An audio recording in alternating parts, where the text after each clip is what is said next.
And I am now officially in the new room, as you can probably tell. Yes, hey guys, Sly here.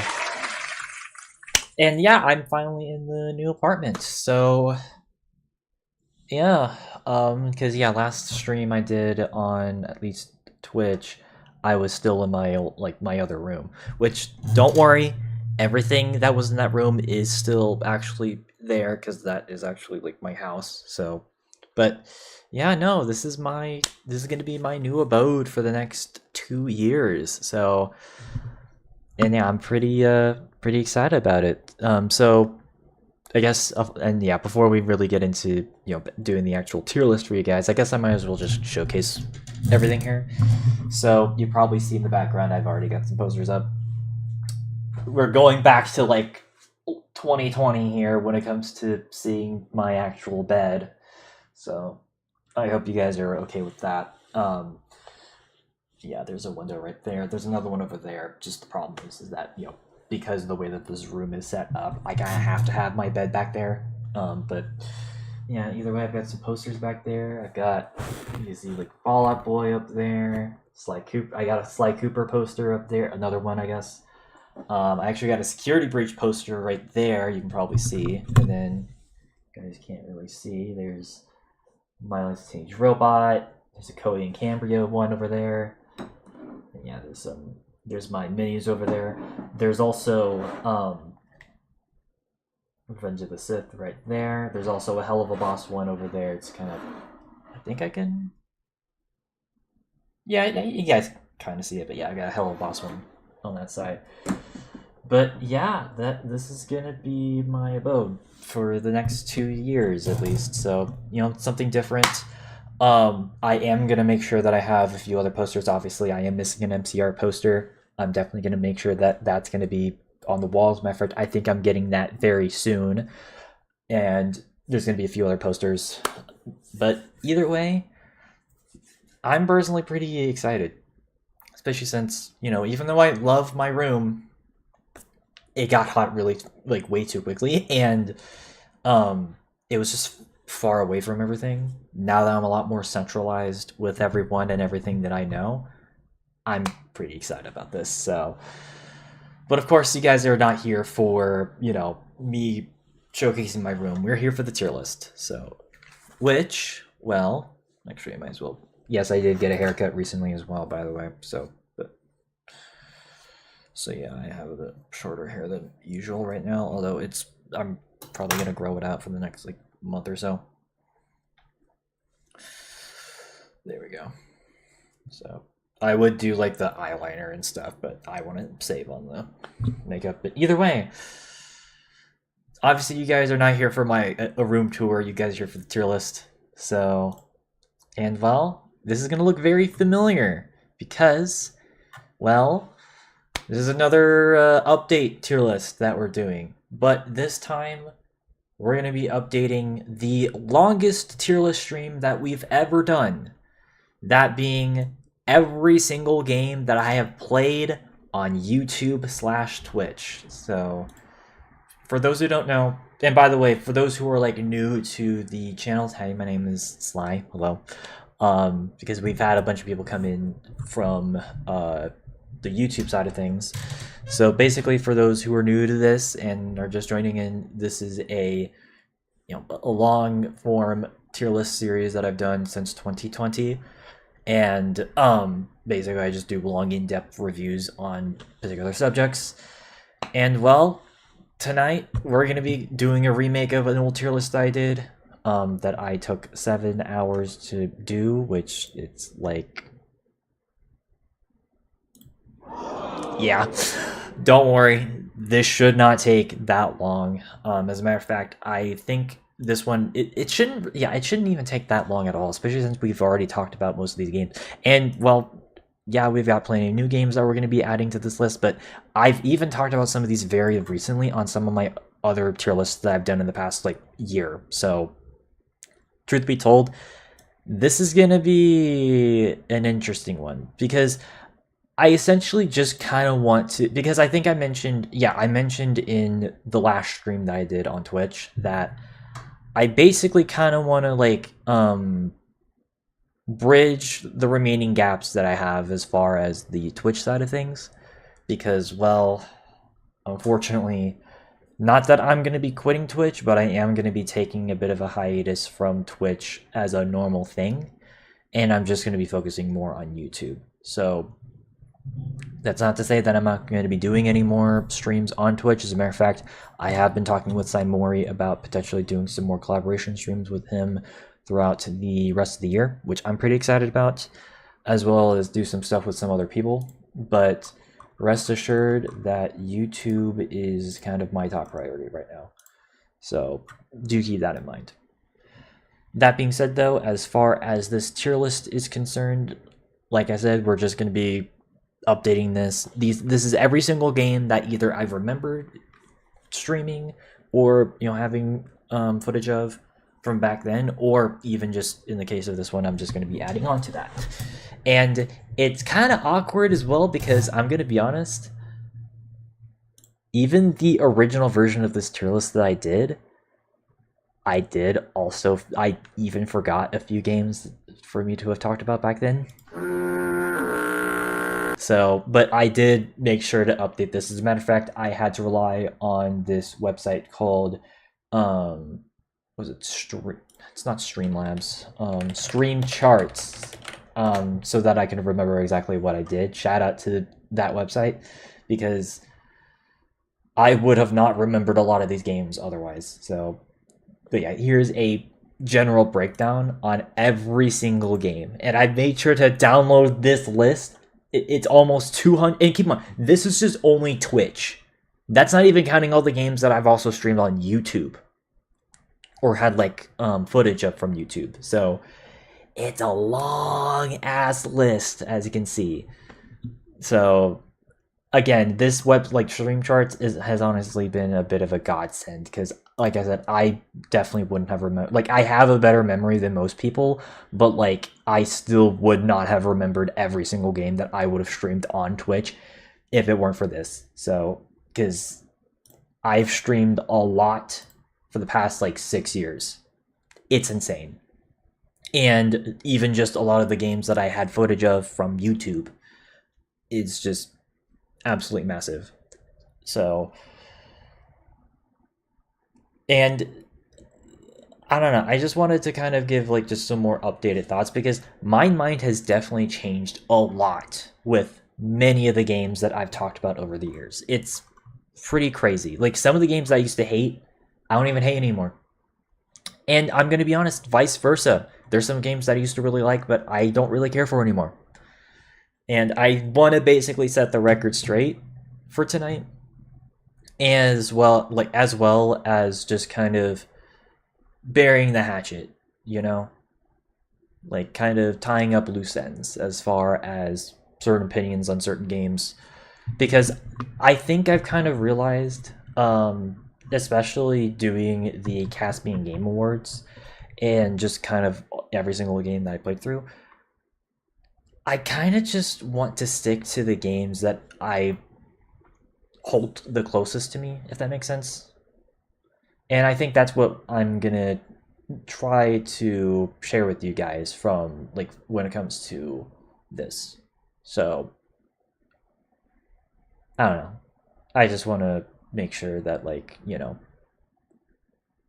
I share the love for the games that I personally, you know,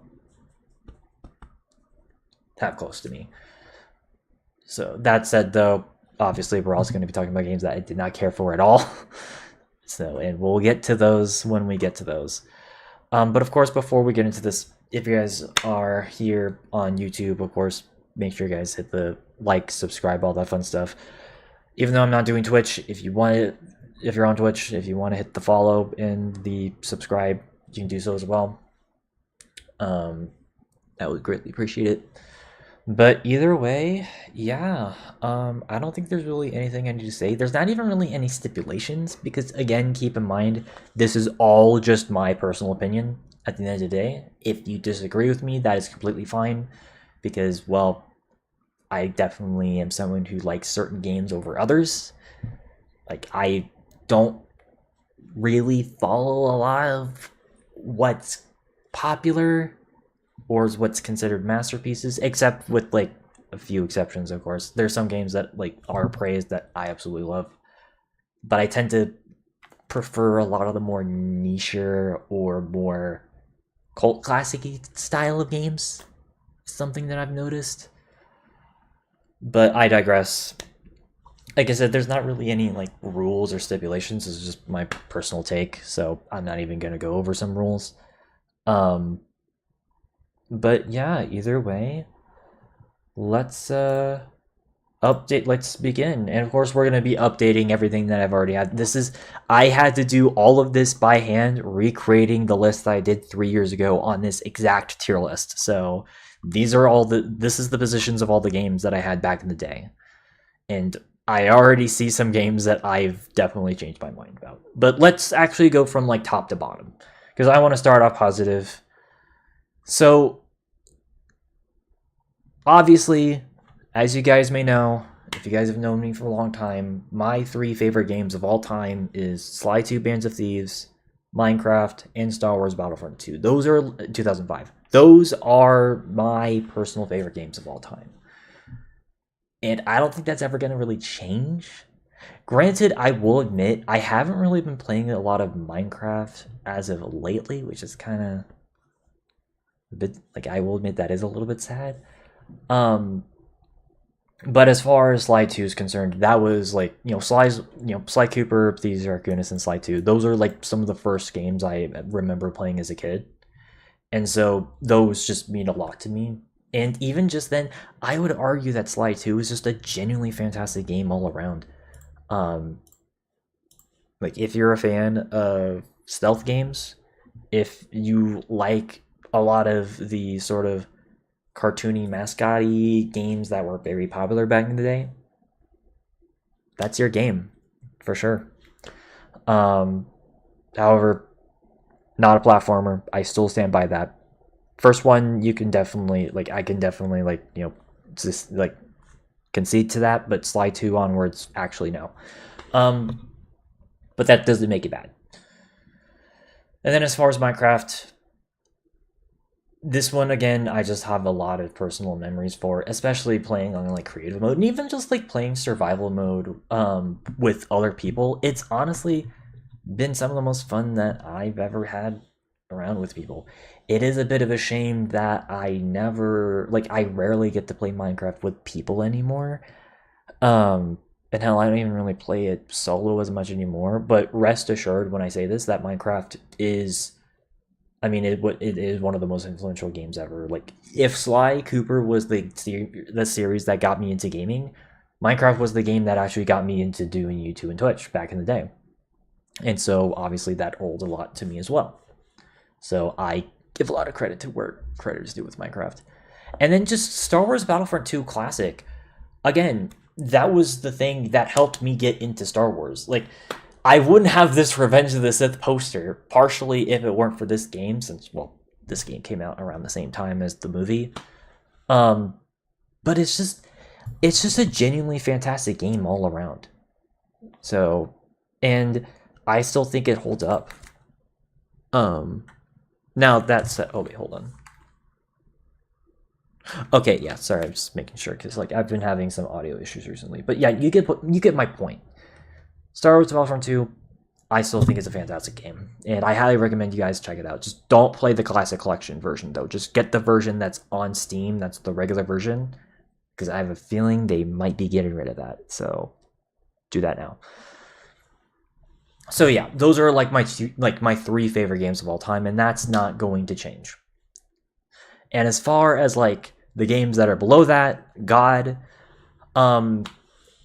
yeah, I'd say like all those games are still deserving of that spot. Again, Sly 1 is the first game that I've ever played, so that game still also means a lot to me. Even if I do prefer the sequels, it is still a game that I would recommend you guys check out because it's still a fantastic game all around. I'm kind of surprised I put Medieval 2 Total War this high, or at least like above all of these. I like Medieval 2 Total War. It's definitely my favorite strategy game of all time.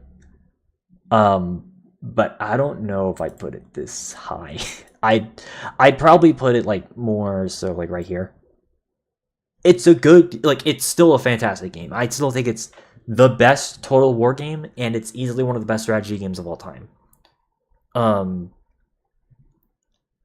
like, I was even playing it, like, I don't know if anyone's paid attention, like, if anyone ever, like, pays attention to, like, my Steam, you guys have probably noticed I've been playing that a lot recently. But yeah, no, like, it's a fantastic game, but there's definitely games I do prefer over it. But if you want to get into, like, grand strategy games, it's up there. Alright, and then there you go. There's the, what I like to call the trifecta of, like, the trifecta FPS games, at least in my opinion. Halo Combat Evolved, Quake, and Doom. So, because it's funny, because with Doom and Quake, those are more recent appreciations. As in, like, the past 5-ish years. But yeah, as far as, like, Halo, I mean, Halo is, again, among, like, another one of my favorite games of all time. Because that was, like, I mean, that was, like, the one Xbox exclusive that I really appreciate, because keep in mind, I grew up with the PlayStation 2 and the PlayStation 3. We had an Xbox 360, but we didn't really play it that much. And again, I was introduced to Halo through my cousins, because they had the original Xbox and then eventually an Xbox 360. So, and that's how they got into this. And I don't know, I just respect it a lot for being like a game that helped establish a massive series that pretty much changed FPS gaming from that point onwards in a lot of ways. And honestly, I can kind of say similar things to id's, Doom and Quake. These were obviously very influential games in their own right as well. I mean, Doom literally was, it basically popularized the FPS, and for the next 30 years, obviously it would, take over most of the gaming landscape for, the longest time. And I don't know, it's just, like, even though, like, if you can't tell, like, Doom and Quake, they're obviously games that were made, like, before I was born, because you can probably tell by my age. But even as someone who wasn't born by the time that these games were made, I still appreciate both of them. And hell, I'm just going to say this right now, Quake, I think, is probably, I'd argue, okay, I think like, these games are, like, the most underrated games of all time. But Quake is definitely, I'd say, the second most underrated series of all time, especially this first game. It does genuinely surprise me that Quake isn't as highly regarded alongside Doom. Because, dude, this game influenced a lot of games from the late 90s and early 2000s. And it's a fun as hell game. So, I don't know. It's a bit weird. But yeah, no, either way, though, these three games I do consider to be some of the best and most influential games of all time. And I just have fun playing them, so. And then, of course, we got the Hitman games, specifically, Hitman's 1 and 2 from 2016 2018, respectively. I love these games. I think that these are some of the best stealth games of all time. Like, again, if you guys remember me doing YouTube Shorts last year and just going through that, like, just playing through a bunch of the missions, those were just so much fun. And just the fact that they are more of a sandbox thing, like, they're, like, they're sandbox style, that means there's so many different opportunities for you to take out your targets. And even just little, like, Easter egg stuff that you can unlock throughout the games. It's just a lot of fun. Granted, I will admit, I don't think that the levels in Hitman 2016 were as good as Hitman 2 2018's. Because Hitman 2018 is, like, fantastic all around. And considering that these recently got put into Hitman 3 with the World of Assassination bundle that's on that's like the current version of all these games, that honestly makes it the best package. Granted, I've not like fully like I actually haven't even streamed Hitman 3 for you guys, so maybe in like the future, but like I don't know. But all these games are fantastic, and I highly recommend you guys check out these newer Hitman games. So, and well, Portal. Yeah, let's move on to Portal. I think that both Portal games are fantastic and are the magnum opus for its software. I don't think anyone's going to really argue with that. Though I will admit, over the years, I think I have slowly preferred Portal 2 over Portal 1. Oh, and by the way, I forgot to mention, if you hear any like background traffic, I do apologize. I do live pretty close to the street, so do keep that in mind. But yeah, no, Portals 1 and 2. I usually don't care for puzzle games all that much, but these are the exception. And I think that Valve did this in a very fantastic way. And I think that, again, these are games that are Portal 2, I'd definitely say, is a lot more narrative driven than Portal 1. Portal 1 is pretty straightforward as far as how you play through the game, but Portal 2 is it's a lot more narrative focused, and even just the new mechanics that are introduced, they help freshen up the gameplay just enough to where it doesn't feel stale, but also it just makes it interesting. So yeah, no, play Portal 2 and Portal 1. And then we've got ourselves Shantae Half Gene Hero, which this one admittedly is kind of more of a guilty pleasure for me because I don't think I really talk about Shantae all that often. I mean, I talked about her a lot with the Caspian Game Awards, and hell, a new game just dropped earlier this year, which that's pretty exciting. But as far as these games, normally I wasn't really like into a lot of 2D platformers, but Shantae was the series that did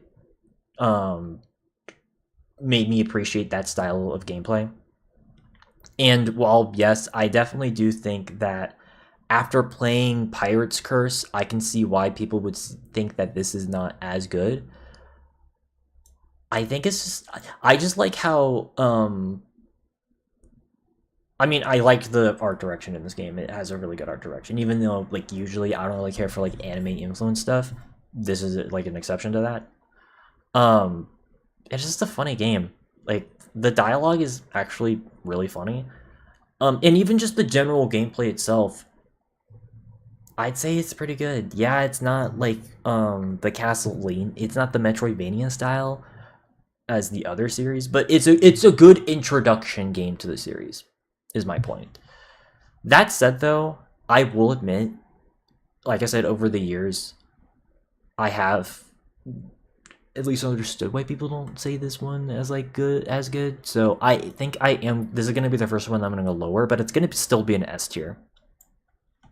I still think it's a game that, if you want to get into platformers, like 2D platformers, this is actually a pretty good introduction to that. So there you go.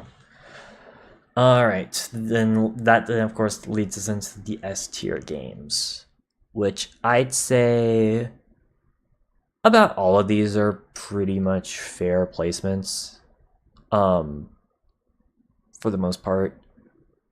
Though I think okay, well, S tier, yeah, but I'd say placement wise, I think I am going to change a few of them. So first of all, I'm just going to say this right now. I know this feels like cheating, but I fucking love Gary's mod. I know it's cheating because it's basically just community created content, but like I don't care. Gary's mod is just I just love Minecraft was the game that made me like love sandbox games, and Gary's mod was the game that pretty much solidified that for me. I fucking love Gary's mod. Just the fact that it's a game where you can literally create and put in whatever you want in it, except for unfortunately Nintendo games nowadays, which fuck you Nintendo for that. it's just fun. Like, you don't like, that's the thing. Just make your game fun and like enjoyable for like any sort of thing you want to do. Like even the pre-made game modes that are in this, like Trouble in Terrace Town and like Prop Hunt, like a bunch of role-playing like servers, it's just a fun experience. And again, just the fact that because it is a sandbox game, it allows you to be able to pretty much do whatever you want. I like that sense of freedom and creativity in games, and I wish more games like Gmod and Minecraft would exist, but unfortunately that's just not really like a thing. But I digress. That said though, okay. I think, okay. Unreal, 1998's Unreal. I will admit I probably put this game a bit too high. It's a good game. It's not S tier though. It's an A tier game. It's good. It's really good. Though I will admit it can drag on a bit. But as far as, I mean, being a massively influential first person shooter, I do highly respect it. So it is going to be an A tier, but I still love it. And I still think it's like one of the most underrated games ever, but I'm going to be realistic with you guys. It's not S tier. So, but as far as these other games, this one's tough. I mean, most of these are FPS games though, which is really, again, keep in mind that even only 3 years ago, I was still kind of in my FPS like craze. I still love playing like first person shooter games, but I've been trying to not play those as much. That said though,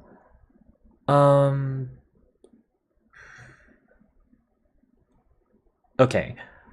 I think Rainbow, if I were to like say which one is like my least favorite out of this whole row, I'd probably say Rainbow Six 3.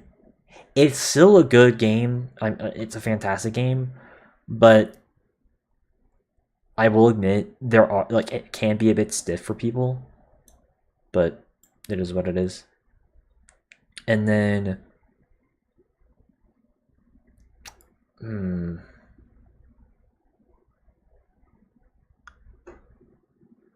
see, okay, Halo Reach, that's definitely going like right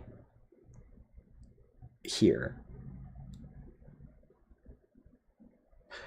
The reason why I do have Black Ops 1 still like up here is because like not only do I think it's like easily the best game in the Call of Duty franchise, but also I just think it's a fantastic game all around. It has the best campaign, it has one of the best multiplayers, and in my opinion, I think I definitely prefer the zombies in Black Ops 1 overall. So I just think it's a fantastic game. Like, if you want to do a Call of Duty game right, there you go. That said though, Halo Reach is also a pretty fantastic FPS game. I think I actually have over the years really appreciated Halo Reach's multiplayer. I think I just prefer it the most out of all the Halo games. I mean, yeah, it doesn't have as many like weapons or vehicles, and how they unfortunately did kind of neuter the elite customization a little bit. But well, Black Ops 1 and Halo Reach have the best progression, like multiplayer progressions in any game, and it's the truth. Because it doesn't have any, like, these don't have any battle pass bullshit. There's no microtransactions where you pay to like get shit. You don't have any of that in these games. And you actually get cool shit. Like, you get, like, with Halo Reach, you get like cool armor pieces, you get some cool cosmetic you get some like cosmetic stuff for like weapons, not like skins, but like if you shoot like people with a headshot, there's like different effects they can add on it, and you don't pay for that. You actually unlock that in game. Games nowadays, you have to pay for that shit. Not with Halo Reach. And even just the variety of different enemies for both the single player and for firefight, I think is fantastic for Reach. So, and well, as far as customization, Black Ops 1 actually has a similar thing, except you do get weapon skins for this game, plus a ton of attachments, even some light face paint customization for your soldier. So, as far as progression in multiplayer games, these are definitely the best. That then leads us into, I'd say, and again, I guess I'm just kind of saying, like, which games would I rather play? I think that's kind of how I'm ranking this. So, would I rather play World at War over Battlefield 2? I'd probably say yes. Mostly because, like, I still love Battlefield 2. I'd say it's probably my favorite Battlefield game still.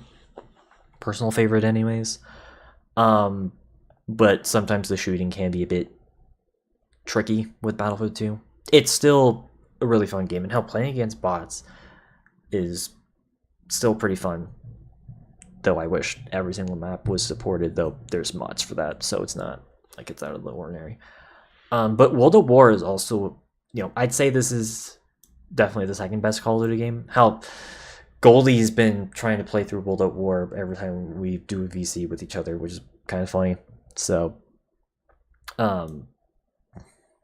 because I recently gifted him and Saimori World at War, so maybe we'll do some zombies in the future. Who knows? But World at War, again, it's another fantastic game as far as that's concerned. And then Battlefield 2. I will admit, I definitely think that I would play Doom 2, and this might surprise you guys, City Skylines over Battlefield 2. Again, like it's an old style of game that I do prefer. Like, again, I like a lot of older games, so it doesn't really affect me as much, but I can see why people can be a bit iffy with this game. But still, pretty good game. And Doom 2, actually,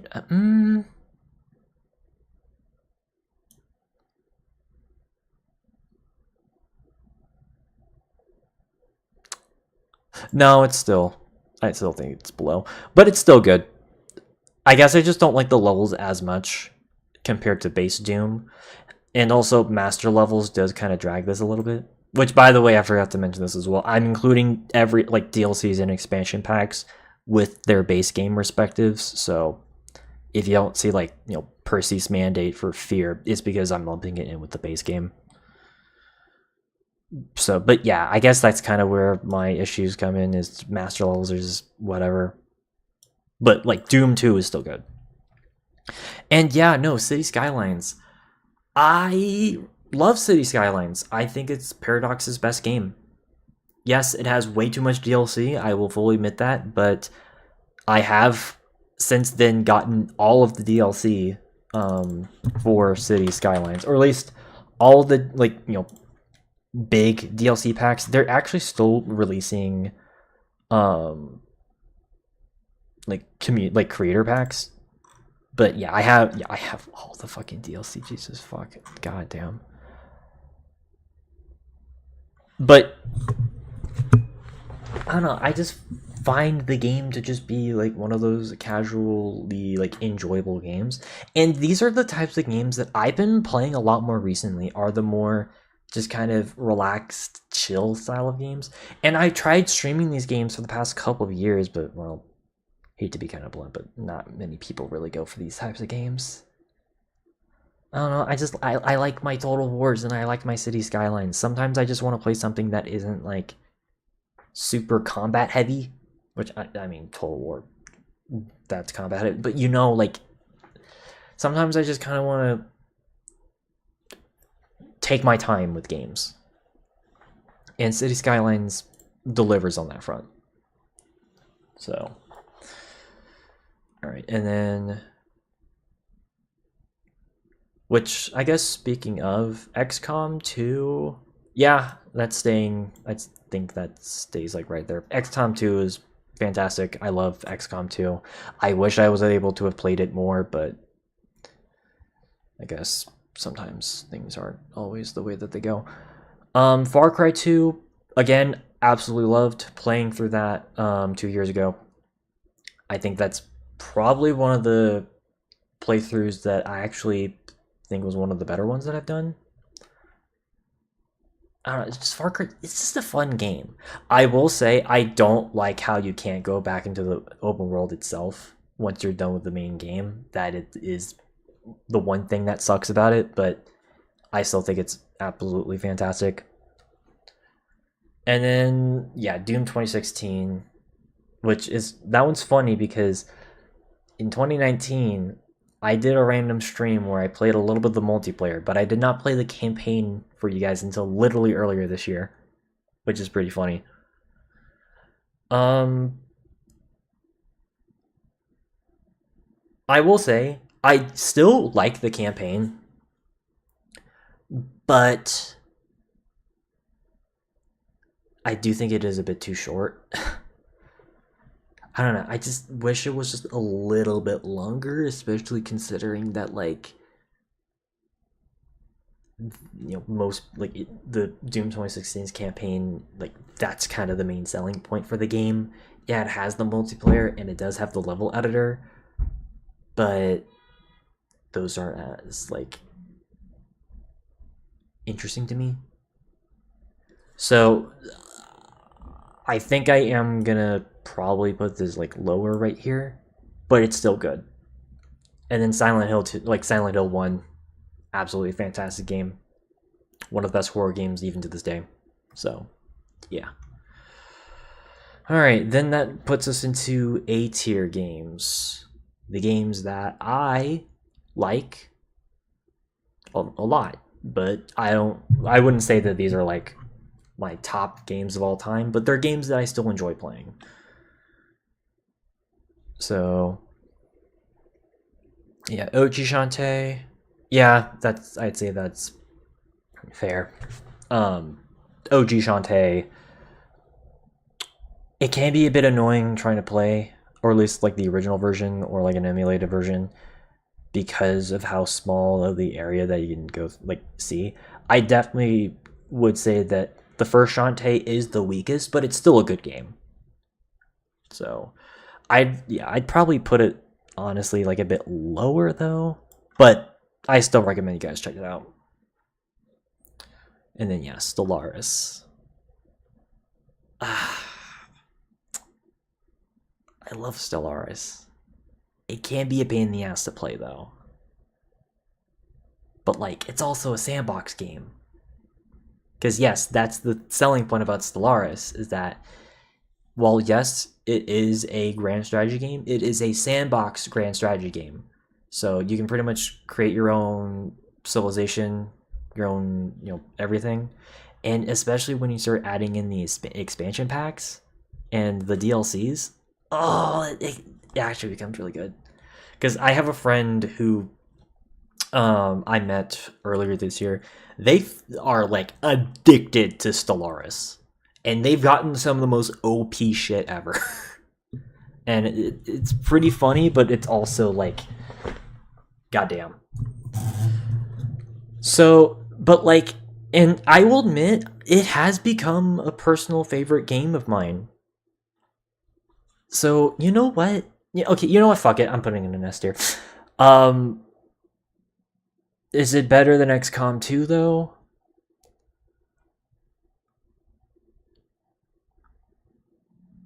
Yes, it's not as good as Far Cry 2, but I love Stellaris. Just make sure you turn off Fallen Empires, because Fallen Empires suck, but it's still good. Uncharted 2. Yeah, I'd say that's a fair placement for it. I grew to really appreciate the Uncharted series in the past couple of years, like past 5-ish years, even whenever I replayed them for you guys back in 2022. It's definitely a good series, and I think, okay, it's weird because a lot of people definitely prefer Uncharted 4, which Where did I put Uncharted 4? Oh, B tier. Okay, that's. Okay, I guess I just like Uncharted 2 because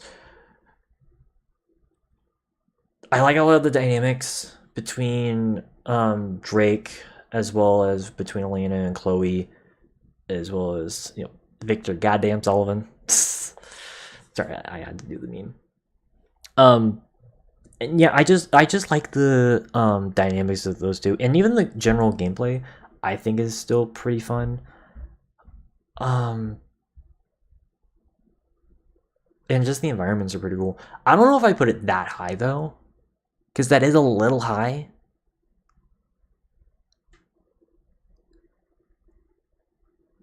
I think okay.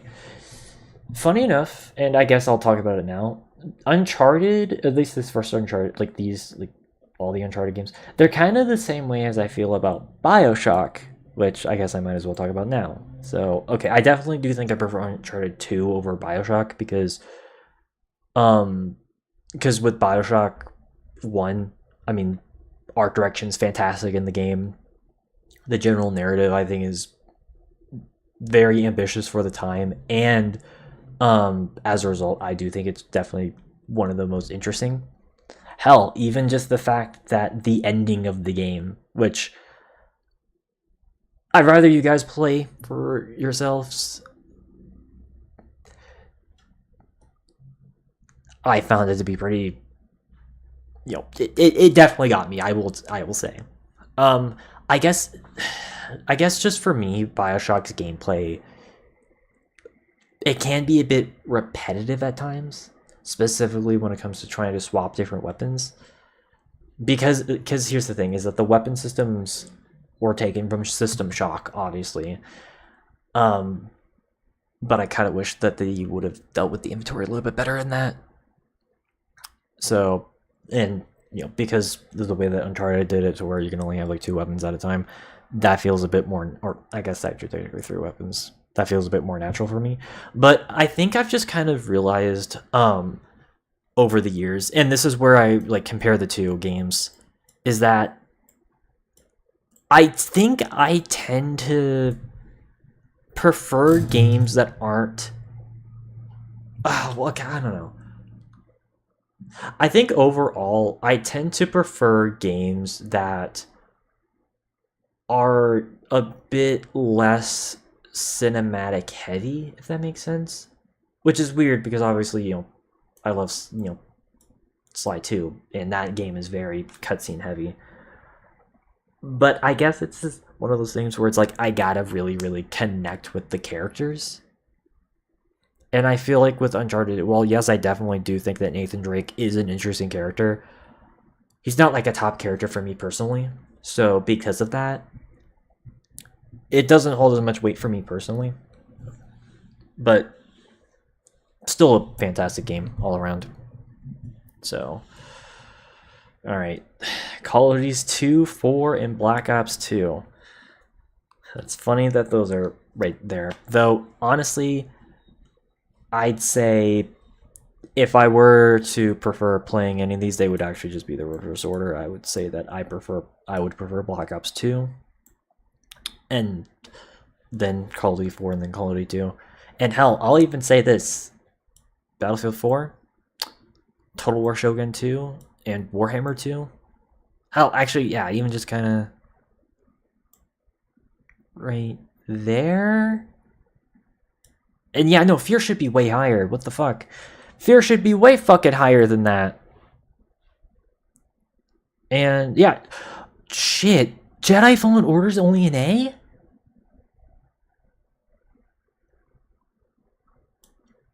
Fuck it. That's going in S. Actually, no. Okay. Let's talk. Okay. We'll talk about Call of Duty later. We'll talk about these Call of Duty games later. But let's talk about Jedi Fallen Order. So, I originally played this game back in 2020. So, like, fairly, like, new by the time that the game came out compared to whenever I streamed. Unfortunately, I didn't save most of those streams. So, I replayed it earlier this year. And I'm going to be honest, I have grown a really big appreciation for this game just with this most recent playthrough that I have. I think that Jedi Fallen Order is genuinely one of not just one of the best Star Wars games, period, but also one of just the best games, period. Hell, I might even put it in God. Like, I think I didn't appreciate it as much whenever I first played it, but now that it's been 6 years since the game came out and I've given it like time, I didn't give this game enough credit. I think this game is fantastic, and especially considering that this came out during the Disney era of Star Wars, I think that's pretty much a big testament to Respawn and how they were able to kind of maneuver around a lot of the restrictive bullshit that Disney Star Wars has now. Because that's one thing that unfortunately I have noticed is that a lot of Disney, like, and granted, we talked about this in like some of the other Star Wars tier lists and all that, is that a lot of Disney Star Wars, I feel like it's just taking away from the universe. Because Legends used to be so expansive, like the expanded universe that's now called Legends. But now it just feels like everything is so small because everything has to be interconnected to the main storylines. And that I just don't think is as cool.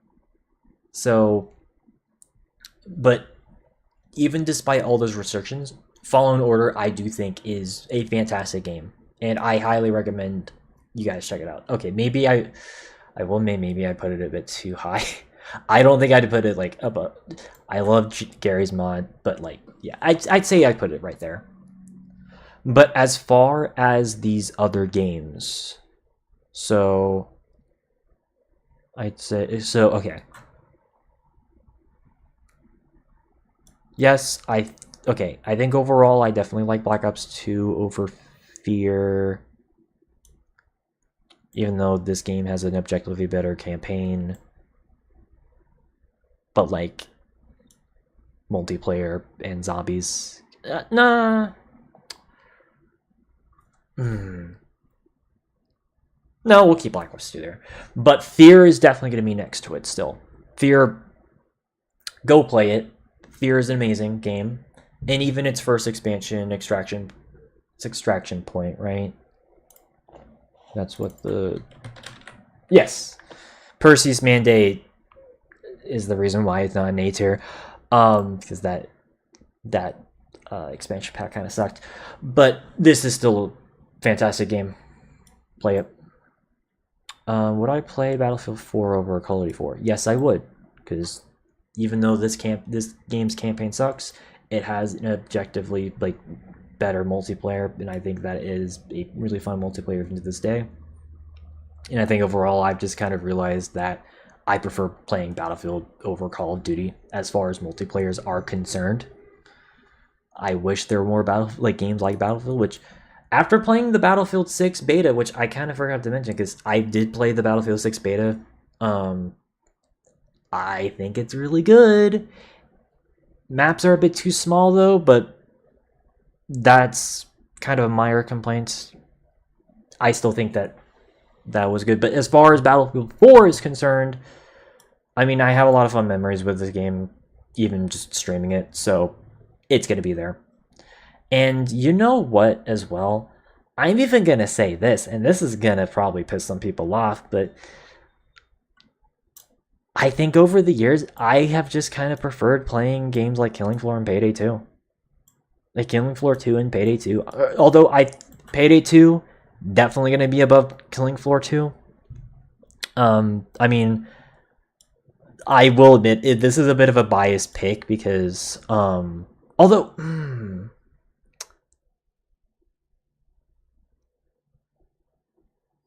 okay, I don't think I'm going to put this in S tier because yes, even though that, like, I played a lot of Payday 2 for the past couple of years, and I've had a lot of fun playing Payday 2, especially on stream.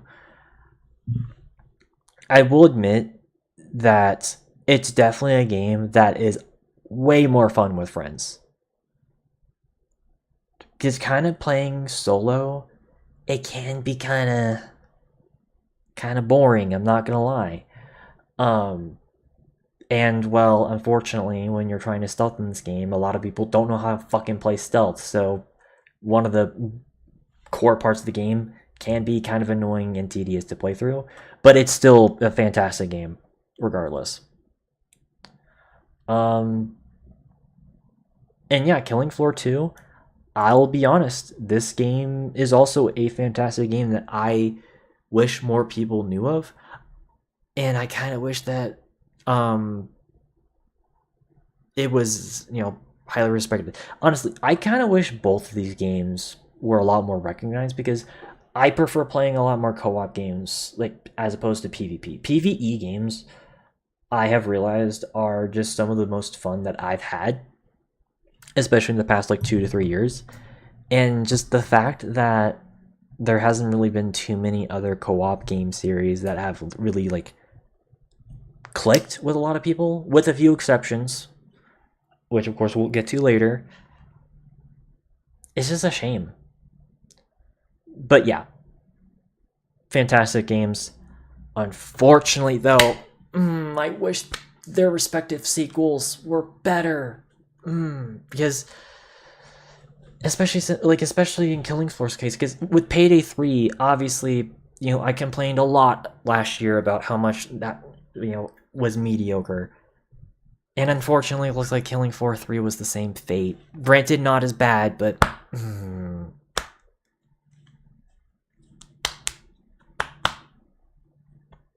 it hurt. It hurt.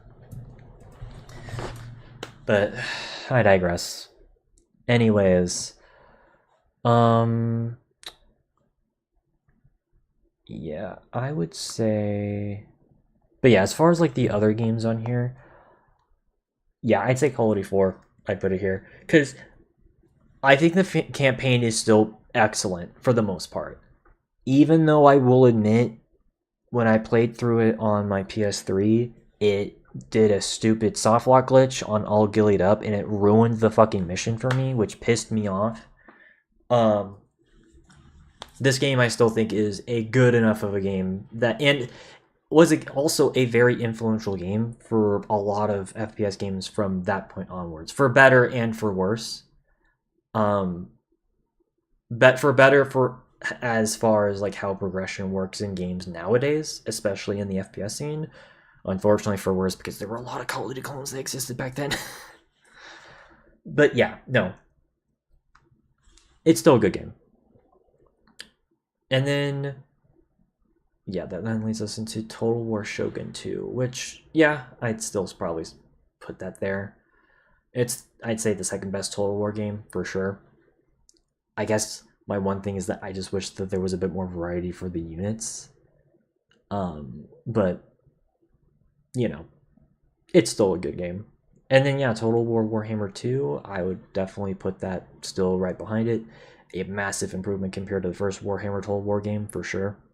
This is the thing that even got me into Warhammer to begin with, so I will give credit where credit is due to Total War Warhammer 2, is that it actually made me want to get into Warhammer. So, it is what it is. Excuse me. And then Call of Duty 2. This one's just kind of more of a bias pick. I like Call of Duty 2. I just like the World War II campaign in this one. I know it's not as good as World at Wars, but it's still fun. Alright. Then, okay. That then kind of leads us into pretty much this whole row down here. I would say, out of all the games that are here, I would say Dead Space, Watch Dogs 2, Far Cry, and I guess down here, Far Cry 2, and Ratchet and Clank are the ones that are definitely like more worthy of being up here. Dead Space, I think it's a fantastic survival horror game. And by the way, this is the original version. This is the 2008 game, not the 2023 remake. I think that is a fantastic remake. But as far as the original game is concerned, I still think it's fantastic. Though, I probably actually put that below all these. It's still a fantastic survival horror game. I don't know. I guess I'm just not like... I know if we did an entire tier list on like horror games, but I prefer more action-y horror games, which I guess this does lean more towards the action horror, but throughout the second half. But it's like very like survival horror heavy in the first half. I don't know. And also there's some like annoying sections, like the fucking turret sections are ugh. But you know, it is what it is. Actually, now I think about it, yeah, I would probably put Watch Dogs 2 underneath this, but it is the best Watch Dogs game, and I do think that it's actually a genuinely really fun game. I just wish it worked on modern hardware. Because, yeah, unfortunately, Ubisoft has not updated this game for it to work on 30 and 40 series NVIDIA graphics cards. So, ripperoni. Ripper freaking Roni. So, but yeah, no. But even just kind of besides that, it's still a pretty competent GTA clone as far as like that's concerned. Much better characters, I'd say overall. Definitely better just gameplay mechanics. Better open world compared to Watch Dogs 1. I just wish it was a lot more respected. Because it's a fantastic game in its own right. Like, I think it's actually a really good game. One of the last few games made by Ubisoft that I would actually say is actually genuinely good. But the fact that, well, it's not as respected because Watch Dogs is already kind of a name that's kind of shit on recently. I don't know.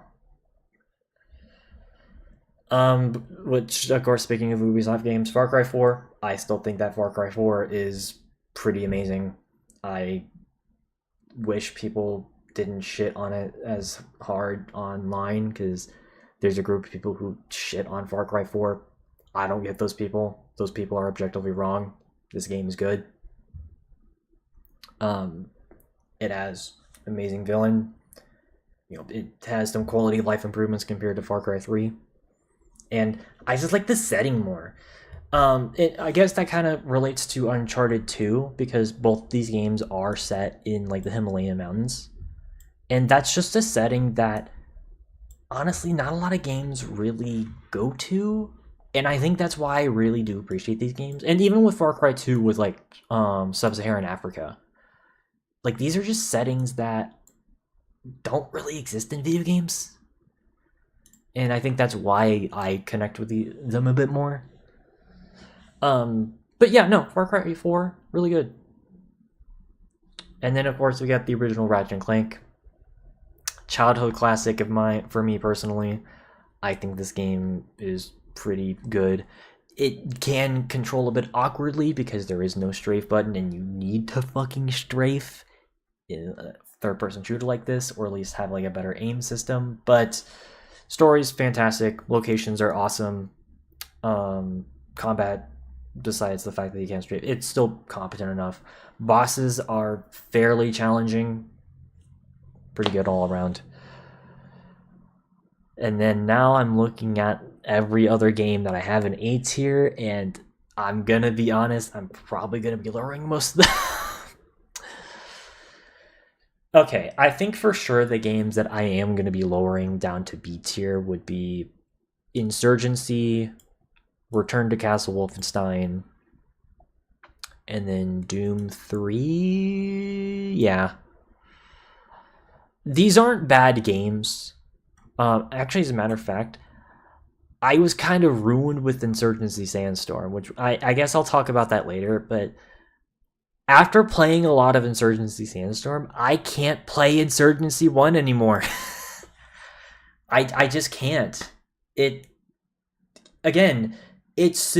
still fine. I still think Insurgency 2014 is still a fun game. Hell, it was even a nomination for multiple multiple 2014 Caspian Game Awards. By the way, I'm getting a drink. But like, it's just one of those games that I will fully admit it has kind of aged a little bit. You know, like, it sucks for me to say because I played a lot of Insurgency 2014 because I think that the game, again, is it's still fine, but like, goddamn, it after playing Insurgency Sandstorm, it does feel clunky to play. It's just the truth. So, yeah. But as far as Return to Castle Wolfenstein and Doom 3 is concerned, okay, as far as Return to Castle Wolfenstein, that has less to do with like the fact that it feels clunky to play, because that's fine for a game for 2001. That I can understand that, you know. And well, it's not even the fact that it's clunky to play, because it moves. I mean, very similarly to Quake 3, which same engine, so fair enough. But it's the difficulty. This game can be a fucking bitch to play through, not because of like any sort of like weapon issues, because the weapons themselves, they feel fine to play. There's just a lot of annoying enemies in this game. Because the thing about because here's the thing about a lot of FPS games that are kind of like old school, like the old school style of FPS games, is that there's always at least that one enemy that does kind of like mess up the balance a little bit, and it makes it infuriating to like go through sometimes. With Doom 2, it's the Archviles. With fucking I mean, I guess with Quake, it's the fucking the slime things in the last chapter of the game. I think they're called the spawn. And well, unfortunately, in Return to Castle Wolfenstein, there's multiple of those types of enemies. Specifically, the mutant enemies. Those guys absolutely, like, especially once you start getting into like the second half of the game where you're inside that Norwegian bunker. Oh my god, that shit pissed me off. Like, replaying that section, that like I'm genuinely surprised I even put it in A tier. Because that shit is borderline unplayable with those enemies, especially the ones that hop around. Like, those guys pissed me off.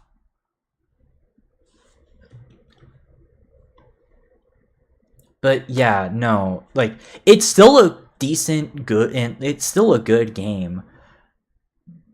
But like, is it the best Wolfenstein game? No. And then as for Doom 3, I actually do respect Doom 3 more than most people, because this is another game that I feel like people love to shit on all the time. And while I don't agree with this being like a bad game, because it's not a bad game. I mean, the game has some really good lighting for 2004. You can keep in mind, it came out before Half-Life 2. So, and like, there's like the enemy designs I think are really cool in this game. Like, this is where we got that version of the Hell Knight, which we saw with every other Doom from that point onwards. Or even like the fucking creepy ass cherub enemies that, God, those things fucking still freak me out. That said, though, the reason why I am lowering this is because I will admit, well, yes, I did complain about Doom 2016 being too, like, it can feel like it's a bit too short at points. Doom 3, funny enough, has the opposite problem. It can feel like it's dragging. Especially since the gameplay, like, most of the game is just straight up combat. It can feel a bit repetitive at points. Especially since this is the only Doom where you have to really pay attention to reloading weapons.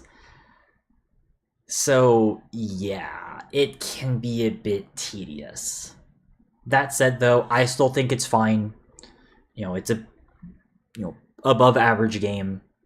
It's not bad. I don't get why people say it's like shit, because it's not. Alright, next up for the rest of the 8 tiers. So, okay. Yeah, I'd say, yeah, for sure, Company Heroes is up here. And then, yeah, we'll put Shantae and Unreal down there. Company Heroes is an amazing RTS game. I think that it's amongst one of the best RTS games ever made. Granted, there's like maybe one or two that I think are better, but I unfortunately never played them for you guys. But it's a fantastic RTS game that I think deserves a bit more recognition, because RTS games tend to kind of, they're not as popular anymore, which sucks, but it is the truth. But yeah, no, Company of Heroes, especially for like World War II, I think the reason why this isn't as remembered compared to other RTS games is because of the setting. Because this came out in 2006 during a time when people were starting to become fatigued with World War II games. And so having another World War II themed game, I think people just kind of fell off with. But it's still a good game. So, but yeah, no, it is what it is. Alright, these next few games. So, I actually don't know about these games, if I'm going to be honest. And by the way, this is... I'm sorry if you guys can hear the fucking rope. Anyways. Holy shit. Motorcycle.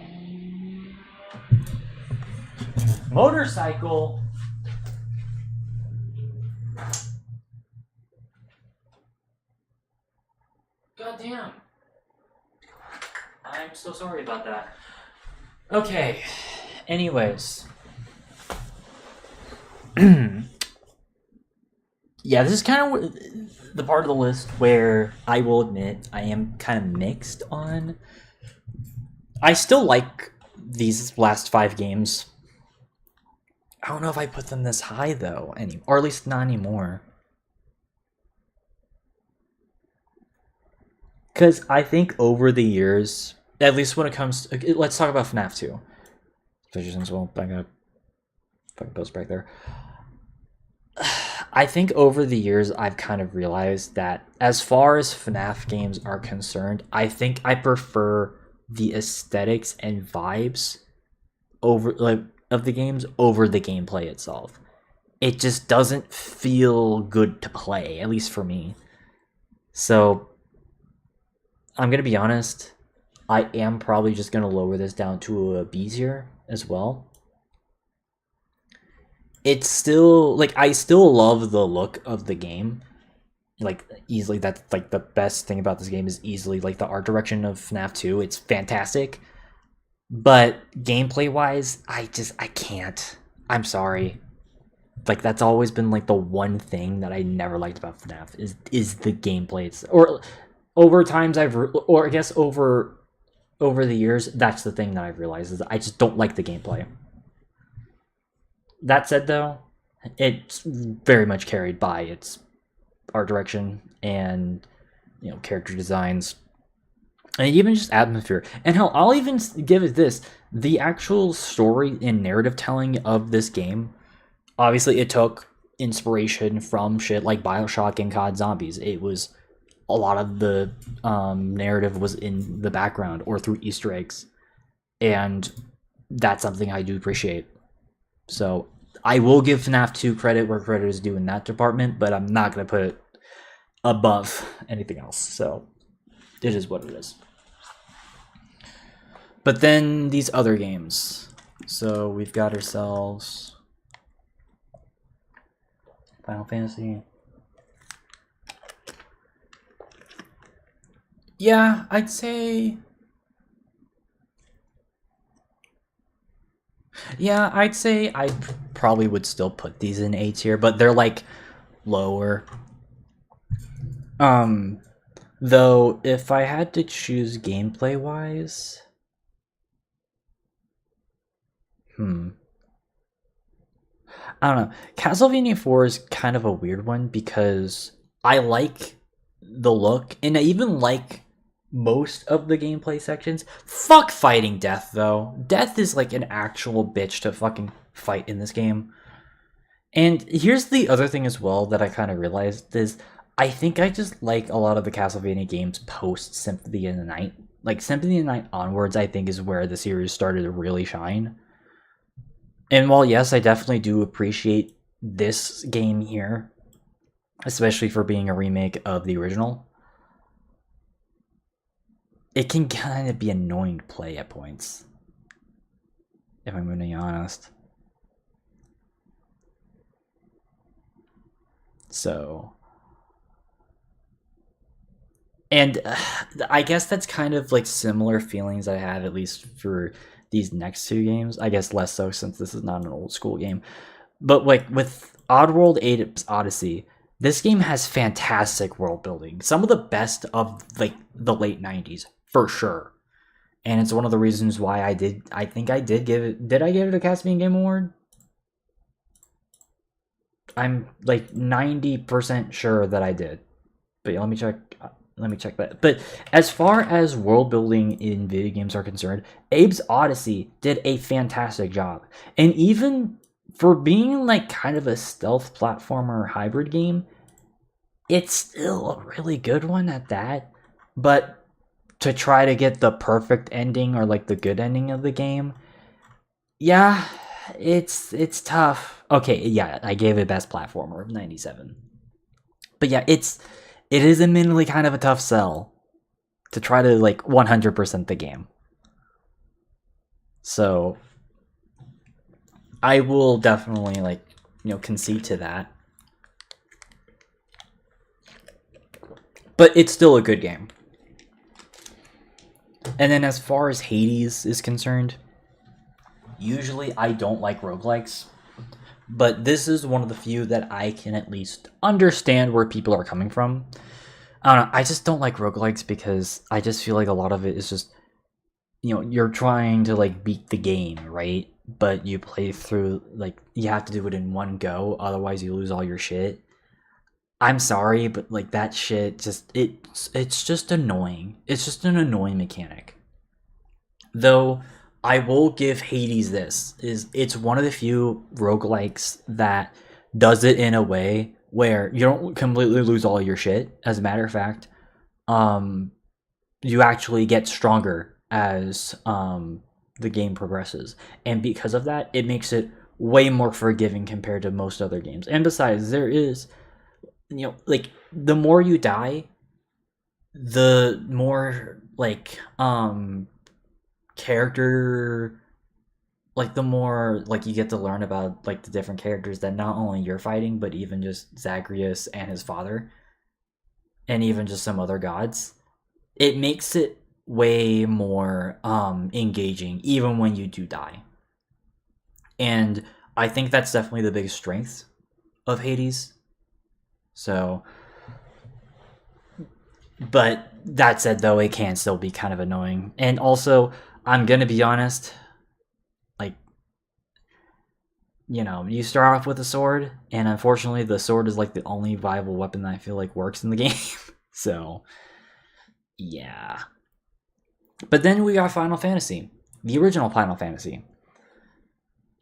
And it is kind of weird that this ended up being like the one Final Fantasy game I played for you guys. But I wanted to play, typically I try to play the first of a series so that I can understand the other games. Thankfully, Final Fantasy is an anthology series, so you don't have to start off with the first game to understand everything. It's not like Metal Gear. But it's still a fun game. Despite the fact that this game is, again, way before my time, as you can clearly tell, I see why this game clicked. It was one of the first RPGs of its kind. One of the first turn-based RPGs, or even just RPG video games in general, alongside Dragon Quest. So, and for establishing a lot of the systems that we take for granted in a lot of RPGs nowadays, I give it a lot of credit. It's definitely an older game, and well, if you're playing the original NES version, a lot of mechanics are unfortunately like broken, but the way in which the game is engaged, I think that's what helps carry it for me. And so I'm gonna keep it in A tier. It's probably my favorite NES game, period. So there you go. But yeah, now let's move on to the B tiers. So I can already see a bunch of games that I would definitely put lower and a bunch of games I would definitely put higher. So I'm just gonna get the games that I would definitely now put lower nowadays. First of all, Sims 4. That is going at like lower average, maybe even a C tier. So this game has amazing character customization and it has amazing house building. But like it's overstayed its welcome. Why the fuck has Sims 5 not been announced yet? Or even just another like spin-off of the series at this point? The fact that we've been stuck with this game for 11 years now and we still get paid expansion packs to the point where it costs so much money to play the game. It's actually insulting. And it's not like City Skylines or Payday 2 where, while yes, those games have a shit ton of DLC, it still feels like you're getting a lot of content in those games. But with The Sims 4, the base game just feels so minuscule, especially when you compare the $1,500 worth of shit that they're currently selling. What? I shit you not. I'm looking at the page right now, and it costs you $1,494 USD to get everything in the game as of August 22nd, 2025. What? And I guarantee you that number is going to go up. Like, come on, man. Just make Sims 5.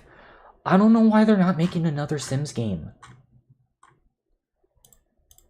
Like, at this point, it would just be it would be like a beneficial thing for everyone. Especially since, well, not many, like, I don't even know how many people are really playing Sims 4 anymore anyways. I mean, Goldie, he's fucking done with Sims 4, that's for sure. So, I don't know, man. It's just tiring. And like I said, it's just gotten old. So, yeah. Definitely nowhere near B tier anymore. I'm sorry. What's another game that I wouldn't put this high anymore? Oh.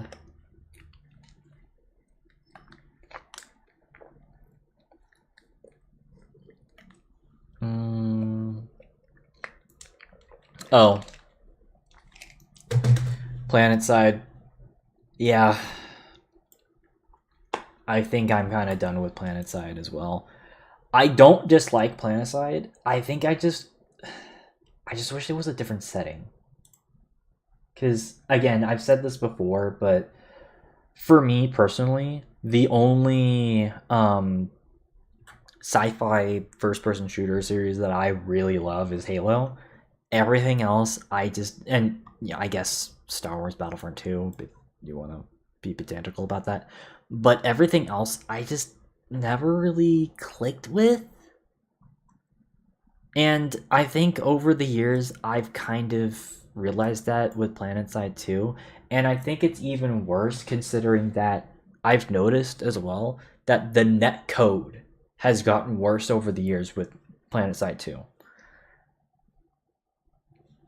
So I think it's about time for them to like also move on to the next game. They need to either make a PlanetSide 3 or they need to make a new IP. I think I've just kind of realized over the years that I just don't really like PlanetSide anymore, at least. That's just me, though. So, yeah. As far as everything else, though, I don't think there's anything else I would lower, but there's definitely games I would put way higher. So let's talk about those. So, Half-Life 2. The fact that I put this in B tier is kind of a crime because, especially after playing through it recently, I'm putting this in S tier. As a matter of fact, I'm putting this above Halo Reach.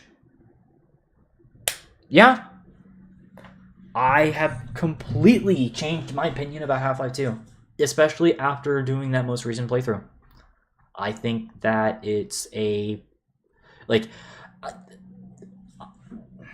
I know people. Okay, we'll talk about Half-Life 1 later. Don't worry.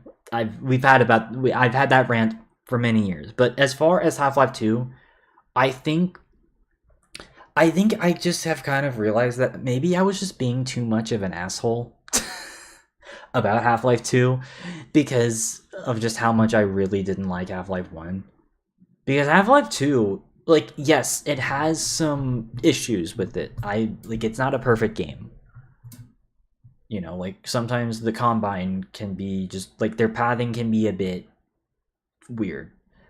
But as far as a game, I think Half-Life 2 is definitely a competent and just, you know, it's just a fantastic game all around. The characters, I think I definitely have grown to appreciate over the years. You know, obviously Alex Vance, Eli Vance, Dr. Kleiner, Wallace Breen, you know, like all of them. I have definitely, it finally clicked for me as far as that's concerned. And while yes, even though that this game is like very cinematic at points, you're never like forced out into a cutscene. You're always in control no matter what. Unless if it's like very specific scripted moments. And I like that. That's one of the testaments with at least this game, like with Half-Life 2 for sure. And, you know, I mean, this is also the debut of the Source engine, which I love the Source engine. You know, I wouldn't love Gary's mod if I didn't love Source. And even just the environmental storytelling in Half-Life 2, I find it to be very impressive. And even just the fact that, the way that this game looks for a game from 2004. So yeah, no, I really have grown to appreciate Half-Life 2, and now it's one of my, like, I'm gonna say it, it's becoming a favorite game of mine. So I see where the hype comes from. So, but that's not the only game that's gonna be raised, because I'm also gonna be raising Halo Dos. Though I think I'm only gonna raise it just to like, I think I'm just gonna put it there, like right in between Bioshock and Far Cry 4. Excuse me, Far Cry 4. Actually, no. There. Right before Ratchet and Clank 1. I think I just used to not like this game as much because of just some of like the maybe I think I just didn't get the story at the time, excuse me. Because I don't know, I just didn't think it was like as interesting. But I think over the years, I've definitely grown to appreciate the main story, like basically the main message of this game, which basically is just, you know, don't follow religious dogma. That's the main theme of Halo 2 is, you know, going against religious dogma, which is a message that I personally have always been appreciative of. And I don't know, it's just, I guess it's just also just the fact that I didn't think this game looked that good. Like, you gotta at least give me that, is that even like compared to Halo 1, Halo 2 does look worse on like an art direction style, like, you know, thing. But it's still a good game. And I've grown to appreciate it a lot more in recent years. I just still think it's the weakest out of the original trilogy, but it's still good. So by the way, I've been getting a lot of people like recently rewatching a lot of my YouTube shorts from last year, and I still get comments from people being like, "Oh, why are you shitting on Halo 2?" I'm not shitting on Halo 2. It's a good game. It's still like a good game. It's just it's just the weakest out of the original 3. So, but it's still good. But yeah, I guess that then leads us to some of these other games. And I think,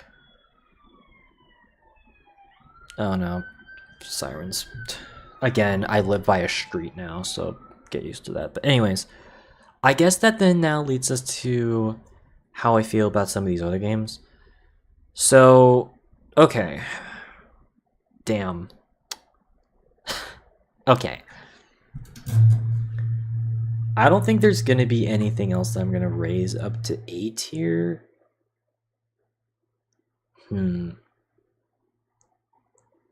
Okay. Let's just put the games that I know for a fact that I definitely do at least appreciate and I do actually genuinely like. Obviously, not love, but like for sure.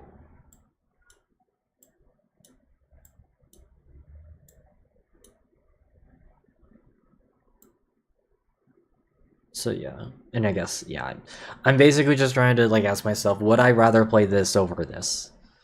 So would I rather play Modern Warfare 3 over World War II? Yes. Would I play Hearts of Iron 4 over World War II? No. Would I rather play Uncharted over? Yes. No. But like, yeah, I think I'd rather... Yeah. Okay, but yeah, no. Modern Warfare 3, good game. I think that the campaign is definitely the best out of the original. Like, well, then why do I?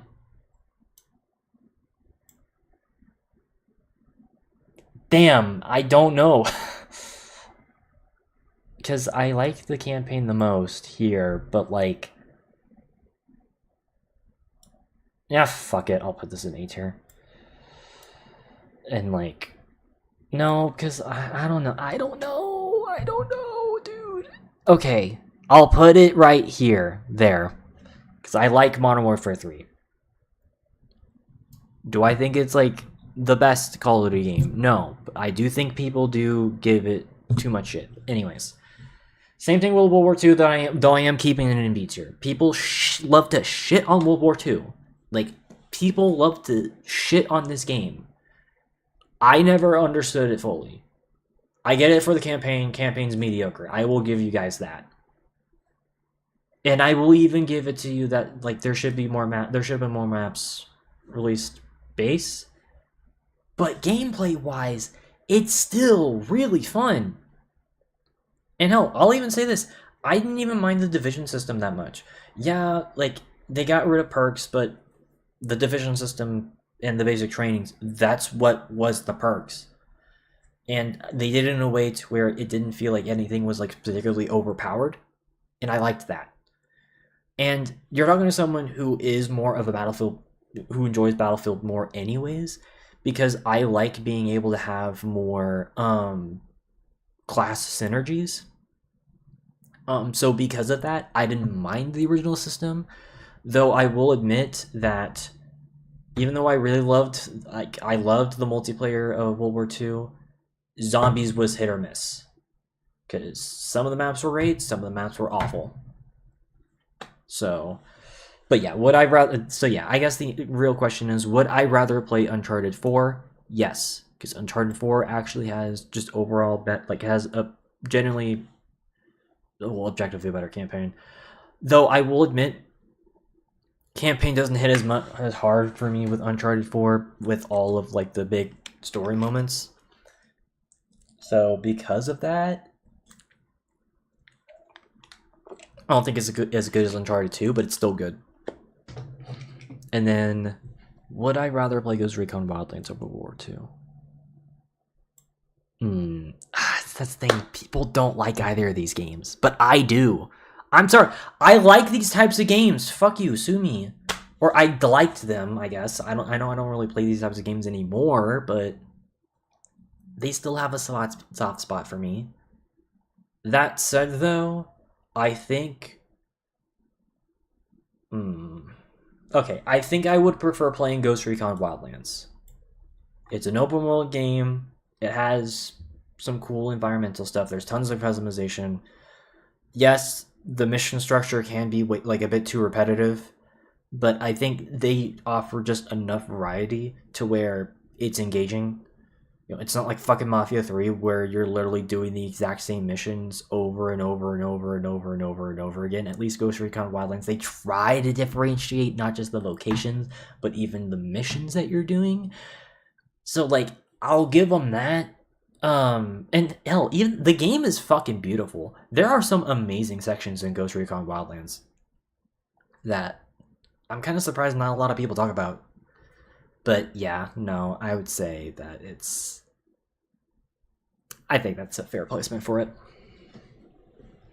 God, we've been doing this for an hour and a half, and we're not even like, damn. We haven't even talked about the new games yet, but whatever, it's fine. But yeah, I'd say, and then Watch Dogs. I think I would play Watch Dogs over Uncharted 1. But World War II, I think I'd rather play. Because Watch Dogs 1, it's just ruined by its main character. Aiden Pierce is an asshole. I don't like Aiden Pierce. I remember whenever I first started streaming back in the day, whenever I was, fucking around in Watch Dogs 1, and there were people in my chat who got pissy about the fact that I don't like Aiden. I'm sorry, I don't like Aiden. He's just a cringy edgelord. He's annoying. And it doesn't help that this game, movement-wise, it feels kind of clunky nowadays, especially when you compare to Watch Dogs 2. Watch Dogs 2, they heavily improved on the movement compared to this game. And while, yeah, shooting-wise, shooting does feel good in Watch Dogs 1, and I like the hacking mechanics in this game. They're better than Watch Dogs 2, first of all, but also, like, you don't have a fucking melee weapon. Like, what the fuck? And you can't even really, like, interact with people in the game. So it just doesn't feel great, you know? So, I don't know. Which is funny, because I guess that then leads us into Uncharted 1, which, by the way, like, I know Uncharted 3 is down here. I'm going to be changing that, but I want to focus on the B tiers first. Uncharted 1, it basically just feels like a linear Watch Dogs. It's really uncanny thinking about just how similar both of these games really fucking play. It's honestly kind of surprising. So, but yeah, or at least like, control wise. Gameplay, I mean, obviously this is an open world, so it does have that advantage over this. That said, though, I know motherfuckers who say that this game is a bad game. I don't agree with that. Uncharted 1, I do think it's still a good game. It is the weakest out of the Uncharted games, though, but it is what it is.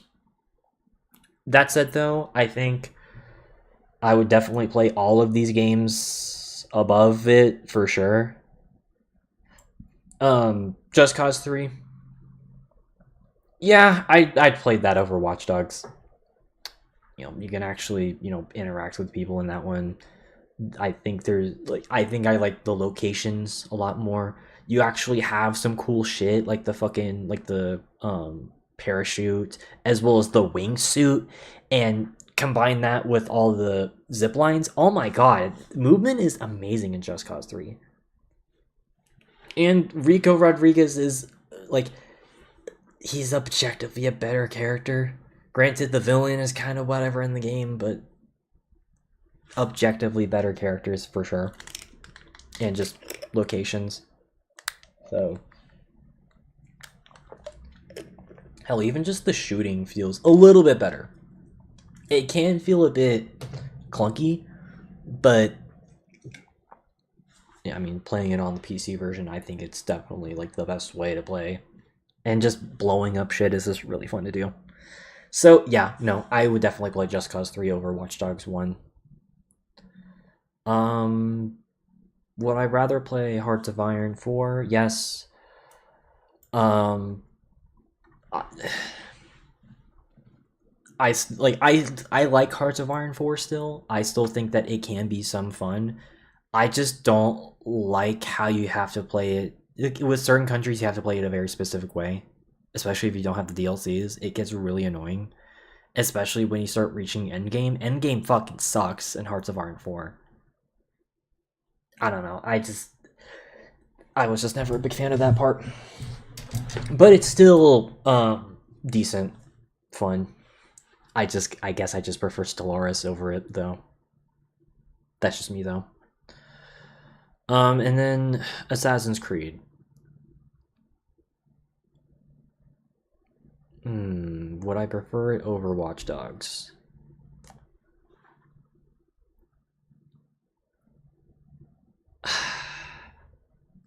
I think that's the cutoff point.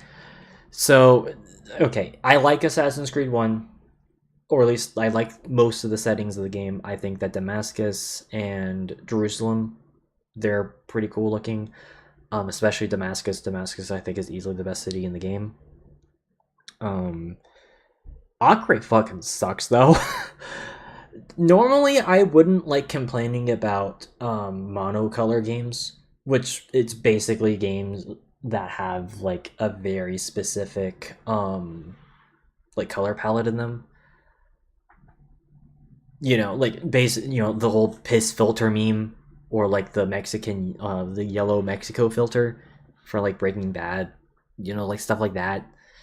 A lot of games in the late 2000s had that, thing to them, and Assassin's Creed had that thing, but especially in Acre, oh my god, it's such a gray, ugh.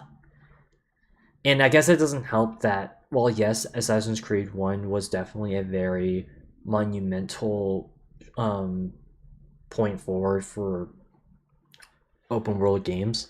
First of all, Sly Cooper did it before it, so or a lot of what it did before it first. But second of all, there's just still not a lot of stuff to do in the open worlds in Assassin's Creed 1.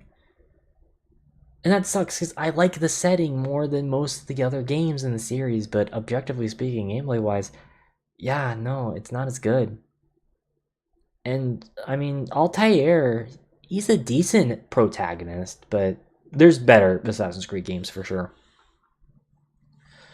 Which then, of course, leads us into Scribblenauts, which, yes, I think I would rather play Scribblenauts over... Yeah, both of those. Scribblenauts it's just dumb fun. As far as, like, puzzle platformer games, it's just dumb fun. So, it's cool. It doesn't take itself super seriously. So, yeah. Alright, and then would I rather play...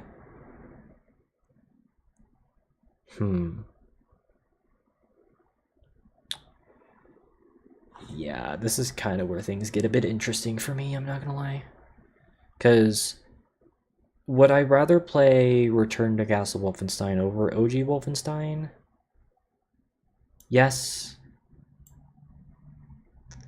Would I rather play Doom 3 over OG Wolfenstein? Actually, funny enough, I wouldn't even play it above Uncharted 1. See, that's the thing. A lot of these games are very different from each other, so it's just kind of hard to, like, really judge a lot of these games. Oh, shoot! Splinter Cell! Fuck no. Yeah, that's going in S tier. What am I thinking? I forgot about Splinter Cell! I forgot about Splinter Cell! That game rocks.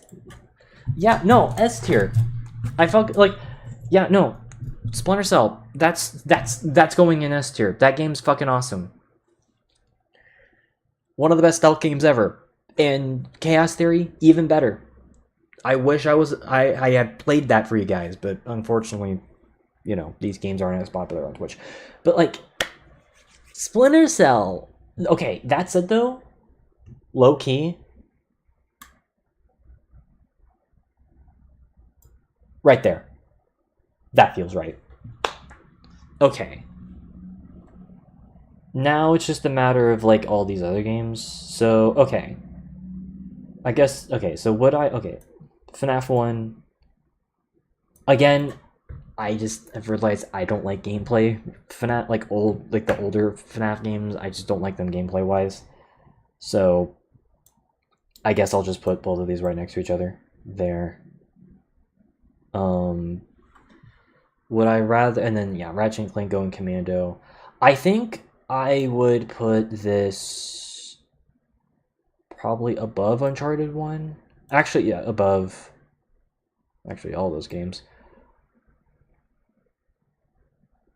I just don't like the story. Yeah, I don't know. Like, and also there's some terrible like vehicle sections in Going Commando that I just absolutely hate. But I still think it's a fun game. But yeah. Alright, but yeah, would I rather play Borderlands as Wolfenstein? Yes. And then Wolfenstein 3D. Yes. Okay. And then we got Rome 2 versus Attila. Would I rather? Okay, I think nowadays I would rather play Rome 1, like Rome 2 over Attila. As a matter of fact, I think Attila that's probably going in average now. Cause dude, there are certain factions like you cannot do diplomacy in Attila, and that is so fucking annoying in this game. Because and also there are just some factions where it's impossible to play. Good luck trying to play as like Western Rome in this game. Unplayable. Also good luck trying to play any of like the Nordic factions in this game, or even a faction that's directly next to like the Huns. You're not gonna win. So that said, though, I would rather play this over those there. Mm. But okay.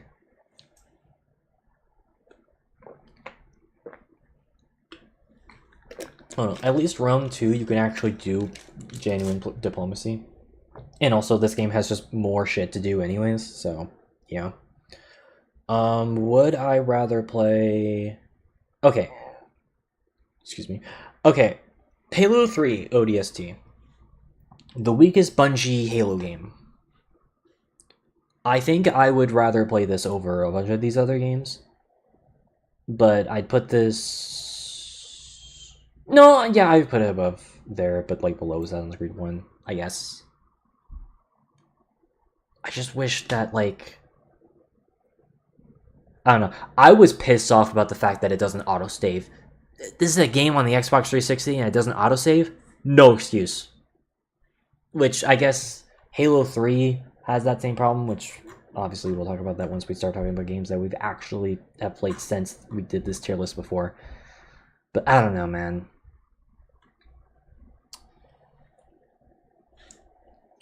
So that said, though, I would rather play this over Going Commando because at least the weapons feel nice to play in this, and because it's basically like a standalone game that is on the same engine as Halo 3, that just feels a lot better for me to play personally. So, all right, though. So, also Battle for Middle Earth 2, I would put that above Halo Wars.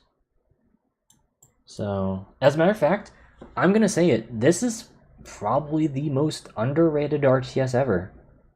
I really like Battle for Middle Earth 2.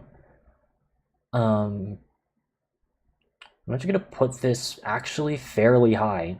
Like this might surprise you. Yeah, like I'm even gonna put this like right here. It's underrated. I think people should check it out. All right. And then, okay. Also, the fact that, okay, you know what?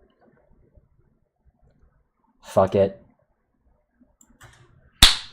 Wizard 101 above, like, everything else here. So, I know, I'm still pissed off about the fact that I never finished this playthrough. Like, that would have been awesome if I was able to do that. But I still, like, this one admittedly is just kind of more of a, I guess, nostalgic pick for me. I just find the game to be pretty fun, especially since this was, like, the one MMO game that I played a lot of, and it was just so much fun.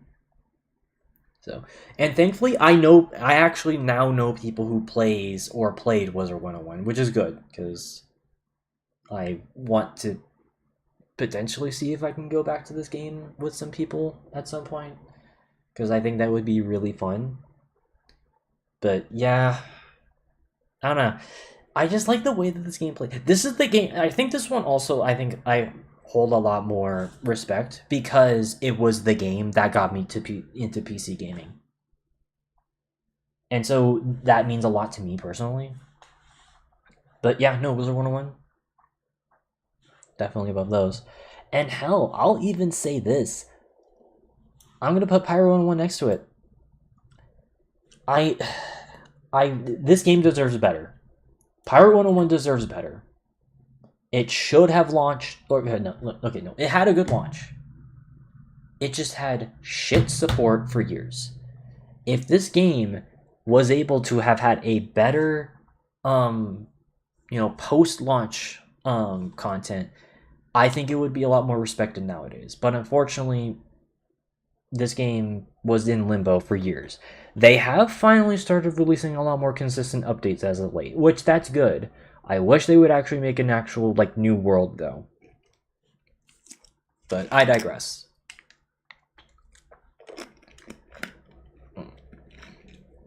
All right. Also, I just saw another game that I think I would probably put lower. Resident Evil 1. I'm sorry. Tank controls. Okay, tank controls are fine. Fixed cameras, though? I don't like that. I never did. So, because of that, I can't with that game. But yeah, no, what else? What else would I play? Halo, yeah, those are fine placements.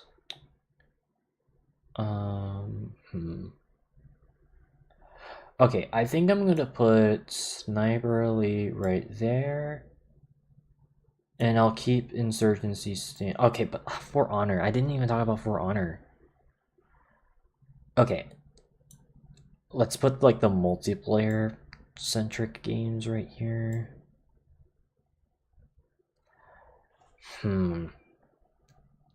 Okay, by the way, the reason the Insurgency Sandstorm, this is the reason why I can't play Insurgency anymore, because this game, it just feels way better to play.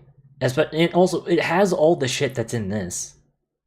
Plus, this is basically just a vastly improved version of this. It's kind of like how I feel about Rainbow Six Vegas 1 compared to Vegas 2.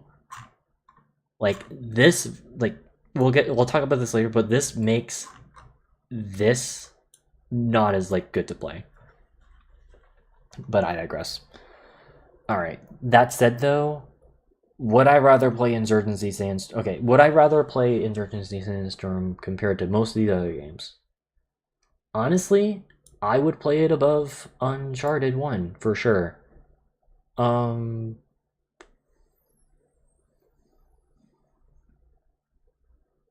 Hell, I'd even play it. I'd play it above Return to Castle Wolfenstein. Because this is just a fun, it's I call it a fun time waster. If you just want to play a game that just to kind of fill up time, Insurgency Sandstorm is definitely a good alternative for sure. So yeah, but For Honor though, I'd say I would play that.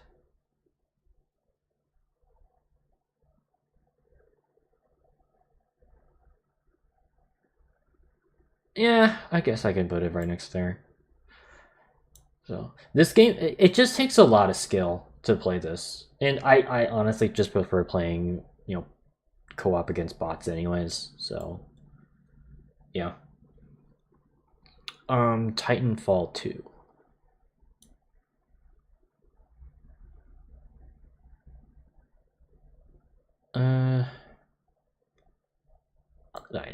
I guess I'll just put them all right there. It has a fantastic campaign, Multiplayer though, it's one of those multiplayers where you had to be really good at it. Otherwise, yeah. But I digress. Okay, and then would I rather play Sniper Elite over most of these games? I mean, I certainly would like to play it. I definitely would play it over these. But honestly, okay, Wolfenstein 3D, again, it's another game that I just find to be a fun, like, time waster game. If I'm not really doing anything, I might just pop up and play this. So,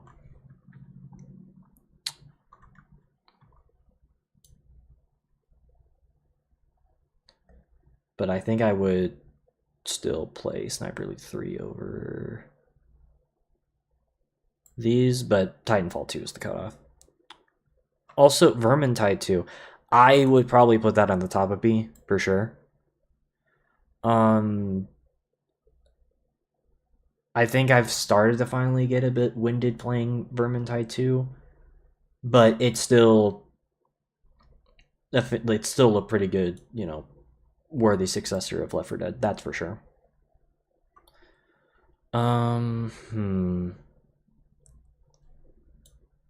Would I play Medal of Honor over Quake 2? Probably not. I'd say Quake is better. Yeah, it's better than Halo Wars. I think I'd rather play Rome 2 though. I don't know. Quake 2 weapons can this has the same problem as Ratchet and Clank 2, where I just don't feel like the weapons feel as good to use compared to Quake 1, but I digress. And then I would say I feel like okay. Would I rather play Medal of Honor over Age of Empires? And this is the original from 1999. Yes, I think I'd rather play Medal of Honor. Yeah, it can feel a bit clunky to play, but I guess I just get kind of annoyed with Age of Empires when everything is just one individual thing. That can be a bit tedious, especially on the Definitive Edition.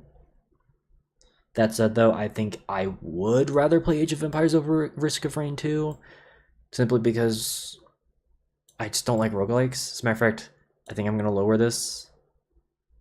I'm sorry, I just don't like Risk of Rain. I just don't like roguelites or roguelikes. So, that's it. Those super hot. Yes, I would play this above those. I played above Halo Wars, yes. I think I'd rather play Quake 2, though. It's a cool game, but, yeah. And then, would I rather play Outlast over Alien Isolation? No, because Alien Isolation is a cool survival horror game. I mean, they're both cool, but,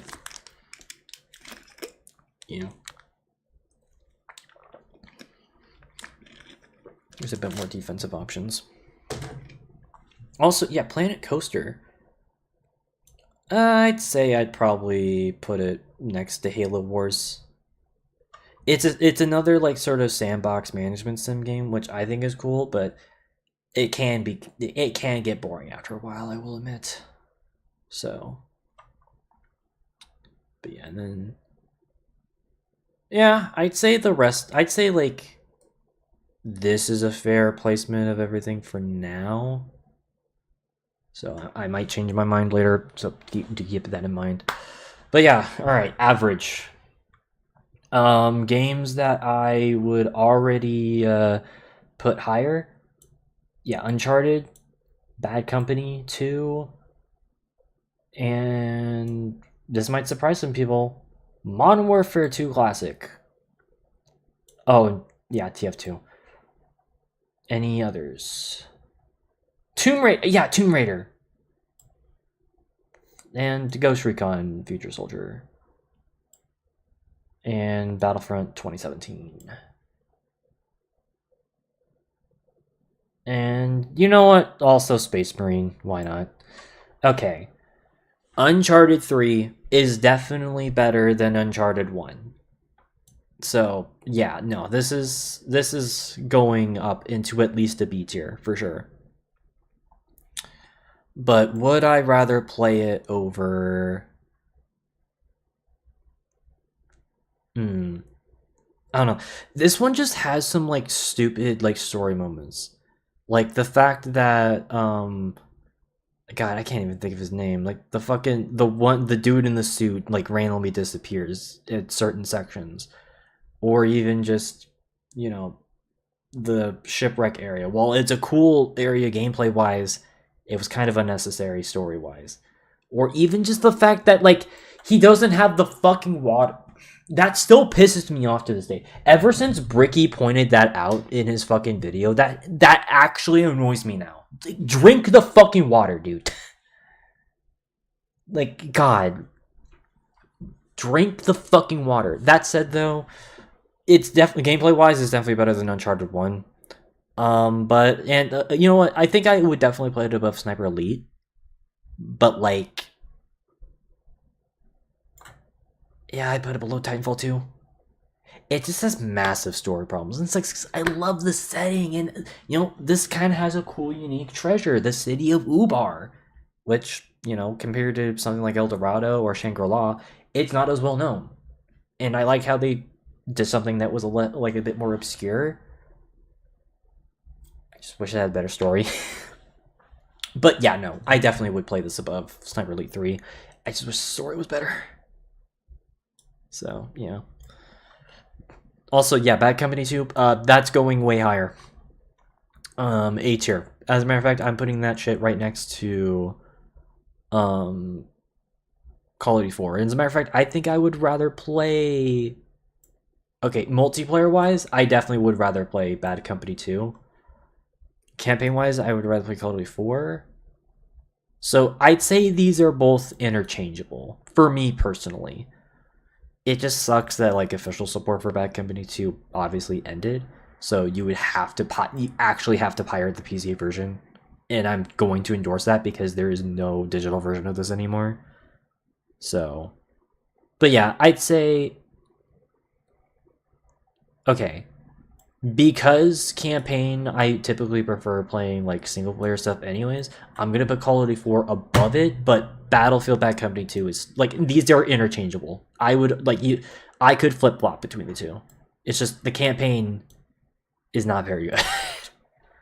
So in this, so I'd say this is the overall better package because at least like multiplayer can be fun still here.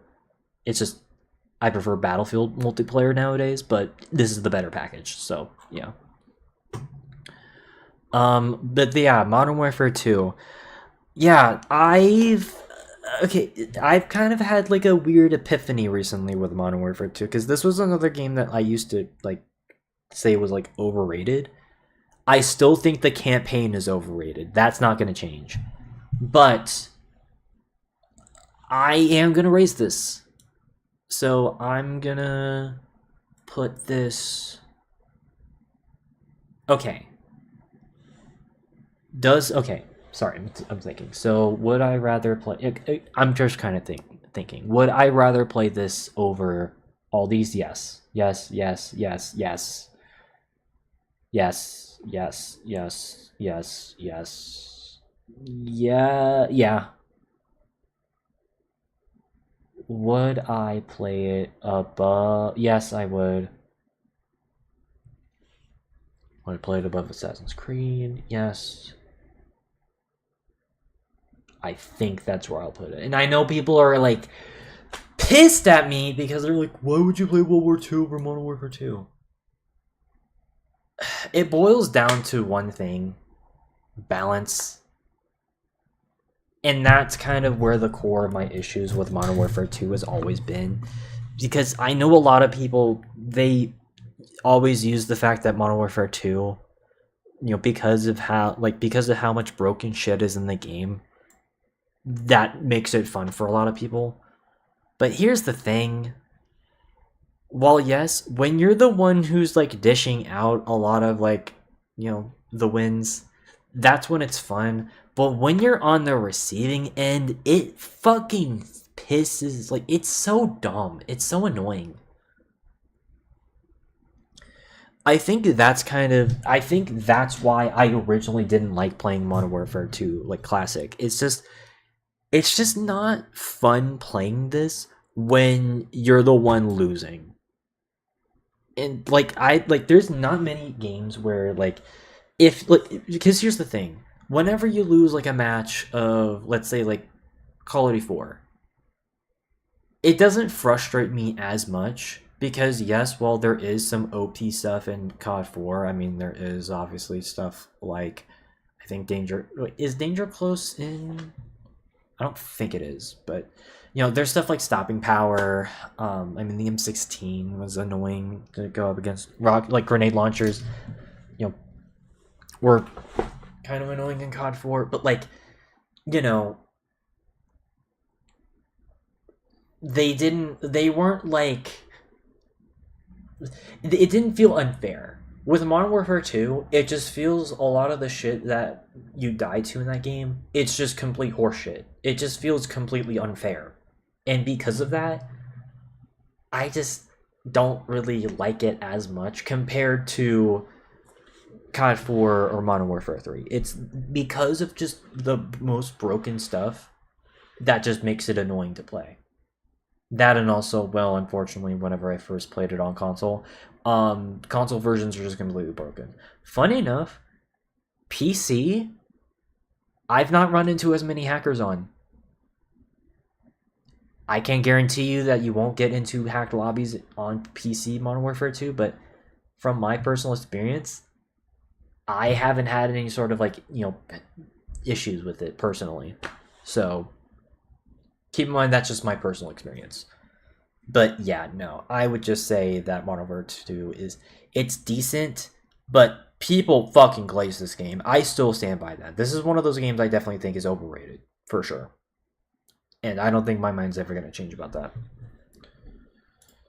So, and stop fucking, you know, okay, I have to rant about this. So, obviously, I've done YouTube shorts recently. Some of them I've done stuff for Call of Duty on. Stop fucking saying like this man putting MW2 below insert other game is crazy. Like, stop. I don't. That shit really fucking pisses me off whenever like people like, especially if it's like done by a bunch of different people saying the same shit. Like, just stop. I don't like it as much as other games. I've grown on it. I still think it's overrated. Sue me. But anyways, so sorry. I just had to get that out there. Like, stop shitting on people who don't like all the same games that you do. Not everyone has to like every single game that you do. So, I try not to shit on anyone if they disagree with me. There's very few games I'm willing to do that on. But anyways. Okay, TF2. I mean, I think I put this in average because I was just kind of getting sick and tired of playing it. I do like TF2. I just don't really play it as much anymore because, I mean, I've kind of realized I don't like hero shooters as much. I like class shooters, but not hero shooters. Which I guess, to be fair, TF2 is kind of... It's the first hero shooter, but it still feels like a class shooter. So because of that, it's the best middle ground for me personally. But I guess I'm just kind of done playing PvP games now. That said, though, I was playing a lot of TF2 earlier this year, like off camera. I had a lot of fun. So, and yeah, I would definitely put it like right here. Actually, no, I'd play it above those games. Yeah, I would play it above, like, you know, those. I guess I'm just kind of at the point where it's like, it's whatever for me. That said, though, Tomb Raider, that's going up here. Tomb Raider 2013. As a matter of fact, I'm actually going to put this right here. Yes. I only put it in average last time because I didn't fully play through the game because the the PlayStation version was glitched. Like, it kept crashing for me. But after playing through it legitimately, I think it's actually one of the most underrated games ever. I think this game is actually pretty fun. There's a group of people who shit on this game. Those people I don't agree with. I think this game is actually a pretty good reboot, all things considered. So yeah, I just think this game's pretty fun, and I recommend people play it if they have not played a Tomb Raider game before. So it's not the Lara Croft of the older series. It is a completely different Lara Croft, but I was all for it, and I think it turned out well. So I just wish they made at least one or two more games in that reboot series. But I digress. And then Ghost Recon Future Soldier. Yeah, I would probably play this above a lot of these games here. But I'd probably just put it right here. It's a confident like Gears of War clone, set it in the Ghost Recon IP. So, yeah. And then yeah, Battlefront 2 and Space Marine. Again, this is awkward because okay, here's the funny thing about Battlefront 2017 is that this game is like back. Like, okay, let me check Steam charts right now, because earlier this year it broke records. Like, it surprisingly, like, there were like what 40,000 people playing it. Unfortunately, yeah, that number unfortunately has since dipped, which is pretty. But yeah, no, back in like June. Yeah, back in June, there were thousands of people that were playing Battlefront 2017. It was actually insane. And unfortunately, the momentum did kind of die down in July. But like still, there's still 3,500 people playing currently as of right now. That's still really good. But like for some reason it just kind of peaked this year, which was just kind of crazy. And I played a little bit of it during that time, and it was fun. And I will admit, the game, compared to its launch, way better. Granted, you guys know what I typically say. 3, 2, 1, get your fucking launches right. But, I mean, to be fair, though, I do have Rome 2 on here. I like Rome 2, and even Battlefield 4. Both those games had awful launches. So I guess at this point, I'm just a hypocrite, and well, we're going to be talking about another game later that also had an awful launch. But that said, though, it's not going to be 2005, which I'm just going to say this right now also. And I think I also mentioned this in our Star Wars games tier list. There's been a weird group of people I've been seeing online recently who have been trying to say that this is like this is objectively better than this, like the original. I'm just gonna tell you guys right now, no. Because, well, yes, this is definitely better than it was at launch. And hell, I'll even like put this. You know what? I'm gonna put this right next to COD World War II, which might surprise some people, but yeah, I would put it right there. It still does not hold a candle to the original version, because this, for two reasons. Number one, this game, you can it has way more game modes that you can pretty much play whenever you want compared to Battlefront 2017, because this game, you can play this both online and offline. There's a lot more game modes where you can play with bots, which, oh, I don't want to fucking play with bots. Those are kind of weird. Okay, but like it actually helps keep a game alive. And the fact that like this game, like Battlefront Classic, it has your conquests, your 1 and 2 flag capture the flags, your space battles, and your hero assault. And then you compare that to Battlefront 2017, which, yes, it does have supremacy. Keep in mind they added that.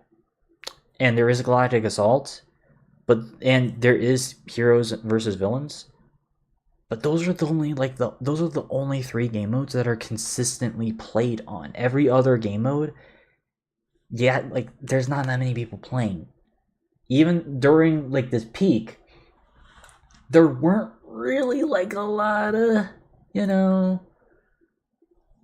games that like there weren't like those were still like most people who were just playing this, they were either playing Galactic Assault or they were playing Supremacy.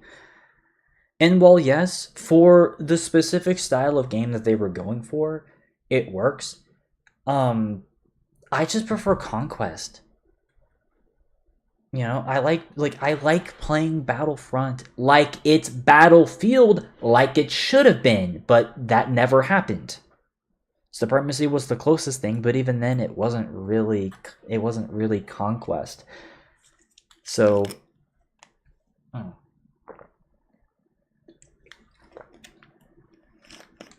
besides, you never even got onto the ships for the Rebels or Empire in Supremacy, which was mega lame. So yeah, there's that. But then also, it's like, you know, most of the maps in classic Battlefront 2, you can play either Galactic Civil War or Clone Wars on. You can't play Clone Wars on Jakku or First Order Resistance on Hoth in the new game. That's just not a thing. And I think that's mega lame because, dude, it's a galaxy. Why the fuck are we not able to play, crosshairs between different maps? That doesn't make any sense.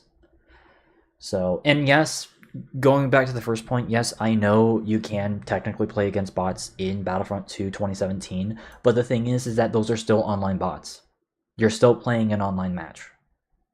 Once the server shut down for this game, you can't even access that. So, like, I'm sorry, but it is the truth. But anyway, so yeah, I don't know. It's just like, I like the game, but people don't oversell it. I'm kind of getting annoyed by when people oversell it. And also, yes, even though people have finally figured out how to make custom maps for Battlefront 2017, people have been doing that for 20 years for Battlefront 2005.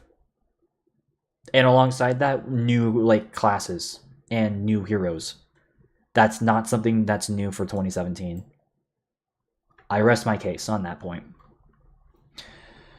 All right. But yeah, no, as far as these other games are concerned, I'd say my placements here aren't wrong as far as everything else that's on the average tier. Space Marine 1. Okay, I think this is the bottom of B for me. I like Space Marine 1. I actually did replay it. I think it was last year off stream for Goldie. And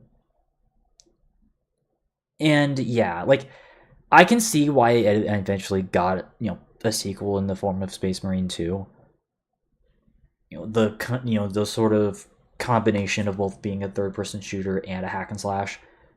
It was definitely a unique take, and gameplay-wise, it was pretty competent, even though it admittedly did get repetitive. I don't know, man. It's just the cutscenes in the game are just kind of lazy, and I mean, I'm gonna be honest, I don't remember a single character in the game. But the locations, I'd say, are pretty good. And there is just enough of an enemy variety in the game. So I'd say it's the bottom of the good games, at least for me. So, and yes, the sequel is definitely much better. All right. So, the average tier. I'd say, I think most of the games that are on average, yeah, I'd say this is yeah, I'd say these are fairly where I would put them. That said though, I'd say at the top of average would be Black Ops 3 for sure. Although, I know the last stream I did on YouTube for you guys, I know I was playing Black Ops 3 Zombies for you guys, and I love Black Ops 3 Zombies. It's just, I can't get over the fact that everything else about the game sucks. I hate the campaign. The multiplayer sucks ass. Free Run's alright. I like Free Run. Nightmares is fucking awful. And while, yeah, Dead Ops Arcade 2, it's a fun distraction, it's not something that's going to keep your attention for long. Same thing with Free Run. That's where my issue comes in. Is that, like, people love this game because of zombies. But here's the thing. I'm not just a zombies player. And that's what I've been trying to say. And honestly, what I've been trying to avoid for the past, like, 4 years is I don't want to just be seen as, like, a Call of Duty zombie streamer. Because, you know, I used to stream a lot of Call of Duty Zombies. And while, yeah, I still love zombies, it's still, you know, one of my favorite things to play, that's not the only thing I want to focus on as far as stuff for YouTube and Twitch. So, the fact that, you know, as someone who likes first-person shooters and likes playing through campaigns and a little bit of multiplayer stuff, and those parts of a game suck, yeah, no, I'm not gonna have a higher favor of, like, the rest of the game. Just even if one mode is fantastic, it's just, it is how it is. I'm sorry, but, like, that's just how I feel. So, that said, though, as far as the other games that are on this tier, I mean, I would probably say, begrudgingly, because of the customization of Sims 4, I would put it just right below that. Because that's definitely the thing that is for sure carrying, you know, Sims 4. But everything else is just kind of like, you know. Again, I'm trying to think, would I rather play this game over this game? So, I'd say next up, I would probably play Republic Commando above the rest of these. Yeah. And then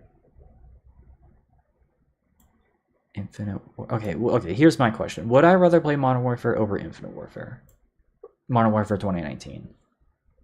Okay, Republic Commando. Again, I just feel like this is another game that I think people just think a bit too highly of. It's not a bad game, but man, can it just feel like it's just bullet sponges, or just your weapons are too weak, I don't know. But yeah, as far as these other games, yeah, Infinite Warfare versus Modern Warfare 2019. Okay, they both have good campaigns. I think Modern Warfare has the better campaign. Okay, you know what? I think I'll put Modern Warfare 2019 above Infinite Warfare, because I think I prefer the campaign and the multiplayer above it. Though, I think I definitely prefer zombies, but zombies kind of isn't very good in Infinite Warfare. I'm sorry, people. But I don't know. And then, oh, but Hardline. Actually, okay, you know what? I think I would rather play Hardline above both of those, though. Because, again, I just prefer Battlefield multiplayer. And Battlefield Hardline, I actually like its multiplayer. Campaign's whack, but yeah. Yeah, I'd say that's fair.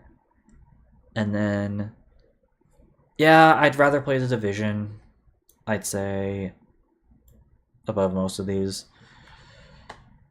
Please don't fucking... Please, Ubisoft, add a fucking offline version for this, because I actually like... I kind of like The Division. It is repetitive as fuck, though. I will admit that, but I don't know. It's kind of whatever. And then Vegas 1. Would I rather play that over most of these? No, I think I'd rather play Red Orchestra 2. I like Red Orchestra 2. Especially when you're playing it against bots.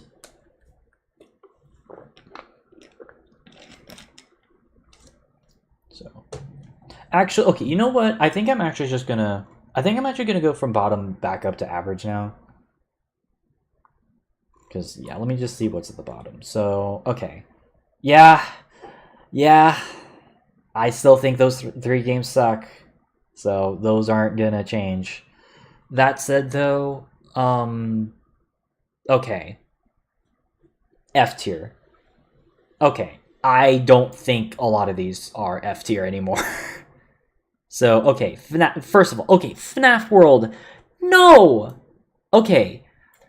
The reason why I put FNAF World this fucking low, I will admit it was because of peer pressure. I don't think that FNAF World is this fucking low. As a matter of fact, this is a complete turnaround story. I'm actually gonna put it in like B tier. Would I rather play it over? Okay, I think.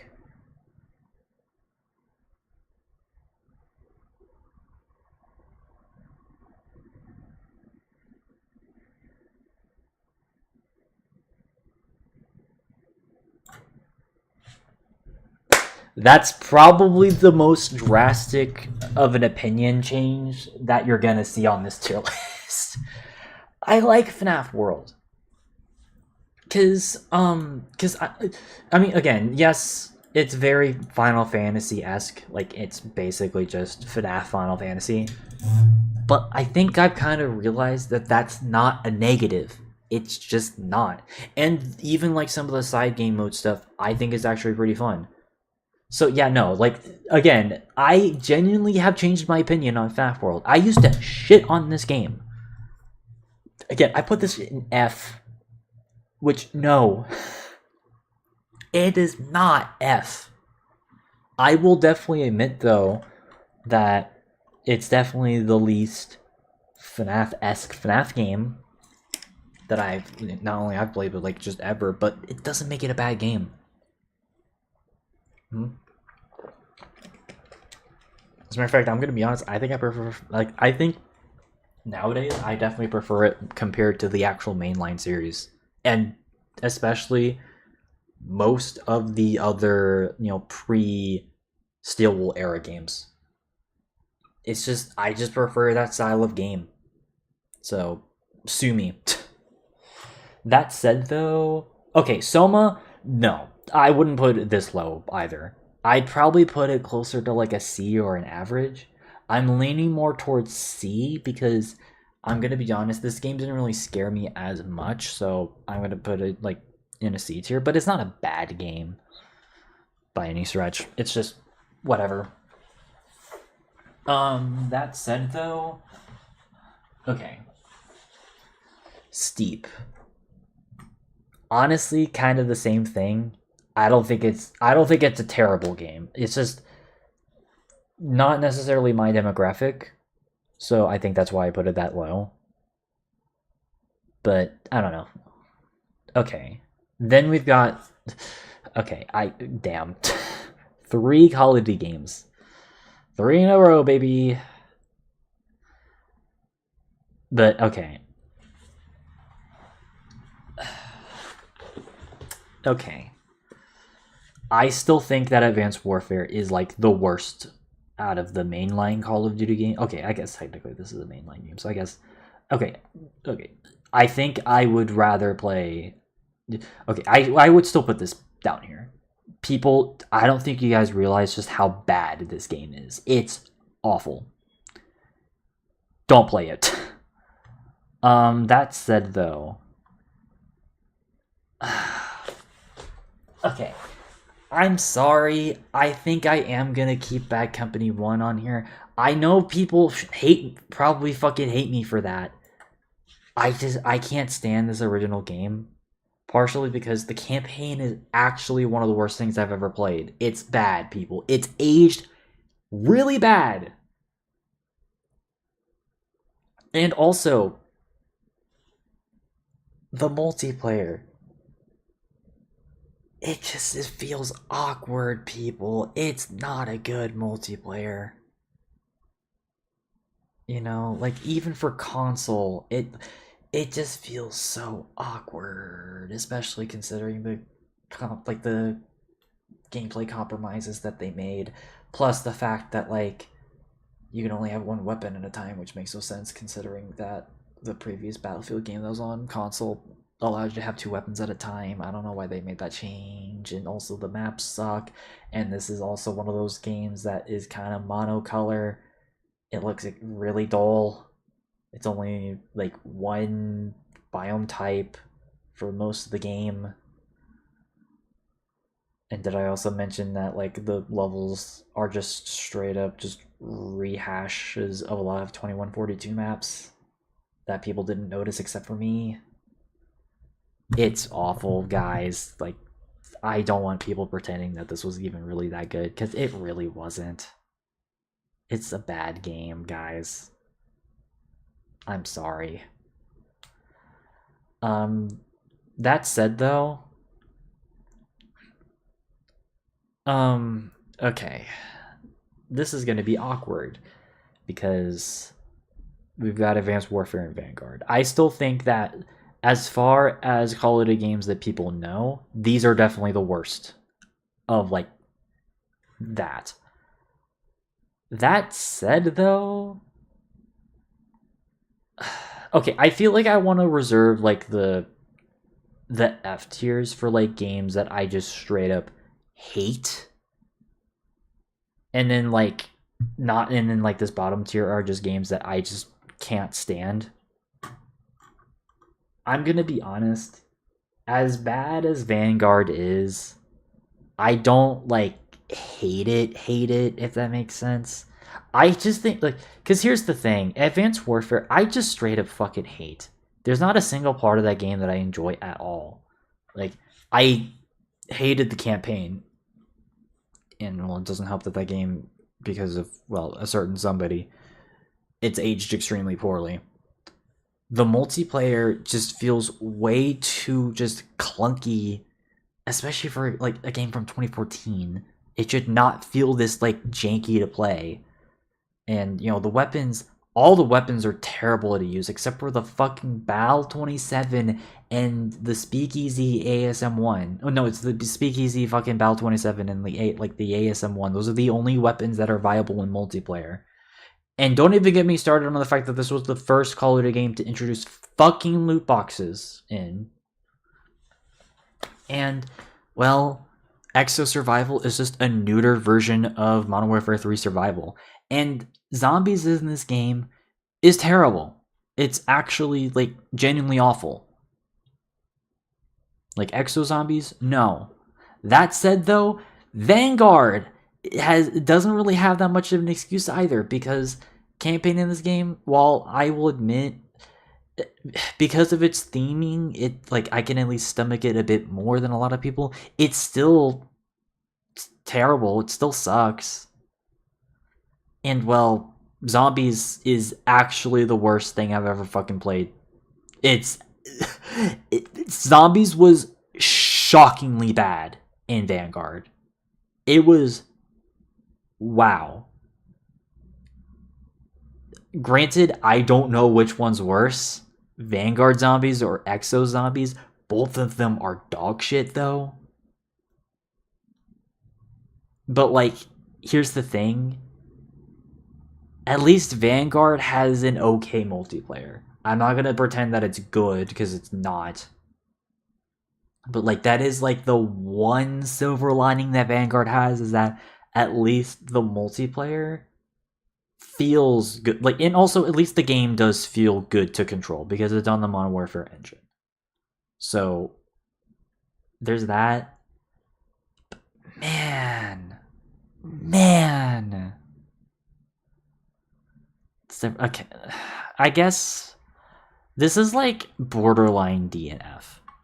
I'll give it the benefit of the doubt and I'll put it in a D tier, but like it's at the bottom of D tier. You're not gonna convince me that it's gonna be any higher. Alright, that said though, okay, D tier games that I'm gonna raise up. So I think I'm actually going to raise, and again, this is gonna surprise people, I'm gonna raise Battlefield 5 and Ghost Recon Breakpoint. I think I'm just gonna put both of these in like average. Ghost Recon Breakpoint had a awful launch. It did. It had a... Actually, frankly, both of the games had an awful launch. Granted, in the case of Battlefield 5, it was more to do with the fact that it didn't have any content in the game when it first came out. And also some question, like, granted, this is grifter. A lot of the criticism of Battlefield 5 admittedly was more grifter bullshit. Which obviously, fuck that. But yeah, it was just due to the fact that there wasn't really that much content in the game. And with Ghost Recon Breakpoint, it just was a very glitchy mess of a game. Again, get your fucking launches right. Which I feel like I should put that on my wiki as like a meme thing, but whatever.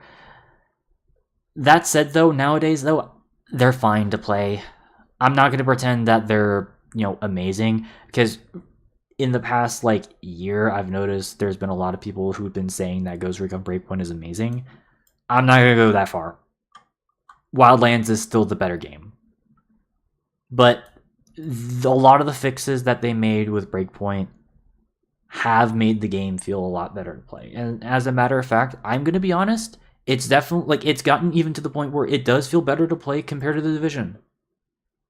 So yeah, nowadays, it's definitely better than the Division 1. I'd rather play all these other games above it, but yeah. And you know what? I'm going to be honest, Battlefield 5,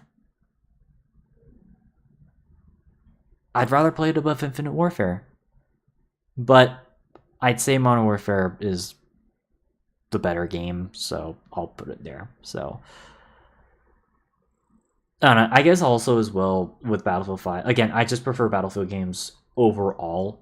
So there is a bit more of like a curve for Battlefield games for the most part. Bad Company's trash. I stand by that. But I don't know. I guess I just prefer playing Battlefield 5 a lot more often. And yes, I know Battlefield 1 is in C tier. We'll talk about that later. But yeah. That said, though, is it better than... Okay, actually...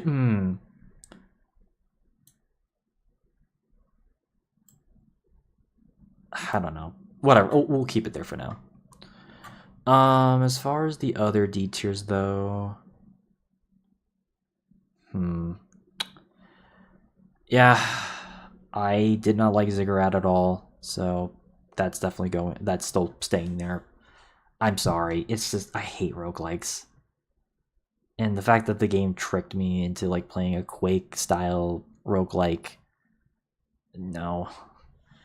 And yeah, Deceit, I just did not care for at all, so I'm actually going to put it lower. It's just a Dead by Daylight clone.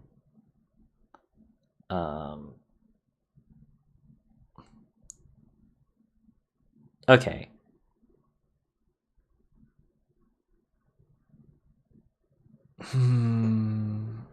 Okay, sorry, I'm just looking. I think I might have been a bit too harsh with those two. I don't like them. I don't like Mirror's Edge or Contagion, but they're not like bad. They're just kind of whatever. So I'll put both of those in C tier. I don't know. I guess I was just overhyped. It's like, I think I'm noticing like a lot of the games that I am like saying are overrated.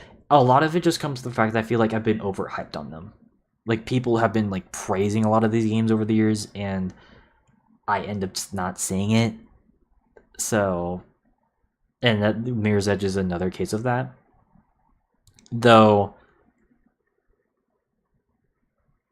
yeah, I don't know, I just don't really care. And then Contagion, it's an okay zombie survival game. Definitely objectively better than fucking No More Room in Hell, and I will stand by that. I just wish there was more to do in it. So yeah, that's kind of my thing. Okay, FNAF 4, yes, that's staying in D tier. I just don't really like it. I would rather play it. Okay. I guess I'd rather play it over Ziggurat and Deceit. I just don't like how it's like, audio cues. Because again, I'm like tone deaf, so that causes problems. Would I rather? Okay, yeah, I would rather play Spear of Destiny over all these. I guess, okay, I don't even know if I'd even put this in D's here. I guess I just didn't like its expansion packs. The expansion packs are what made me dislike this. So, because it's still Wolfenstein 3D, it's just not as good levels. So I'll put this in C tier as well.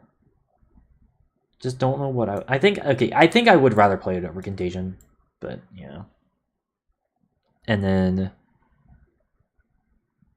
Styx, Master of Shadows.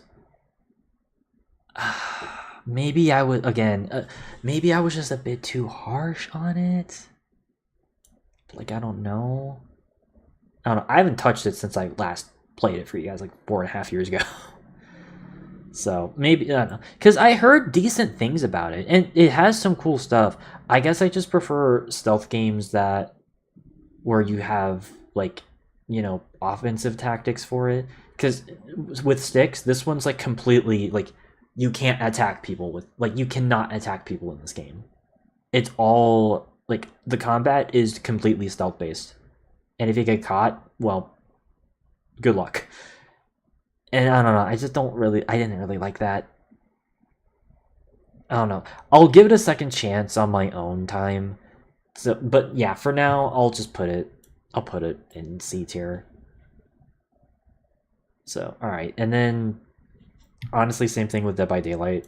I'll just put it in C tier. Again, it may have just been just the fact that I just didn't really care for it at the time, but I don't know.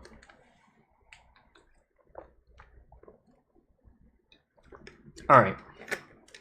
And then that leads us into Call of Duty Ghosts and Black Ops 4.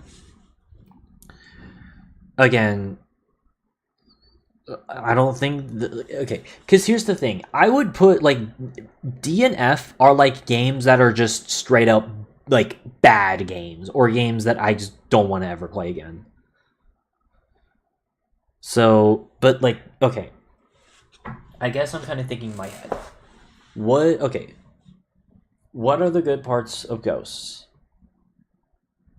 I like the DLC maps, and I like how I like at least the concept of how they use the perk system. For yeah. Campaign sucks though. Multiplayer can be a bitch to play. Maps were awful, and Extinction, it's fun with friends, but solo, it's ass. It's actually terrible playing. So, yeah. But as far as Black Ops 4, I actually kind of like its multiplayer. I'm not gonna lie. I like the maps are okay. I just don't like fucking battle royales. So Blackout is already okay. Yeah, I think I'd rather play Black Ops 4 over Ghosts. And hell, I'll even put it in like C tier. But like zombies, man. I'm sorry. I'm just gonna be straight up right now. I'm a Black Ops 4 zombies hater. Like, I'm just gonna be straight up honest about that right now. Like, as far as zombies, like, I'm a Black Ops 1 and World at War lover as far as zombies is concerned. But I don't like Black Ops 4 mechanics, dude.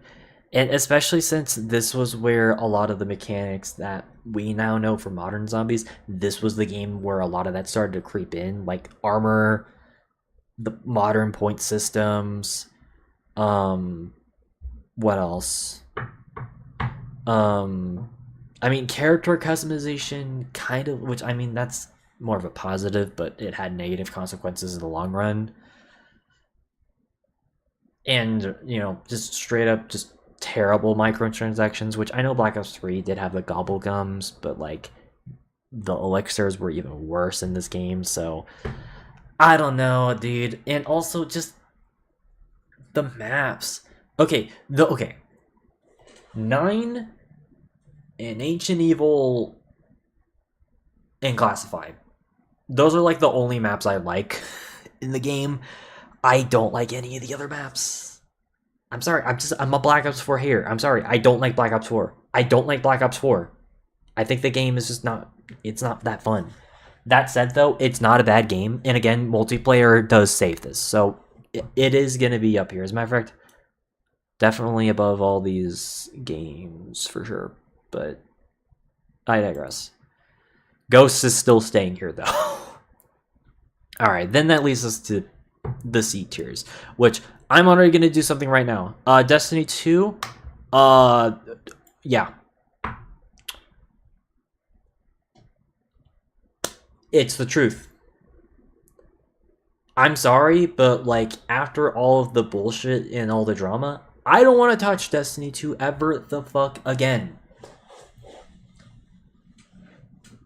And like I think I was too charitable about the fact that they literally removed paid content.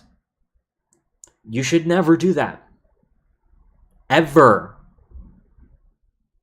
And also, stop recycling a lot of the content that was in previous expansions. And I don't know, man. It's just this has honestly probably been the biggest fall of grace that I've ever seen from a fucking studio. Okay, maybe not the, but easily one of the worst. It's like, why? And also, doesn't this game now have like AI generated content in it? Or like some bullshit like that?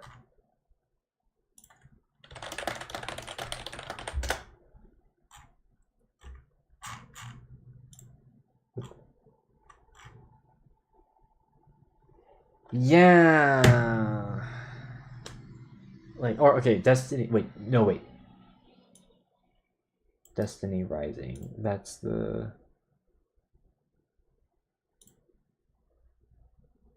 No, okay, never mind. That's the mobile game. Okay, okay, I take back what I said. Destiny Rising's the game that has AI bullshit in it. This game doesn't. I will give them credit there, but it's just repetitive mission design. And I know this game is technically an MMO, but it doesn't play like an MMO. You're barely around other players. And again, the story is just makes no fucking sense. It didn't make any fucking sense at launch. It is even worse after them removing single player story based content. So you're not gonna know what the fuck you're doing once you start playing this game. And none of the content that I played in this game exists anymore. So I don't even know what the fuck is gonna happen. So yeah, like I'm sorry, but Destiny, they gotta wrap it up. And this is coming from someone who used to defend Destiny.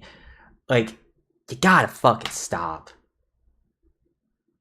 Make Destiny 3 or just make a new game, which they are making a new game and they are working on Marathon, so I will give them that. But like, gotta come up with a new concept at this point. Like, I'm sorry, but like, holy shit. It's bad. So, alright. What else in the C tier? Okay, as far as games that I'm raising though. Okay. Yeah, Battlefield 1, Black Ops Cold War, Left 4 Dead 2. I only put it this low because this was around the time when I was just getting burnt out. Heretic, Marathon, and I think those are the only... Oh, and, well, this might surprise some people. But as far as... Okay, raising from C to average, I'd say... Heretic and Marathon, I'm going to put those in average. But would I would definitely prefer Heretic over Marathon. And then I would put Heretic... I'd rather play this over... Okay, I'd rather play Vegas 1 over Heretic. And then Marathon, I'd say I'd rather play this over... I'd rather play it over Resident Evil, but because yes, this is a Doom clone.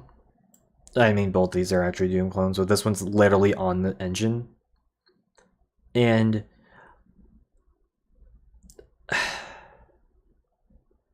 I just don't. Okay, I just don't like the second half of the game. The first half is fine. The second half's just not good. That's kind of why I put it in average. And then Marathon, it just feels very clunky, and the shooting is just kind of whack at points, and I don't know, the perspective can be really annoying. This was a very frustrating game to try to play through, especially since the level design doesn't really help knowing where the fuck you were supposed to go. This is one of those like where the fuck do I go kind of games, and it just wasn't really that fun. That said, though, I do appreciate it a bit more because I don't know. I think I just appreciate the fact that this was like when Bungie actually had fucking integrity. So that's kind of why I at least appreciate OG Marathon. Excuse me. But also, I don't know. I like the art direction definitely saves this game for sure. So average. Battlefield 1. Again, okay. Perhaps I treated you too harshly, because I'm gonna be honest.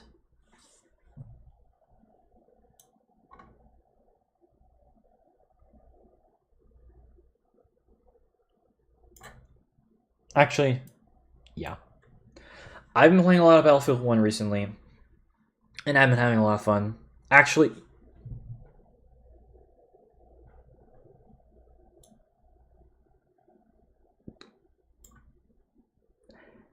yeah, I'm back.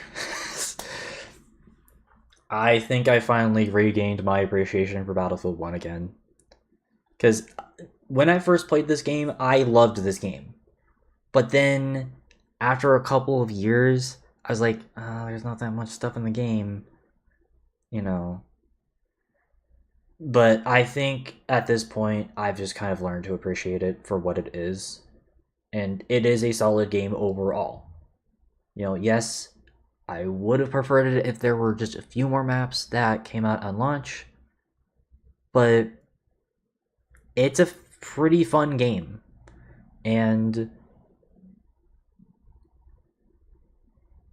you know, I don't think it's like the best Battlefield game. That honor goes to Battlefield 2 and Battlefield as far as like modern day or Battlefield games you can actually play nowadays. Battlefield 4 definitely covers that. But Battlefield 1 I think is pretty damn good still. And I mean, I will give it this. It was the last Battlefield game to actually have a good launch. So yeah, definitely changed my opinion for sure on Battlefield, especially recently.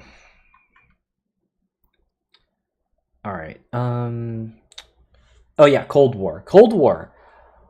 This is gonna piss some people off, but I don't care. Cold War was the last good Call of Duty game, and as a matter of fact,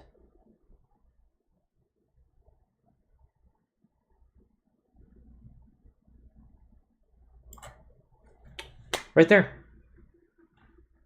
Campaign I thought was pretty good. Multiplayer I really liked. And again, yes, I know this game didn't have enough maps. It should have more maps. But I thought it was still good. And I actually liked zombies more than Black Ops 4. Black Ops 3 still has better zombies, but overall the package for Cold War I think is way better. Again, I'm tired of people shitting on this game. It's not that bad. It's better than Modern Warfare for sure. Like, stop. So, yeah. And then Left 4 Dead 2. I'll just put it right there. Okay, no. Okay, I prefer TF2. For sure. I don't know. You can pretty much just interchange all 5 of these games, if I'm going to be honest. I guess I just get sick and I just don't want this to be the only fucking game that I play with friends. Because I got sick and tired of that. That's why I put it down in C tier. It wasn't because I thought the game was bad. It was just more of a mentally, I just want to play something else. Especially if, you know, there's a game that has a good progression system. So that's where my headspace was. So I apologize. That said though, okay, Half-Life. The game that is pretty much infamous for me, like, shitting on this game. I will fully admit, perhaps I treated this game too harshly. Because it's a good game. It is not the fucking best game of all time, though. People over... yeah, this is not fucking S or God. Like, you have to be actually insane to think that. It's nowhere near this high. It's a good game. It's like... I would personally... like, okay. Yes, I would prefer to play it over these, yes, those, yes, yes, yes, yes, yes, yes, yes. But, like... it's right... okay. It's right here. It's right there. I would definitely prefer... like, nowadays, I would definitely prefer to play it over Return to Castle Wolfenstein because... oh, but, okay. Because here's the thing. The reason why I didn't like Half-Life 1 wasn't because of, you know, the stuff that this game did. Because I liked the location of this game. You know, Black Mesa, I think, is a pretty interesting location. Even if that means that a lot of levels can look the same, it's still a pretty cool idea of having a more realistic setting, even if other games did that. And I think that the weapon roster is actually pretty competent. And hell, the enemies, for the most part, I think are kind of cool. It's just surface tension onwards is where it goes downhill. I don't like surface tension onwards with Half-Life 1. That's when the game starts getting way more frustrating than it should have been. And well, it doesn't help that the expansion pack, Blue Shift, is not a very good expansion pack. Opposing Force, that's actually a really good expansion pack. And hell, I think I even said that it's actually better than the base game. So, it's a good game. It is not one of the best games of all time, though. Or at least I don't think so. That honor definitely goes to its sequel, Half-Life 2. I will say, though, this game did walk so that this game could run. I will totally admit that, though. So I like Half-Life 1, but stop overselling it. That's what pisses... that's when it gets frustrating for me, is when people oversell video games. Because that's when I start not caring anymore. So, that's just me, though. But anyways... okay. I mean, yeah, I would probably say the rest of the games that are on this tier. Yeah, I'd say... okay, except for Uno. Uno...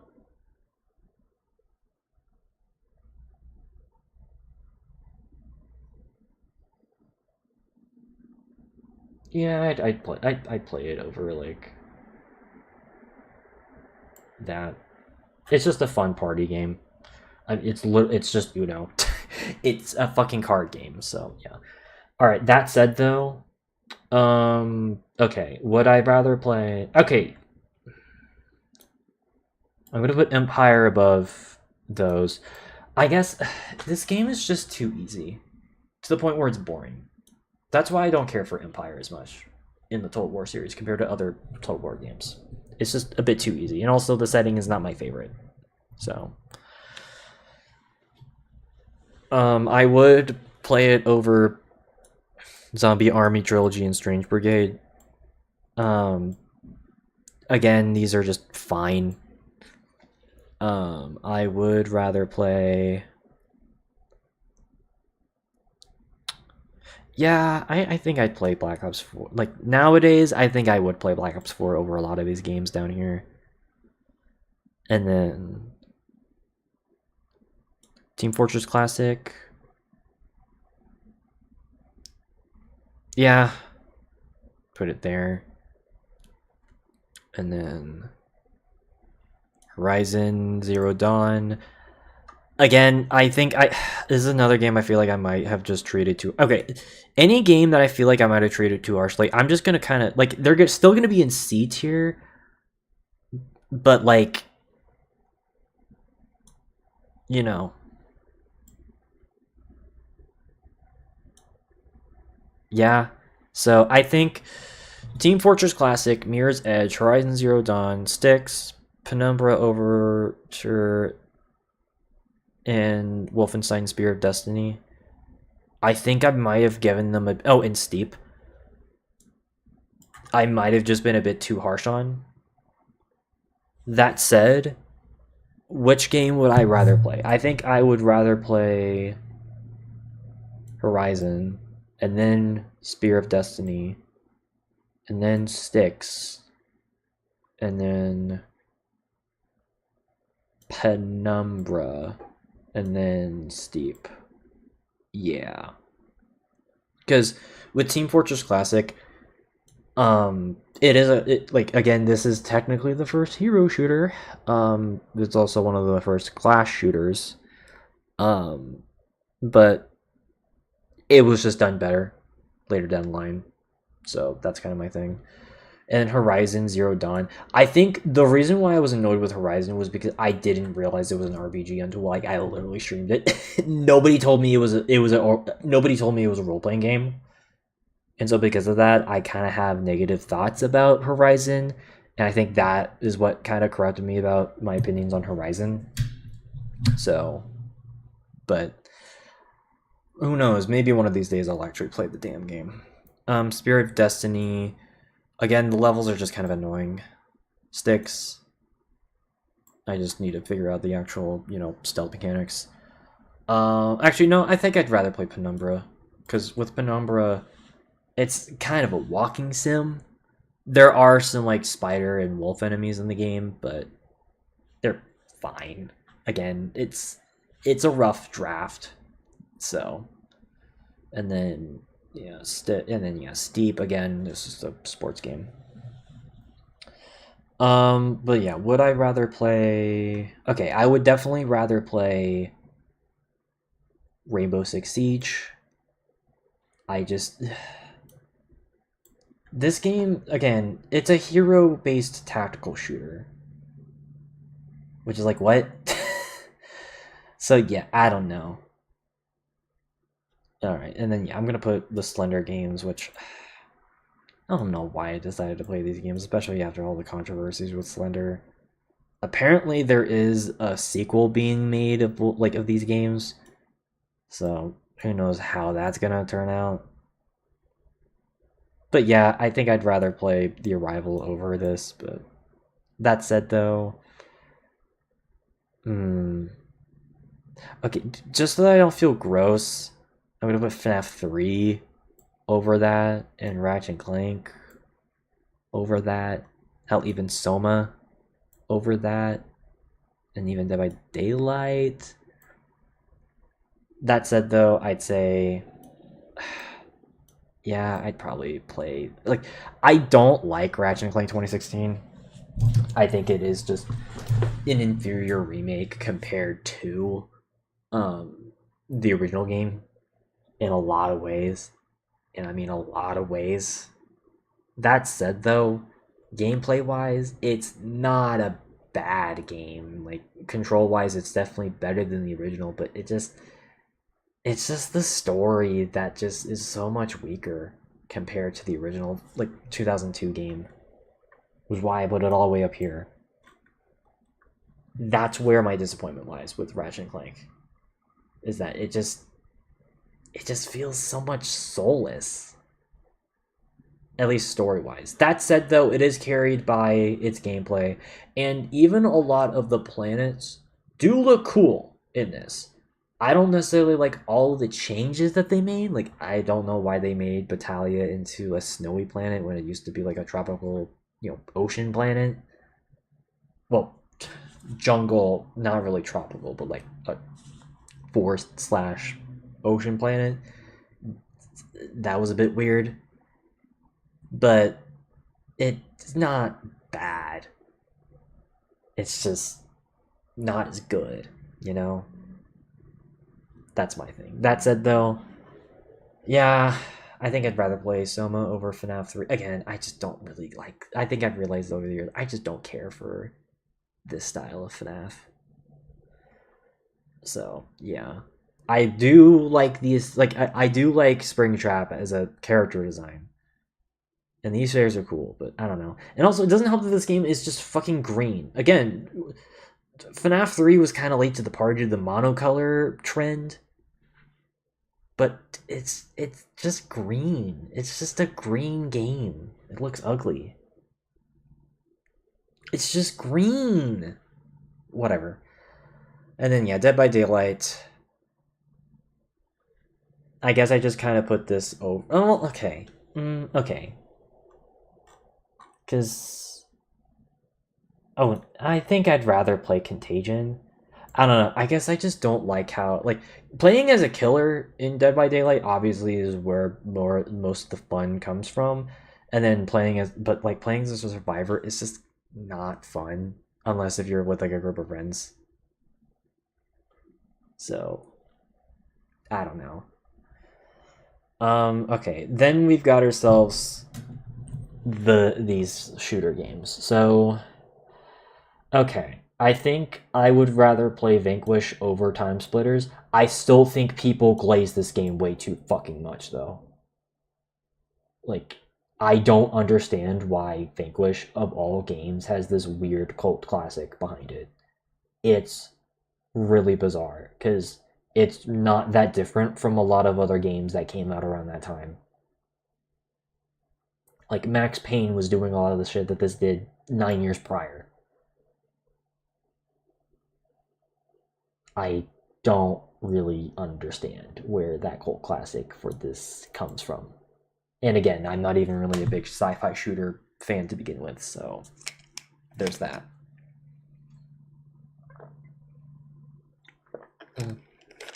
Alright, and then that gets us into Time Splitters and then Brothers in Arms. I think between both of these, I'd rather play Brothers in Arms. Even though the shooting in this game doesn't really work half the time, and that shit annoys me. At least it's carried by its narrative. Its narrative is okay. And, I'm biased for World War II shooters anyways. I don't know, Time Splitters just has not held up at all recently, so yeah. And then I guess Overwatch. I don't know. I mean, again, I just don't really care for hero shooters anymore. That said, though, I guess I'd rather play this over most of these other games. But I don't know. Alright, okay, let's finish up the average tier. So I'd say... Okay, would I rather... Okay, yes. And then... I would... Okay, I think I would rather play Battlefield 5 over Hardline. I don't know if I'd rather play this over it, though. I'm gonna say no. So, yeah. Okay. And then, yeah. Yeah, I think I'd rather play Uno over Vegas 1. Because Vegas 1... The reason why I don't really like this game as much compared to its sequel is because of the movement. Again, the movement... Because you're able to actually... Like, there's a lot more stuff in Vegas 2 to do. It ruins Vegas 1 for me. So... And also, again, this game just looks ugly. Again, monocolor. So... Would I rather play CS:GO over Layers of Fear though? Okay, no, I would rather play Company Heroes 2. Actually, yeah, no, Company Heroes 2. Why is this an average? This should be in B. What the fuck? Granted. No, yeah, no, I'd rather play it above Halo Wars. Yeah, why is that an average? No, that should be in B. Yeah, it's not as good as Company Heroes 1, but it's still good. The fuck? The fuck was wrong with me? Okay, and then Warframe. Okay, sorry. Okay. Heretic. Yes, I'd rather play that over Layers of Fear. Would I rather play that over CS:GO though? No. Again, I just don't care for esports as much anymore. That said, CS:GO is whatever. And then I'd rather play Amnesia Machine for Pigs. Which, man, why did I choose to play this fucking game over like Dark Descent? That's a big mistake on my part. I apologize for that. And then okay, you know what? Honestly, I think I'd rather play a lot of games over this. Hell, yeah, I'd rather play fucking Soma over it, I guess. Yeah. So yeah, I've lowered that to C tier. Cry of Fear. Also, yeah, I don't know. I just don't really care for horror games as much anymore. So yeah, I know I did a whole tier list on it recently, but sue me. Okay, yeah, I'd rather play Skyrim above like those for sure.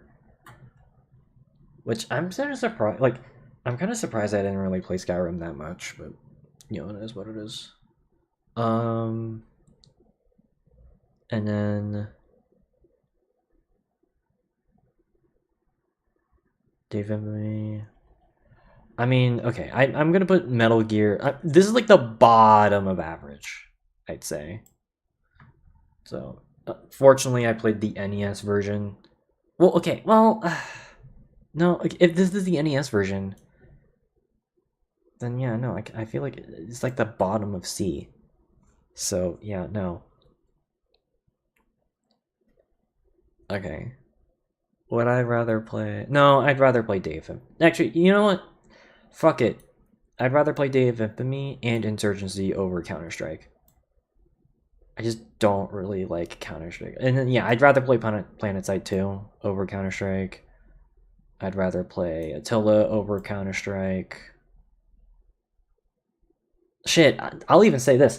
I'd honestly would rather play Risk of Rain 2 over Counter-Strike. I don't like roguelikes, but I think over the years I found to realize that Counter-Strike is just not really my thing.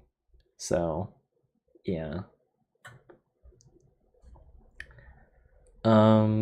Journey, I'd rather play over Machine for Pigs for sure. And I think I'd even play it over... No, yeah, I'd say that's right there, yeah. And then SCP Containment Breach. Yeah, I definitely would play it over that for sure. Even though it can be kind of fucking annoying to play through sometimes. But yeah, I'd say... And yeah, Thief.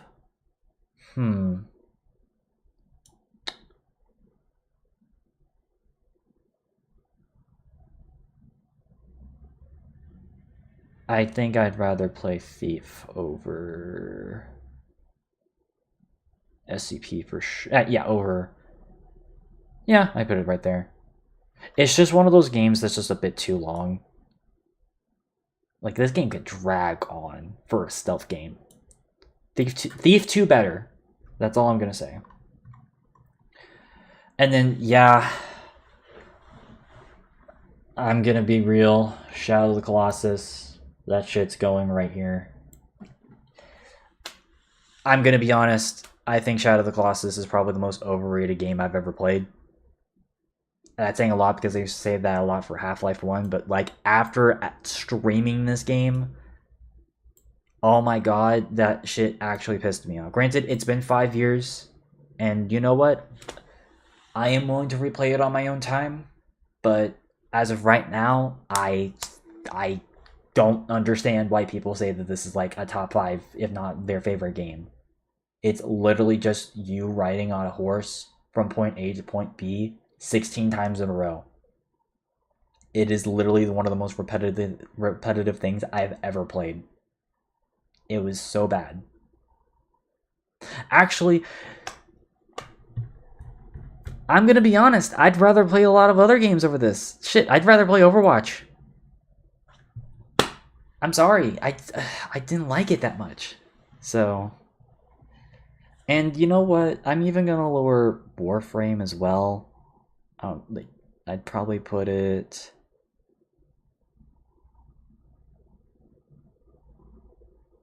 Put it right there. And I'm gonna be honest, Sonic was just recently ruined for me. I don't want to get into it, but like, if you've been paying attention to how I've been doing a lot of these streams and who I've been with, you will understand. The Sonic's just been ruined for me forever. So no, thank you. So I'm not gonna put it lower, but like,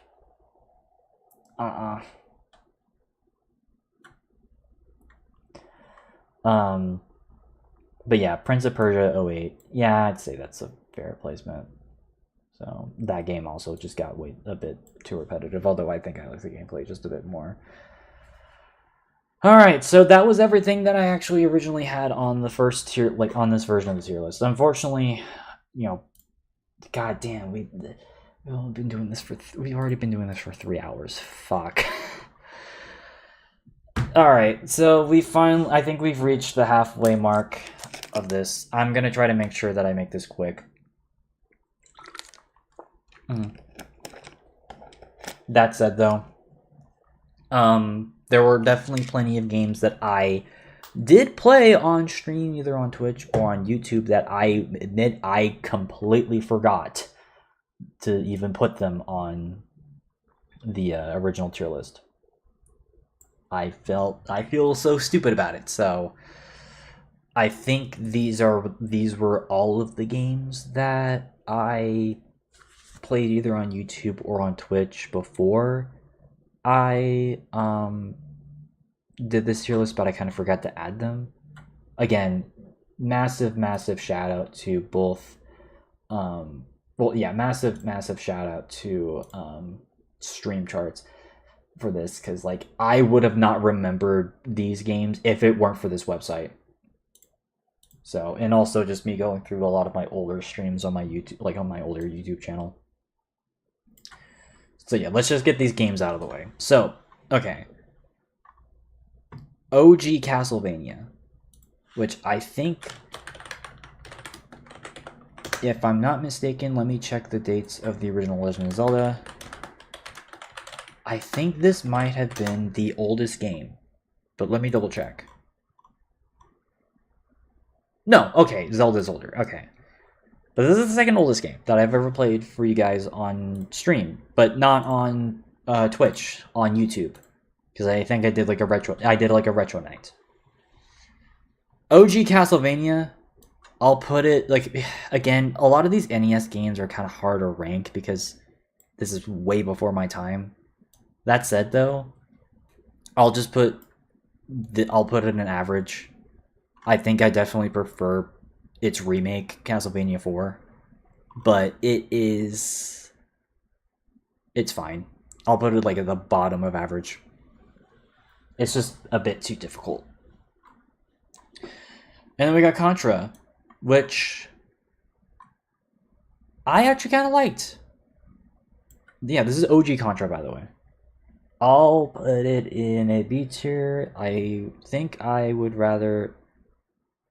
Yeah, I'd put it like the bottom of B. So, because the only reason why I don't put it any lower is the fact that, well, this was the first game to have the Konami code, which basically is just like a cheat code. This game has, like, the Konami code in this basically gives you like 30 lives in the game, which makes the game hella a lot more playable. And it makes it way more fun as a result. Granted, I would still rather play a bunch of other games, obviously, above it, but Contra's fine. So, alright, Mega Man X. I would put this.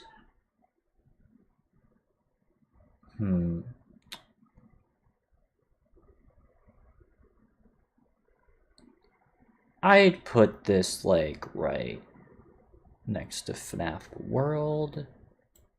Yeah.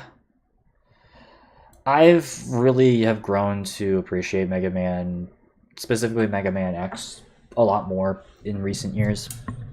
Because I used to just not care about him at all. And well, it didn't help that, well, a certain somebody in a few servers that me and Goldie were with, they were like obsessed with Mega Man, so that didn't really help things. But over the years, I've grown to appreciate Mega Man, especially like the first several Mega Man X games. And so, and I've even gone back and played through a bunch of the other Mega Man games for the Caspian Game Awards. I think he might actually be the one series that I've nominated the most compared to any other franchise. I might have to double check that, but Mega Man X, it was fun. I'm not gonna lie. Granted, it's not like a favorite game of mine because I'm still trying to get more used to more 2D side-scrolling games. Like, thankfully, Shantae helped me open the floodgates for me for that department. But there's definitely more games that I definitely want to, take more time to play on my own. So Mega Man X, pretty good. All right, okay, Day of Defeat and Day of Defeat source. I'm just gonna put these in average. I think I would rather play. Yeah, I'd rather play this over Counter-Strike because at least you can like respawn in both of these. But it can still be kind of annoying to play. So that said, though, source, I would probably put it right here. So, because it at least feels a bit better to play since it's on the source engine. So that's nice. And then Medal of Honor Allied Assault. I forgot. By the way, I played these, I think, 4th of July of 2020 and then 2021. And yeah, I forgot. I played Medal of Honor Allied Assault 4th of July of 2019. And then eventually I played it later down the line as its own sort of thing. I'm going to put this in A tier. And I'm even going to put it right next to Unreal. So yeah, I think the game is really good and easily like the best of the Medal of Honor franchise. So it's definitely like a game that you can definitely like feel it's a bit clunky now. And I will admit, the one thing that I don't like about Medal of Honor is that, and this isn't just exclusive to this game, this is also the same case for a lot of the other games, is that you are alone for a lot of the missions in the game. Not every mission, but like most of them. And considering it's a World War II game, I don't know, I just kind of wish you were with friends, like with AI teammates. But it's still a pretty good game, all things considered. And, it walked so that the Call of Duty franchise could run. And, well, we all know what happened from there onwards. So, yeah. And then, yeah, I forgot. I did like a random stream of Star Wars Empire at War for some reason in December of 2020. I don't remember why. I just did. That said, though, B tier. Though I'd rather play... Okay, I'd rather play it over Age of Empires, I'm sorry. But, yeah, I'll put it next to them. I'd rather play these other strategy games over it, but it's still decent. Alright. Now let's just talk about games that we've talked about before on different tier lists. So, which I think this is like all of these here. Yes. Oh wait, yeah, we haven't talked about this. Oh wait, I put Terraria on here. Wait. Fuck it, I'll just talk about Terraria. I don't remember if I actually played this before. I did this original version of the tier list, but I do remember actually playing it. It's fine.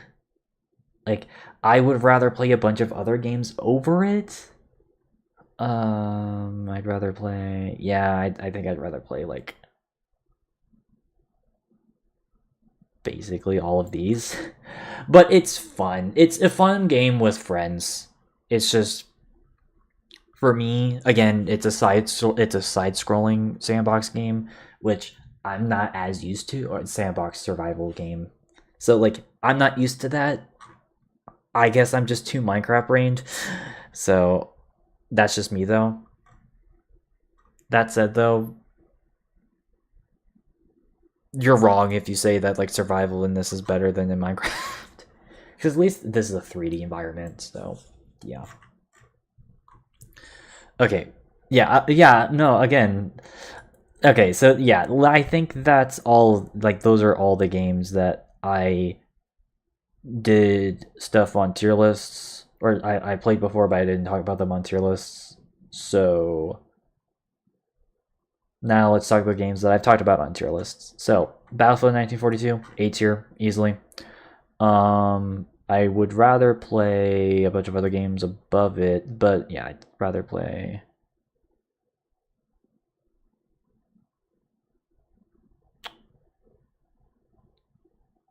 I'll put it right there. I know I randomly did a stream on like Battlefield last year in January. I just wanted to play something different. And I like Battlefield 1942. I think it's still pretty cool, even if the weapons are inaccurate. I just like, I don't know. And also just the fact that you can play against bots. You don't really get that a lot in Battlefield games anymore. 2042 thankfully added some of that, but which, okay, you know what? I technically did play 2042 on stream, but like it was only like the main menu that I showcased, I'm pretty sure. I didn't actually like play it, but you know what? I think just to kind of just so that we can like lay it to rest, I guess I'm just gonna add it. Because I was debating on whether or not I wanted to add it, but I think just kind of for the sake of it, I might as well do it. Because I want to talk about it, because I don't know if anyone's been paying attention, but I have been playing a lot of 2042 recently. So let's talk about it. So 2042, again, awful launch. Let's just get that out of the way now. Get your fucking launches correct. We say that all the time. And this is probably the game that's the most guilty of that, if I'm not mistaken. I don't think there's any other game where I've been like, get your fucking launches right more than 2042. Because it deserves it. So, oh shit, it messed this thing up. Damn it. So like, so yeah, like you can understand where my annoyance level comes up. But here's the thing though. Because again, I've been playing a decent amount of 2042 recently. Because of course, you know, the Battlefield beta, of course, because you know, Battlefield beta has been pretty much on my mind as of late. Sorry, I'm just trying to remember what games we talked about on like older tier lists. It's not going to matter eventually later on, but I just want to make sure I get this here, because god damn it, it's so annoying that this has to fucking reset every time. That actually is really annoying, I'm not gonna lie.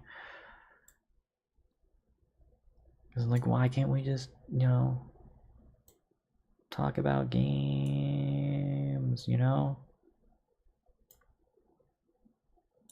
Okay.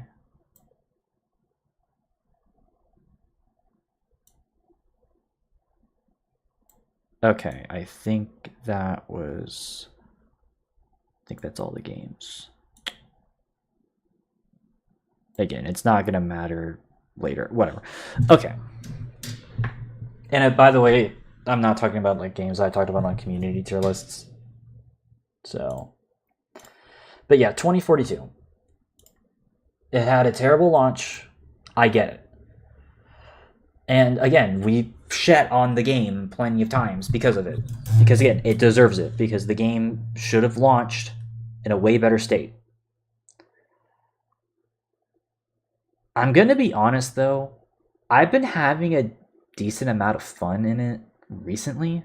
Like, it's been surprisingly pretty fun. And I haven't really encountered a lot of glitches as of late. Like, I'm gonna be honest, it's actually been a lot more of an enjoyable experience as of late. Now, granted, is it one of the best Battlefield games ever made? Fuck no.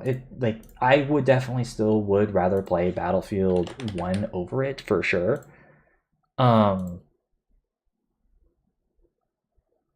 But and hell, in some areas I still would rather play Battlefield 5. But I'm gonna be honest, my opinion has started to shift. But it's not gonna be up in like here.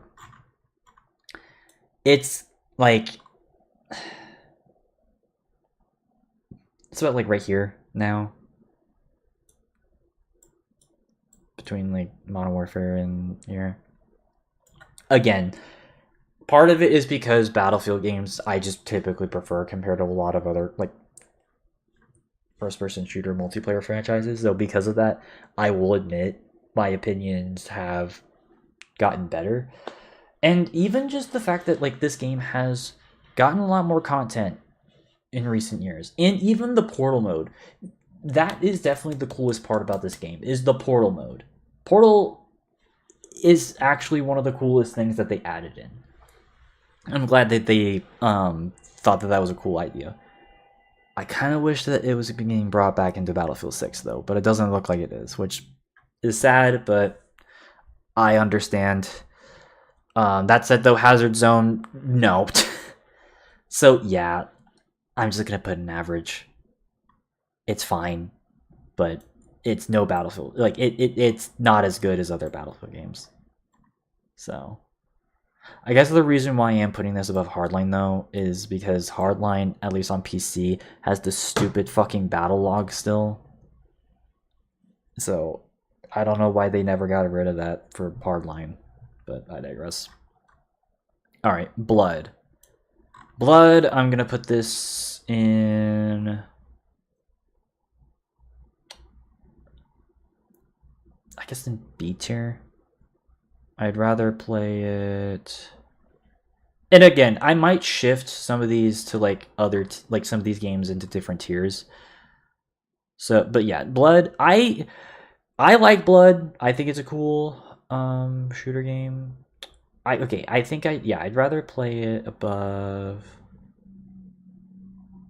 Yeah, I'd say I'd put it like right here. Underrated, Doom clone. So check it out. I will say though, missions can eventually get repetitive, especially in like the expansion packs. So do keep that in mind. All right, Brothers in Arms, Hell's Highway. Also B tier. As a matter of fact, I think this is the best Brothers in Arms game, which I know people may think is heresy, but I gotta be true with my gut. I think this game's actually pretty good. And I would rather play it... yeah, I'll put it right here, next to Going Commando. It's at least the best controlling Brothers in Arms game. And I'd even argue it's best game narrative-wise. Because it actually made me start caring about your squad, like the squad that you're in. I just kind of wish that this was the whole series. You know? Because I did not like the first two games, at least control and shooting wise. This game fixed a lot of those problems, and hell, you even have a lot of new improved stuff, including the fact that you actually control a lot more guys in your squad. And there's a lot more tools and weapons you can use in this game. And even if you tank sections that actually feel really good to actually control. Though this game does end very abruptly. I don't get it. And part of me kind of wishes that they would have made another Brothers in Arms game, but like actually like this, because I know they were originally going to make another Brothers in Arms game, but it was going to be some weird, like they were basically just going to make it into like a Borderlands thing, which yes, Gearbox would eventually make Borderlands, so it makes sense, but it's like, man, I don't know. So, but yeah, this is a good game. And then yeah, we got, okay, Call of Duty 1. I think I'm gonna put it right here. Good game. Definitely, like, okay, I think, oh, but like control wise, I'd argue it's even better than this. Although, okay, I think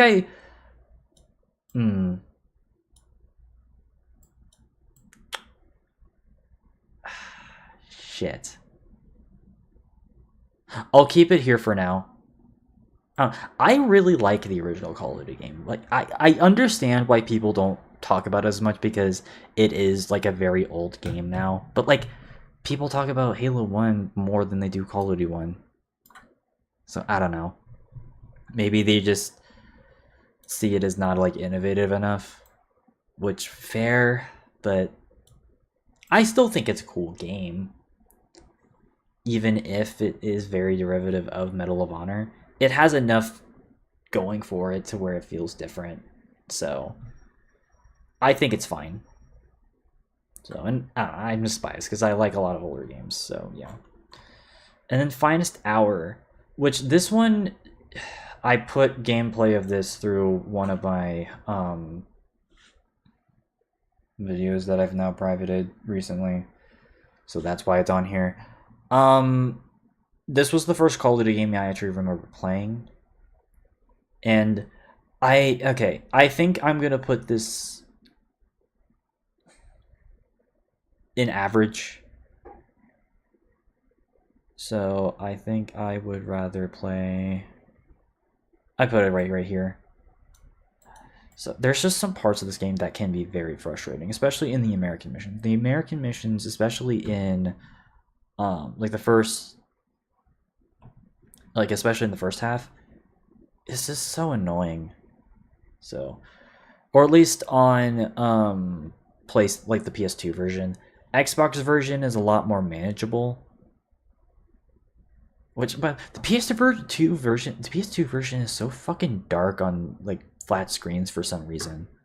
I don't get that. Thankfully, I have the Xbox version, or I had the Xbox version.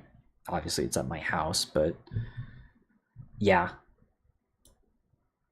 it's fine for what it is. Black Ops 6.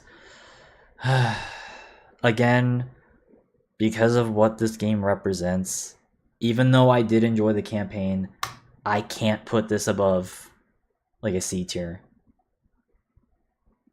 And I'm going to put it at the bottom of C. Because AI art ruins your reputation, people. It really fucking does. And so because of that, I can't put this above. And especially considering just how much Black Ops 7's looking pretty bad by a lot of people, I think I'm done with Call of Duty. I'm not like, or at least I'm not getting any of the newer ones. I'm just going to be sticking to the older ones. So, unless if I hear that they get rid of AI art in their games and they actually stop making everything based off of Warzone, then you might have my attention again. But like from this point onwards, no. So, yeah. All right, Crisis. I liked Crisis. B tier. I just don't know where I would put it though. I think I definitely. Yeah, I put it next to Modern Warfare 2. Like, yes, people see it more as a tech demo, but it's more than just a tech demo. It actually is a pretty competent shooter in its own right. I don't think it's like a amazing game, but it does a pretty good enough job to where it feels pretty good to play. So That's why I like it. All right, Deep Rock Galactic, A tier for sure. And yeah, I'm gonna put it over here with the other co-op games. I think this game has definitely earned its stripes as being amongst one of the greats as far as co-op shooters are concerned. I think it's absolutely fantastic. I just wish I played with people more often in it. So, again, I say that with all these games, though, to be fair. I've gifted all of my friends all of these games for me to finally play with them, but they haven't really messed with that yet. So, all right. Duke Nukem. I remember shitting on Duke Nukem. After actually playing it, I'm keeping my mouth shut. Because I also think that Duke Nukem is pretty fun. I think I prefer other games, though. I definitely prefer Unreal, at least thematically, and Medal of Honor also thematically. But Duke Nukem is pretty fun. I wish I had my glasses, but I didn't bring them here, but it's fine. So... Damn, I'm looking good. I'm sorry. All right. Okay, Counter-Strike Condition 0 F. I have footage of this from a video that is no longer up. But yeah, this game is trash. Yeah. Actually, yeah, I didn't even put it like right at the bottom of trash. I'd rather play fucking all these games over it. It's really rough. So, yeah. Which, speaking of gameplay, like games that I have footage. Oh, yeah, by the way, yeah, this is a... It has a single-player campaign. Single-player campaign is awful. And, I mean, it's... The multiplayer... Sorry, for Counter-Strike Condition 0. It's basically the same as, like, OG Counter-Strikes. With, like, some new mechanics and stuff, but... Again... It's just not really my thing. And again, that campaign's fucking awful. So, yeah. Alright, Fallout New Vegas. So, again, this is another game that I just took footage from. Or I recorded footage of. And I put it into one of my videos. So, yeah, this is the only game with a Fallout. Again, I just don't like Fallout. I don't even know why I made that video and included this shit, because it was like a weapon, like it was one of those like video game weapon evolution videos that people made. I made it for the grease gun, which I don't know why I did that. Sometimes I don't even remember or even know why I make things. So, but that said, we have talked about this game in our FPS tier list before, even though it's technically not an FPS, it's an RPG. I don't know. I just wish it was just a different theme. Because the theme kills it for me. I don't like the 50s, 60s thing to it. Yeah, it has a bit of a Western twang to it. Like, no pun intended there.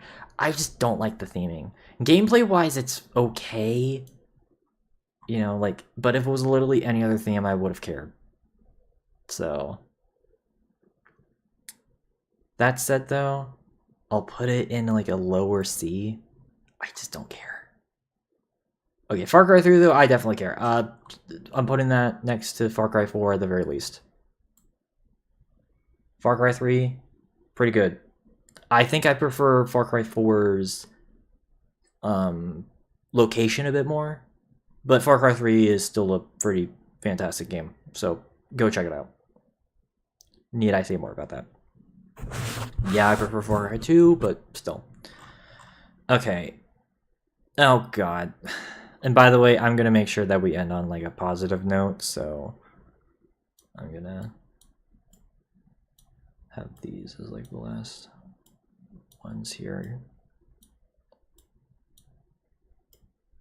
Yeah, we'll even do that, so yeah, okay, so yeah, we're going to save all the games that I have more positive things to say, because I think I'm just gonna Yeah, we'll just get the other games from Tierlists done, and then we'll go from bottom to up again. But anyways, Sister Location. I did not like this game whatsoever. D tier. It's carried by its actually no yeah I'd rather play Vanguard. It's carried by some of the animatronic characters, but this game was extremely annoying to play, and I hated it. So, no thank you. Again, linear FNAF can work, as we'll talk about once we get near the end of the tier list, but this is just not how you do it. Doing it through a 2D engine does not work. And, well, frankly, I'm kind of shocked that this game even has defenders, because holy shit, this game's not fun. Which then leads us into Pizza Sim. And I'm not going to argue with people, because I know people have shit on me on this opinion, but I'm going to be frank. Pizza Sim is one of the worst games I have ever fucking played, and you're not going to change my mind on that. Granted. So yeah, it's going to be in the oh shoot, I don't have Fantano anymore. Okay, whatever, it's fine. So yeah, like I hate the game. I think it's absolutely dog shit. I fucking despised Pizza Sim. Again, it's not a good horror game. It is not a good management simulation game. It doesn't have good mini games. It has tasteless mini games. You know, confusing as hell animatronic designs. Questionable fucking design philosophy for the night sections. And well, yeah, it's just terrible. And again, being free is no excuse. There's plenty of Flash games that I've played as a kid that I've had way more fun in than Pizza Sim. Any of the Bloons tower defense games are better than this. Any of the fucking games that you probably played on Cool Math Games or anything like that, I would rather play. And I'm dead serious when I say this. And you know what? I already did this with one of my tier lists before, but I'm gonna look at dead in the fucking eye. I'm gonna look at you guys dead in the fucking eye and to tell you that Freddy Fazbear's Pizza Sim. And by the way, I'm gonna tell you dead straight in the eyes. Freddy Fazbear Pizza Sim is a dog shit game that I would rather not fucking ever play ever again, because it's one of the absolute worst games I've ever played in my life. So yeah, no, I can fucking say it to people's eyes. It's terrible. So yeah, fuck this game. And well, frankly, Ultimate Custom Night, not much better. D tier as well. Again, doesn't mean it's free, doesn't mean that it's free, doesn't mean that it's good. So I'd rather play it over Sister Location, because at least it actually feels like a FNAF game. But PNG jump scares are not how you do it. And also, this game is basically unplayable when you have every single animatronic activated. Like, what the hell? I know that's not, like, you're not supposed to play like that, but I don't care. Again, I say this as a FNAF fan, too. So, like, I've been a fan since around the time of the first two games. So, yeah. Alright, but anyways, let's move on. Okay, Killing Floor. Killing Floor 1, it's good. Not as good as the sequel. I will say, it has a similar effect to, like, Insurgency or Vegas. But, god damn it, I think it does have that same effect. It's gotten ruined for me because of Killing Floor 2. Because, again, it's just a vast... Okay, that said, though, I think I would rather play this over Vegas 1. But, goddamn, again, I think I should really emphasize just how much sequels can heavily improve on a formula.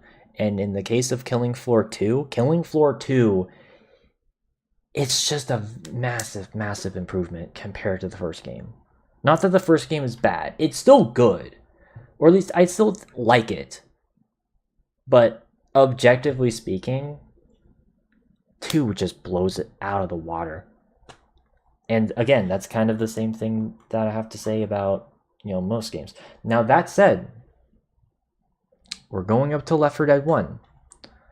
And while yes, Left 4 Dead 2 is still objectively the better game, that same effect does not apply to Left 4 Dead 1. I used to not care for this game as much. I used to put this lower, but after playing through it, not only for another video that I recently removed, but also streamed this entire game, I think 2 years ago, I will say that I have grown on it. Granted, yeah, I'd probably put it right here. I think I'd put it right there. It's still it can still stand on its own because, well, Left 4 Dead 2 mechanics being added to Left 4 Dead 1 maps, I don't think was particularly the best translation, because yes, this game objectively has less features.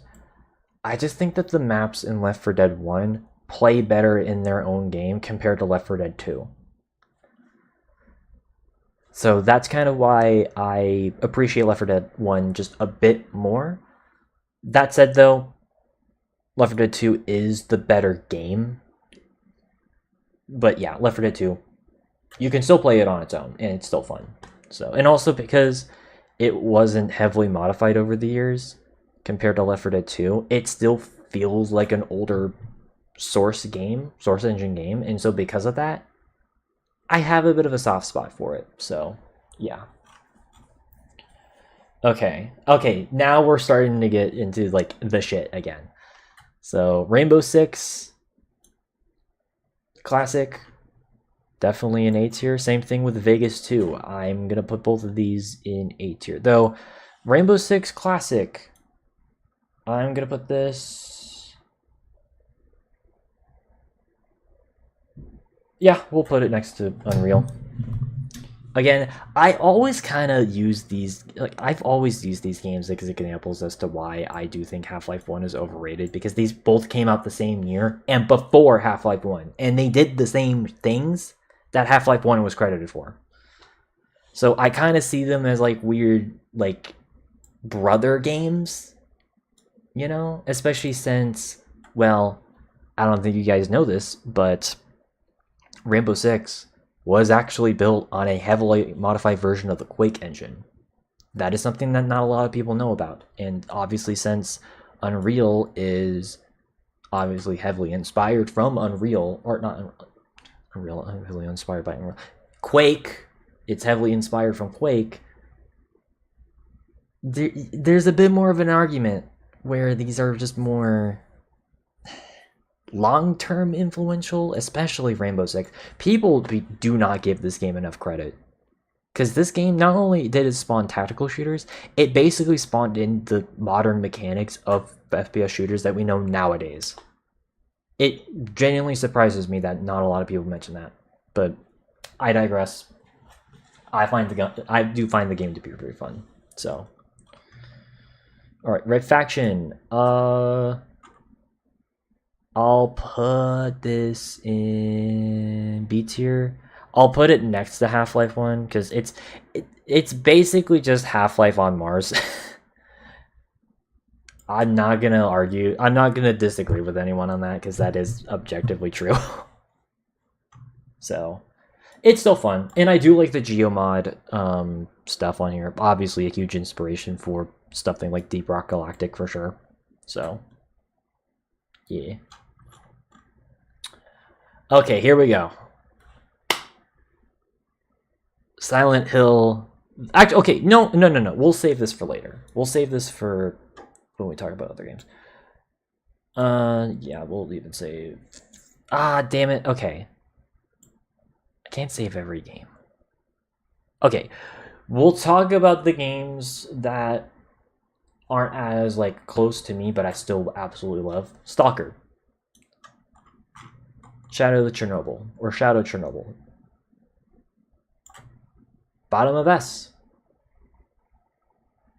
Okay. Above Rainbow Six 3.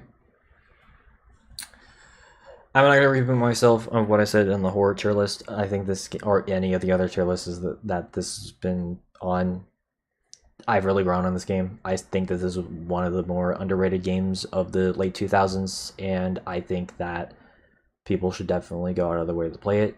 Granted, I know the enhanced edition kind of ruined that for a lot of people. Just on PC, make sure you like. I think it comes with the enhanced edition, so make sure you you play the original version of the game. That is the way that you play it, because enhanced edition kind of not that great. But this version, yes. All right, Star Wars Dark Forces. Again, B tier. I would rather play this above most of these other games.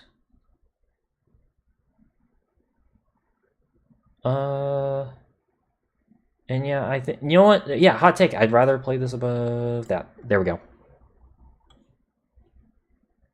Dark Forces is pretty fun, people. It's a good sort of Star Wars Doom clone.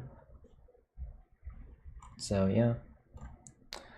And then Time Splitters 2, and then Future Perfect. Okay, Time Splitters 2, also I will put this in a B tier.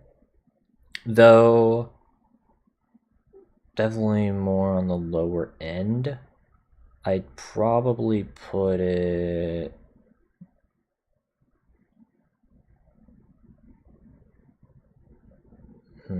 I think I'd put it like right here, next to Medal of Honor. Yeah, I think for me, again, just the setting of Medal of Honor, I think just carries it a bit more for me. But Time Splitters 2 is surprisingly like pretty competent, all things considered. It does have issues. I think that like there's some missions that can be a bit frustrating to play through, but it's still a pretty good game. And definitely a much more improved, a massive improvement compared to the original for sure. So, and then Future Perfect, we recently played through this, like a couple of months ago. I found it to actually be genuinely pretty good, though. I think, yeah, I think I'd put it like right next to Titanfall. Yeah, I'll put it right there. It's a good game. I can definitely see why people consider it to be amongst one of the best FPS games of that year, or of that era even. I guess it's just there's some dated stuff that do kind of bring it down at least a little bit for me. And the game can look very monocolor. Like piss filter levels and gray filter levels are definitely in this game. You're not gonna convince, like, it's just the truth. But control wise, it's good. Cortez is a pretty good protagonist for the game, and yeah, it's just a fun time, I'd say overall. So yeah, good. Oh boy. And then okay, Total War. Okay, here we go. Total War. Total War Saga Troy. I think I played it like once, but like it's a C tier. There's better games in the Total War franchise. Honestly, I definitely would rather play Empire over it, though. I'd rather play these games over it. A lot of it just has to do with like just the scale of it all, and even like the UI is kind of icky, but it's still, it's whatever. I don't know. And then we got Total War Warhammer 3. I remember last year I played through the sort of the main campaign of it. I thought it was cool. And I'm just going to put it right next to Warhammer 2. I think I'll just put it above it because obviously it has more content. Therefore, it's, there's that. I guess the one kind of negative is the chaos mechanic, although you can turn that off, right? Actually, fun enough, it was installing like during the stream, though I guess I'll check it later. I don't remember if you can turn off the chaos mechanic like on or off, because that is admittedly like the one thing that is a bit annoying about Warhammer 3's campaign is being forced to go to the realm of chaos in both the base campaign as well as the Immortal Empires. That shit can be really annoying. Although to be fair, the Chaos Invasion in Warhammer 2 was also really annoying. Although you could turn that off. So, but it's pretty, like, I'd say it's a pretty feature complete game, and because I have all the DLCs, I have all the DLCs for Warhammers 1 and 2. So playing Warhammer 3 is absolutely amazing because of that.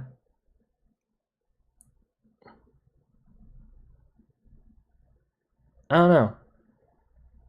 I don't know. You can make an argument on whether or not Warhammer 2 or Warhammer 3 is the better game, but either way, these are fantastic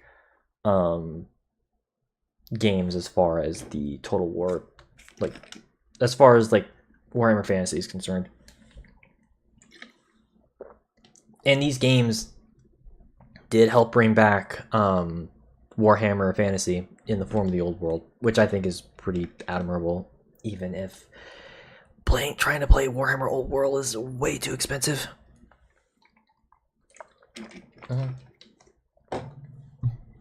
All right. Okay, Wolfenstein New Order. I mean, S tier. I think this game is absolutely fantastic. Granted, I think you know what? Yeah, I would prefer to play this over Doom. I think it's or Doom 2016. I think it's absolutely fantastic. I will admit as well, I didn't cry at the end of this. I almost did, though. It's not one of the few games I ever cried at the end. It did make me sad, though. So, it's pretty emotional. And I played through it twice. I played through both endings. Even though, admittedly, there's not much that changes in the story. It's kind of one of those things where it doesn't really affect anything. I kind of wish it did, but I think just regardless, the story is absolutely fantastic. Gunplay is really good. Stealth is pretty good in this as well. And yeah, just the boss fights are intense in this game. So yeah, no, easily, in my opinion, this is the best Wolfenstein game, and I highly recommend you guys check it out. All right, now let's just go from bottom to top. Which games do I think are, although I don't think there's many. Yeah, I don't think there's a single game left that I would. Okay, except for one. I just remember. Okay, so let's talk about. Okay, let's go. You know what? Let's go back in time. Let's go to the oldest games that I ever played. So, OG Legend of Zelda, and then its sequel, Zelda 2, Link's Awakening. Okay. Because... Okay, I'm just gonna say the same thing that I said about Castlevania for, the first Zelda game. Because of its age, I don't want to give it too much shit, so I'll put it an average. So, Because, NES game, what are you supposed to do here? I just didn't really like Zelda 2 all that much, though. Like, there's just so much cryptic bullshit in this game. There's some cryptic bullshit in Zelda 1, but, like, it's bad in this game. So, again, though, I don't want to give it too much shit, so I'll put it in C tier. It's whatever. So, yeah. Alright, is there any other game that I would probably put in, like, average?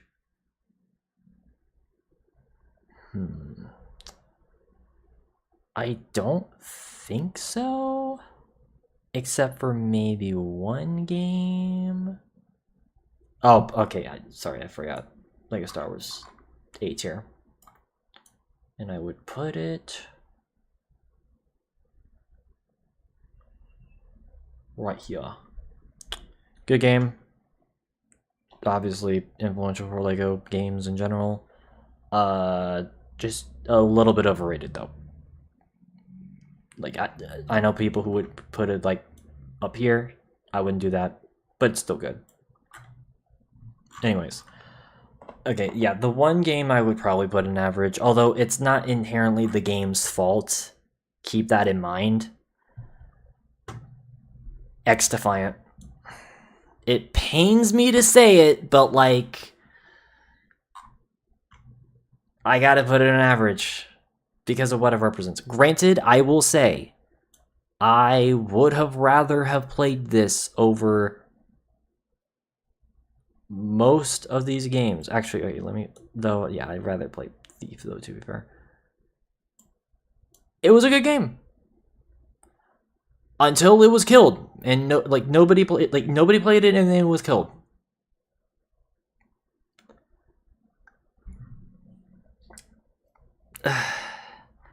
I think part of my annoyance with this game just it doesn't come from the game itself. It comes from just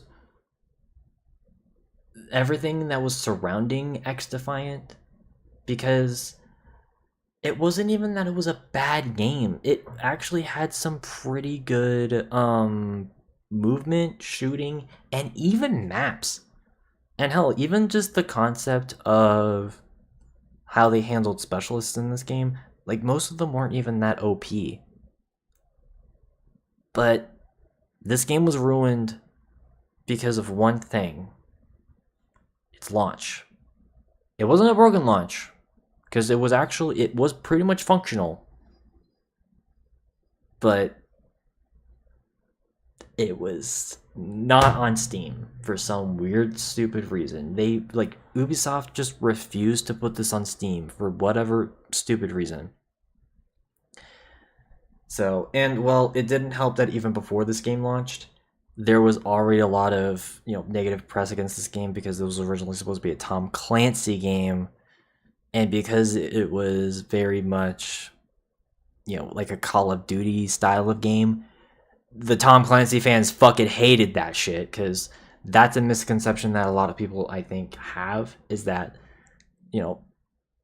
Rainbow Six and Ghost Recon fans, well, yeah, there is a decent amount of crossover. They are not the same fan base.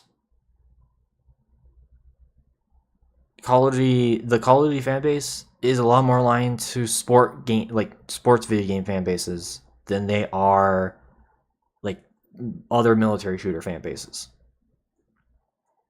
And because of that, there was already a bunch of negative press against this game. And that sucks, because, again, I liked the game whenever I was playing it, and I even streamed it the day before it shut down, and I had a decent amount of fun. Granted, sometimes the matches can be a bit annoying, or were annoying, because, again, this game doesn't exist anymore. I thought it was fun. But, yeah, it's a shame for it to only have lasted barely a year. I wish it could have lasted longer, for sure. Alright. Okay. So, I think from now on... Okay, I think there's one other game that I'm going to put in, like, No, I think we're good. Alright. B tier games. Oh, no. Okay, one more. Bioshock 2. Sorry, I forgot. I forgot Bioshock 2 was on here.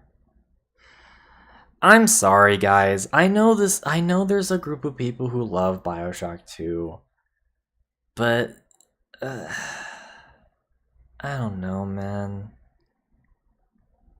Granted, yes, I'd rather play it compared to a lot of these other games.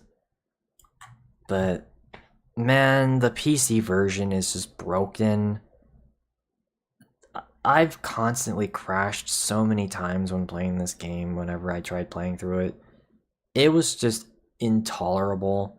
And it also, like, and that's not even my only issue. I'm gonna be honest as well. I didn't really like playing as one of the big daddies, because that's kind of the main thing, is that it's trying to go through, like, the perspective of someone who turned into one. And I don't know, I just found it to be a bit more boring than it ended up being. I mean, the story I didn't even think was that good. And I especially didn't really care for, like I said, just the way in which, I don't know, it just felt like you were so slow in the game as well.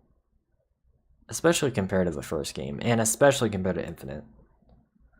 And it's also like, I don't know, I understand why they ended up still, like, having this game still set in Rapture, but I felt like, especially considering how, in my opinion, how well Infinite was able to expand beyond Rapture and create its own city in the form of Columbia, I kind of wish they would have done the same thing with Bioshock 2, where it could have been set in a different city and not have it be tied to the first game. I don't know, that's just me though. That said though, it's not a bad game, it's just, again, not my thing. I am willing to, like, play it at some point again on my own though, so fret not. Okay, I think that's, like, actually every single. Okay, fuck. Fine, I'll put Izanzo. Okay, no. Okay, let's. Okay, yeah. Brothers in Arms, Rings of Blood. This is also average, though. I think I'd rather play. No, okay. I'd rather play. It's definitely better than the first game, because I think the levels, for the most part, are better. There's some levels that I think are definitely worse, though. But, like, it's fine. I just hate the shooting of the game, though. It just doesn't feel good to play in that apartment, but it's fine. Okay, any others? Because I think I'm going to start lumping all of the B, A's, and, like, the B's, A's, and S tiers together. Okay, Psychonauts. Again, this is just another game where I think maybe I had, like, maybe I was just having too high of expectations on it. So I'll put it, like, again, I'm just trying to think, what would I rather play?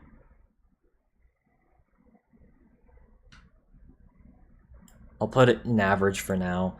Again, I'll play it on my own, see if I have a different opinion on it.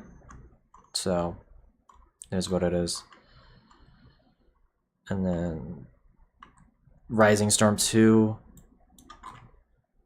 I think is actually worse than Red Orchestra 2 / Rising Storm 1. It's a confusing title thing. Though I would rather play it, I guess, over PlanetSide, because at least the setting is more interesting since it's a Vietnam game. We don't really get that too often. I just wish it wasn't super bullshit, though, at points. I don't know, just at least some sort of, like, a kill cam. So, and I don't know. It's just not, like, these style of tactical shooters are just not my thing. I much prefer the more CQB style of tactical shooters. You know, stuff like Rainbow Six, SWAT, Ready or Not, 0 Hour. That's my style of tactical shooter that I prefer. The more open field ones just kind of be... It just becomes a bit annoying, especially as someone who's more of a Battlefield player. So, yeah. Okay, I think that's like all of the averages. No. Sorry. There's just so many. Again, there's just a lot here. Okay. Elder Scrolls Arena. Again, average. Yeah, I'll just put it near the bottom of average. I give it a bit more credit for establishing a lot of, you know, modern like stuff that Bethesda is known for, because yeah, this is like one of Bethesda's earlier games. But is what it is. That's it. Okay. Okay. Skyrim. Okay. I'll put this in a B tier. I don't know. Oblivion better. I guess it's kind of my philosophy here. Oblivion better. But like, yeah, I'll put it in B tier. And then, okay, let's like figure out what's a B tier and what's not a B tier.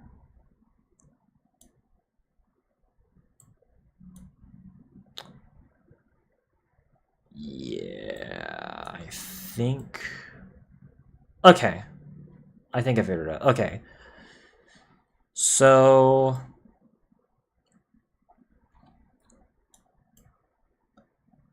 Okay. Izanzo. So this is a World War I shooter. It's part of a World War I trilogy of games. Verdun, Tannenberg, and then this game. This is definitely the best out of that, because this is the newest. I think it's actually pretty cool. I'll put it in a B tier. I think I would put it right here. Yeah. That feels right. And again, I might end up raising some of these games, so... But yeah, you can tell I'm already having a bit more positive feelings about a lot of these games overall. Yeah, I played this on one of my YouTube shorts, and I like it. You know, it has bots, so it doesn't feel like it's super frustrating to go against other players. And, you know, it is a Battlefield, it's another like Battlefield style of shooter mixed with a lot of tactical shooter elements. But unlike something like Rising Storm 2, because of the bots, it doesn't feel as annoying. And I can just have a decent amount of fun playing it. So yeah, no. And the progression feels natural, so B tier. And then we got Arma 2, which I have random footage of it from another video. I think this is right here. Like the near the bottom of like B. I like Arma 2. I think it definitely is much better than the first Arma game.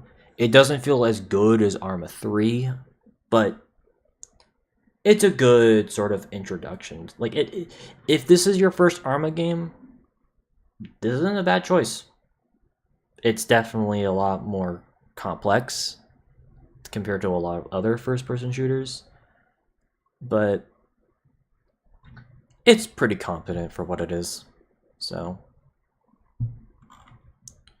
and then okay, admittedly these next few are just kind of more guilty pleasures for me personally.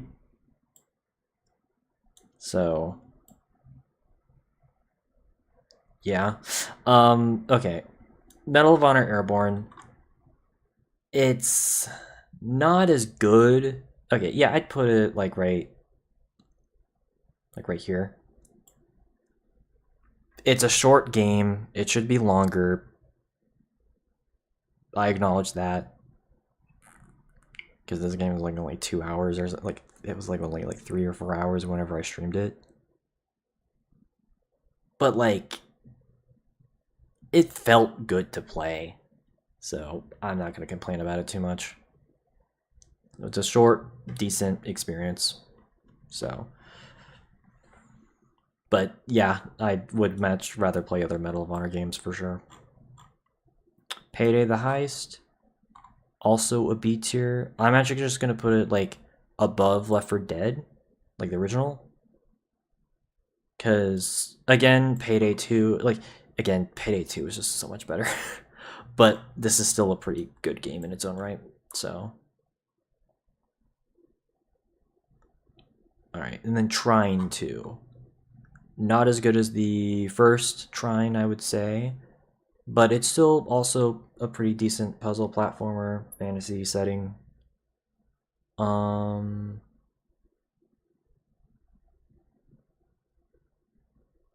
Yeah, I'd probably put it like right.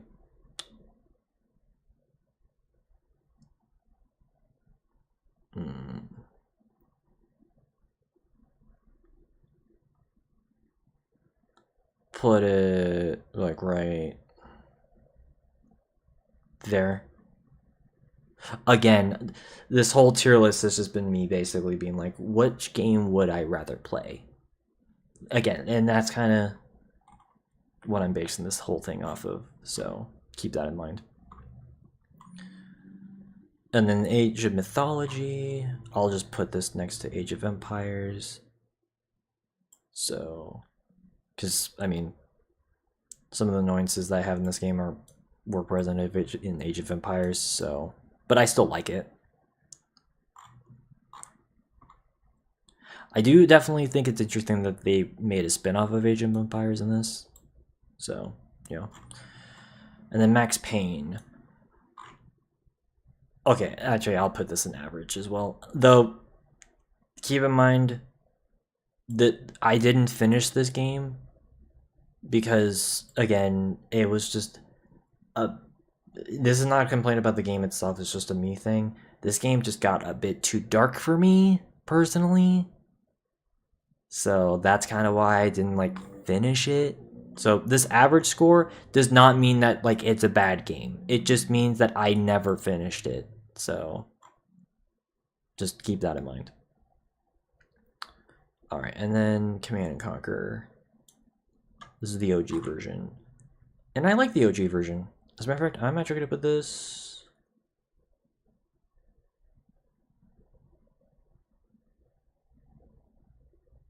right here, next to Watch Dogs and Modern Warfare 2. I just find it to be a pretty cool, obviously, you know, it's one of the first RTS games, and I find those games to be pretty cool. And even just this original version, I find it to be pretty cool. Yeah, by the way, you can probably tell I'm already kind of getting tired. So I'm not really saying much about these games. It's just, I've played a lot of games over the years, like, goddamn. Alright, thankfully, though, most of these games are gonna be A tiers. Like, they're gonna be A or above from this point onwards. So, yeah, let's just get the A tiers out of the way. So, Astro's Playroom. I would put this... Yeah, I think I'd rather... Yeah, I'd put it right here. Obviously, Astrobot is going to be the better game, but this walked so that that can run. And for being a game that was released as a tech demo for the PlayStation 5 for free... Yeah, no, this is good. This is how you do free games that are competent, by the way. Take notes. And yeah, it's just pretty fun. All right, Trine as well. I'm actually gonna put this, I think, right. No, okay. No, I wouldn't put it right next to it. I think I'd rather still play Duke Nukem, but Trine, it's also a pretty good platformer. Um, Again, I don't know why the sequel wasn't as good, but this original version is also a very beautiful game, especially for a game that came out in 2009. Like, oh my god, this game is absolutely beautiful. Like, holy shit. Like, and I'm not even talking about the enhanced edition. I'm talking about the original version. The original version still looks good to this day. It's insane.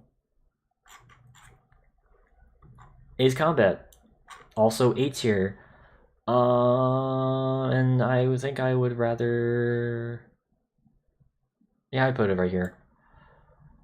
So I just remember playing this 3 years ago. Actually, fun enough, in my last dorm. So I guess this is more of an apartment, but still. And I need to play more flight sims. This was the game that I feel like made me kind of realize that I need to play a lot more of those types of games.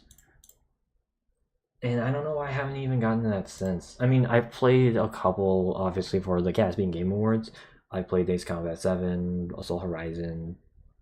I even played Tom Clancy's Hawks 1 and 2 for stuff like that. But I didn't. I feel like I definitely need to go more in depth on my own, for sure. Because flight sims are cool, especially the more combat centric ones. I just wish they were more popular. Again, a lot of these more like strategy and simulation games, they're not as popular for some reason. And that's a damn shame, because these are honestly some of the most fun that I can definitely ask for, that's for sure. But it is what it is. Alright, and then what else is in A tier here? Okay, yeah, Helldivers 2, A tier. You know what? I'm even gonna put it above Deep Rock.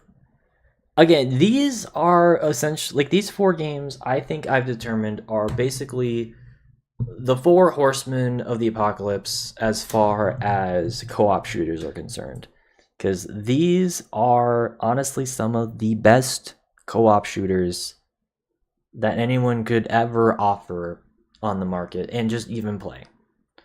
Granted, I still think that my personal favorite is definitely Payday 2, because I mean, you get so much content in the game, and there's just so much customization in it. There's just the amount of content, I think, just kind of overrides all these. But that's no disrespect to these other 3. I mean, Helldivers 2, this game blew up so much last year, and it's still popular to this day. Granted, I will admit the friendly fire is the one thing that does kind of detract from it. Other than that, it's honestly some of the most fun that I've had in a newer game. I don't think there's been many other games that have come out recently that I've had as much fun as in Helldivers 2, other than, well, Astrobot. Like, this is a genuinely phenomenal game that I don't know if I put it as like one of the greatest games of all time, because it does have some annoying live service stuff, although it's thankfully not nearly as predatory as other games. So I will definitely give Helldivers 2 that. And hell, I think they're even doing a bit of a Halo collab soon, so I might even jump onto that whenever that drops. But you get the point. Is Helldivers 2, yes, like, I will admit, it does kind of, it has that same sort of like 40K thing, where it's obviously very much satirizing a lot of, modern political bullshit. Which obviously is one of the reasons why I do like 40K. But yeah, like, I kind of, and again, the core gameplay is just so phenomenal that it really is a bit of a shame that there's a few controversies involved with it. So, because I think it's a genuinely fantastic game. So, and then yeah, Deep Rock, of course, I think I definitely would say is like the most casual friendly out of all these games here. It's definitely the one that I think is the one that most people would probably want to approach, especially since it is the cheap, like, okay, technically no, Payday 2 is the cheapest out of like all of them. I mean, that game goes on sale all the time. But even then, Deep Rock it's definitely, I feel like, the most friendly for a lot of people, like even like non-FPS fans. And just the amount of mission variety that comes with Deep Rock, and this even to a certain extent is with Helldivers too. There's just so many like endless possibilities with it, and the amount of just in-depth like progression in Deep Rock really does make it stand out. And then of course that then gets into Killing Floor, where it's kind of a zombie shooter, but it's kind of not, because they're technically not zombies, but I'm not going to get into that. Where again, there's just so much progression that's in the game and tons of customization and the variety of maps that are offered in the game, and even just the fact that you can even create your own maps and add them into Killing Floor 2 is just absolutely insane. So that's kind of why I do consider these to be the best examples of co-op shooters that aren't, some of the longer staples. And I do hope that, I mean, even though like unfortunately at Payday and Killing Floor, they did unfortunately drop the ball, I'm really looking forward to whatever Deep Rock has to offer, and hopefully Helldivers 2 is able to keep up the momentum. So, yeah. Alright, alright, then that gets us into, I'd say, the last of the S tiers before I kind of want to like finish it off with like other, like basically like the games that are kind of close to me. Sniper Elite 4, also an A tier. Easily I'd say the best Sniper Elite that I've personally played, because I played a little bit of 5 and I played a little bit of Resistance, but as far as this is concerned, I'd say that Killing Floor, or not Killing Floor, Sniper Elite 4 is pretty good. I'd even say it's right here. It's definitely, there's way more. Like it basically does a lot of what Sniper Elite 3 did, and ups the ante way more, and it just makes it a lot more engaging. And plus, it's in a setting that isn't too common in World War II shooters. The Italian front, which I find to be pretty cool for that as well. And as far as being a very refined sort of stealth / tactical / sniping game, it's easily, I'd say, the best sniping simulator that I've personally have played. And there's definitely some people that I've seen that say that Sniper Elite 5 is even better than that. And if that's the case, then I definitely want to see if I can check that out at some point. So, granted, Sniper Elite, it's never going to be as good as Hitman, because it's basically just World War II Hitman, let's be real here. But it's still fairly good in its own right. So I give it enough respect to put this one in A tier. And then that, of course, gets us into some of these other games here. So I'd say, okay, let's start with, okay, I guess we'll just do these here. Okay, Assassin's Creed 2. You know what? Okay, do you know what? Despite some of my issues with it, you know what? Fuck it. I'm putting it in S tier. I know people have problems with Assassin's Creed. I totally get it. They should have not have milked this franchise. And again, I even say this with I say this as a fan of both Assassin's Creed and Call of Duty. They should not be released yearly. Thankfully, Assassin's Creed has gotten that memo. They don't release games yearly anymore. Thank fuck.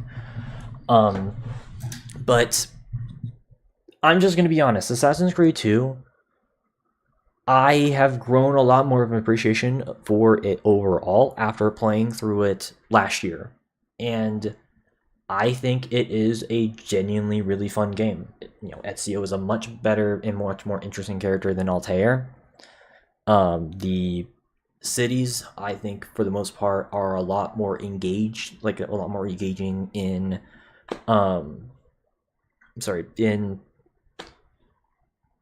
this game compared to the previous game. Despite the fact that I do prefer the locations of Assassin's Creed 1, Assassin's Creed 2 just does its locations just way better. There's a lot more collectibles. The fact that you can actually build up your own little town, I think, is absolutely like a ingenious sort of system that I kind of wish was a lot more common in other games like this. Like, they've done it here and there with other Assassin's Creed games, but I just think the fact that you're basically like controlling your whole town, I think that's cool. And even just like the general progression of the game, like it adds in a lot of RPG mechanics. It's not an RPG because there's no leveling system, but again, it's just a fantastic game. And frankly, I'm gonna even be honest about this. I would actually put this kind of high. I'm gonna put it next to OG Splinter Cell. So yeah, no. Assassin's Creed 2 is pretty good. Alright, and then we get to Metal Gear. Metal Gear Solid, specifically. So... okay. This one's weird for me, because I put these both as like 8 out of 10s as far as like personal ratings are concerned. But here's the thing. I think I prefer the first Metal Gear Solid over the second. Okay. Let's go with like the games that I already kind of know where I would put. Okay, XCOM Enemy Unknown. I think this game is absolutely fantastic.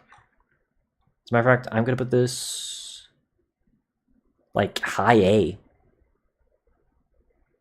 I think. Okay, no, I think I would rather play. I still think I would rather play Total War over XCOM, but XCOM Enemy Unknown is absolutely fantastic. I do think that the sequel is, improved on it even more, but XCOM Enemy Unknown, for being a reboot of an old 90s series, they knocked it out of the park. And I highly recommend you guys check it out, especially if you're into more turn-based, tactical-based strategy games. So, if that sounds like anything up your alley, there you go. And then we got Red Dead Redemption 2. S tier. I don't think anyone's going to argue with that. I am going to still keep it at a lower S tier, though, because I will fully admit I've not finished the game. So, like, I played, I'd say, like, the first, 3 to 4 hours, because this is a long game. But even just kind of playing the first few hours of the game, I can recognize that this is easily one of the best games of all time. I mean, there's a reason why I gave it the Game of the Year for 2018. So, and thankfully, because this is a prequel, I don't have to play Red Dead Redemption 1. I do own it, and I even played a little bit of, I even played it, obviously, but I can just enjoy this game's story on its own without having to play that. And I think, that is something that I think a lot of sequels should probably do better at. But yeah, no. S tier, for sure. Alright, then that gets us into the conundrum about Metal Gear. So, because I don't know if okay, because here's the thing. I really liked Metal Gear. I liked both of these games, but they do have their pros and cons. I'd say, I definitely prefer Metal Gear Solid 1 for its story, and then I prefer Metal Gear Solid 2 for its gameplay. I think that's kind of where my conundrum is between both of these games, is that they have pros that that pretty much outweigh their cons. I just don't know if I should put them in S tier or A tier, because I like both okay, I feel like if I have Splinter Cell and Assassin's Creed on here, I have to put them in S tier. That said, though, I think this is gonna piss some people off.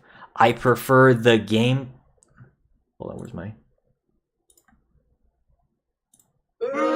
I prefer the gameplay of Splinter Cell. I'm sorry, but that doesn't take away from the fact that Metal Gear Solids 1 and 2 are absolutely amazing games. Without a doubt. Without a doubt. And yeah, I can see why they're highly respected. I don't know if they're amongst my favorite games of all time, but they're still absolutely fantastic. So I'm glad I finally got to play them for the last couple of years for you guys, because at least these first two. I know I never made it to Metal Gear Solid 3, but I mean, there's the remake that's going to come out, so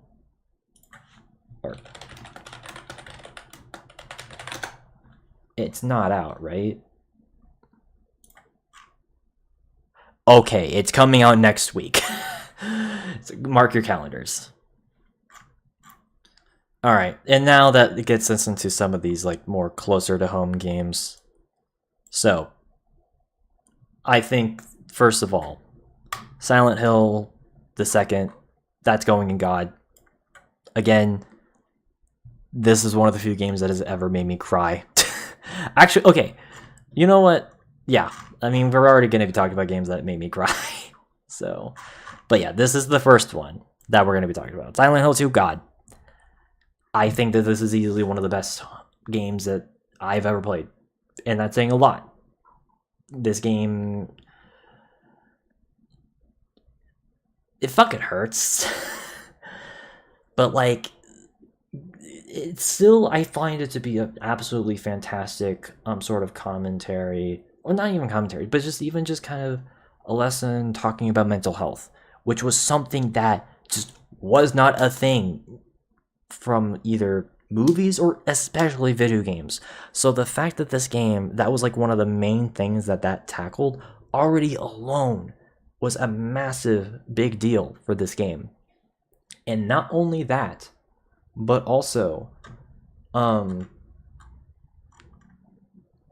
sorry, I'm just checking because I think I might have accidentally I don't know if anyone joined. If anyone joined, I apologize. But also just the other themes and just the gameplay of this, I find to be, pretty good. Again, it's very much similar to that to Silent Hill 2. Silent Hill 1. Silent Hill 1, it's not meant to be a game that is supposed to be super hard or something like that. You can play it on any difficulty you want. That's not the core of the gameplay. The gameplay is definitely the narrative and the puzzles. And I think that it worked especially in Silent Hill 2's case.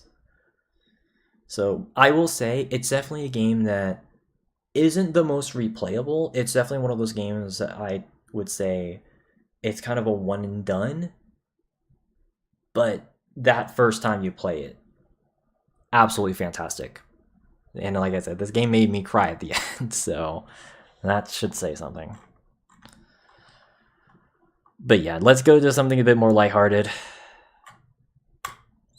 By Woe, I'm putting this little guy in S tier. I fucking loved playing through the Reignited trilogy. I think I was a bit too negative in some parts because this is just a fun game. Granted, okay, I think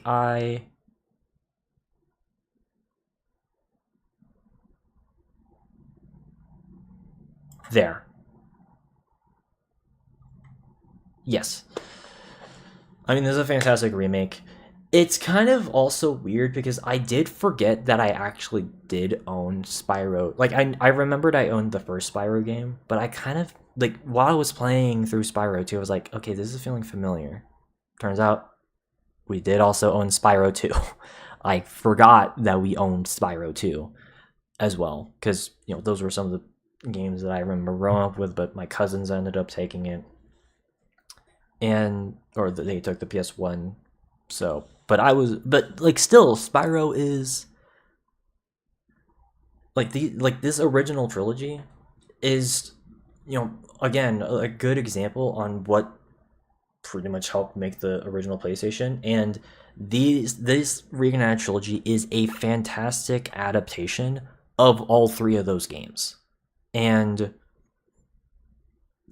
it's honestly like the way you should be playing those games nowadays. Not that you can't play the original versions of the Spyro trilogy, but this is just an absolutely fantastic reinvigoration of all those games. Even if there are some changes that people definitely would have preferred that they didn't make, the changes that do work absolutely make this entire game worth it. So, and well, considering it's a collectathon, I guess there's incentive for you to be able to beat it. So, there you go. All right. Oh boy. So now we're getting into yeah. Okay. So let's just get this also out of the way. Halo 3.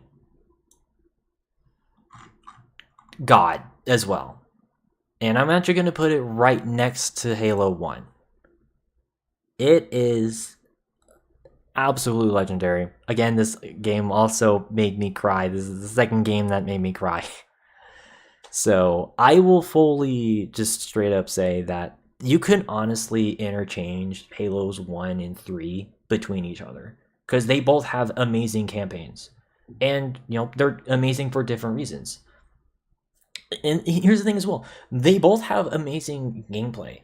And while, yes, I definitely do think I slightly prefer the gameplay of Halo 1, Halo 3 has such an amazing finale to this trilogy. And just kind of tying up a lot of the loose ends of Halos 1 and 2. And this is one of the best facts. Sorry, I'm just trying to think because again, I'm sorry, it's tired, but it's also I just want to make sure I get all my thoughts out. But you get the point. Halo 3 is honestly one of the best games of all time. I don't understand the motherfuckers who hate this game.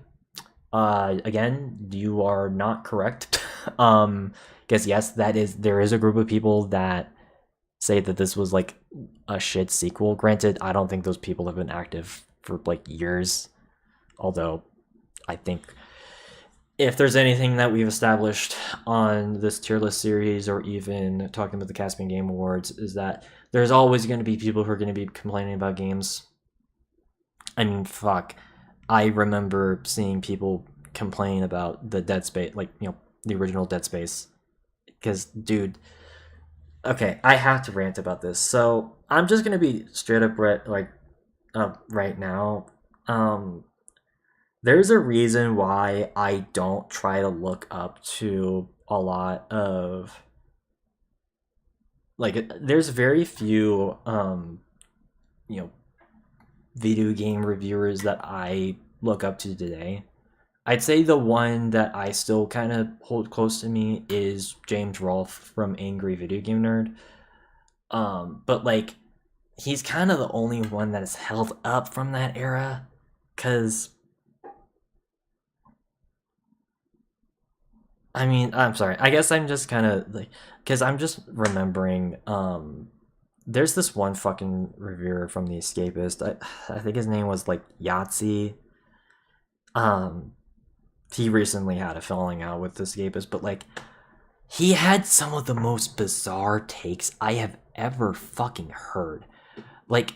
He was again, he was one of the people who was complaining about Halo 3 back in the day, and he said that Dead Space was one of the most bland games of all time. Like, really? Dead Space 1? One of the most blandest games ever? And Halo 3? Are you fucking kidding me? I don't fucking know. Which I guess that then leads us. This is kind of a bit of a segue to the next game that I feel like I have to talk about. Because unfortunately, this Yahtzee guy had some very fucking choice words to say about our next game. Which, to be fair, I don't completely disagree. But I disagree with his exact placement. And of course, well, you can probably guess which game it is.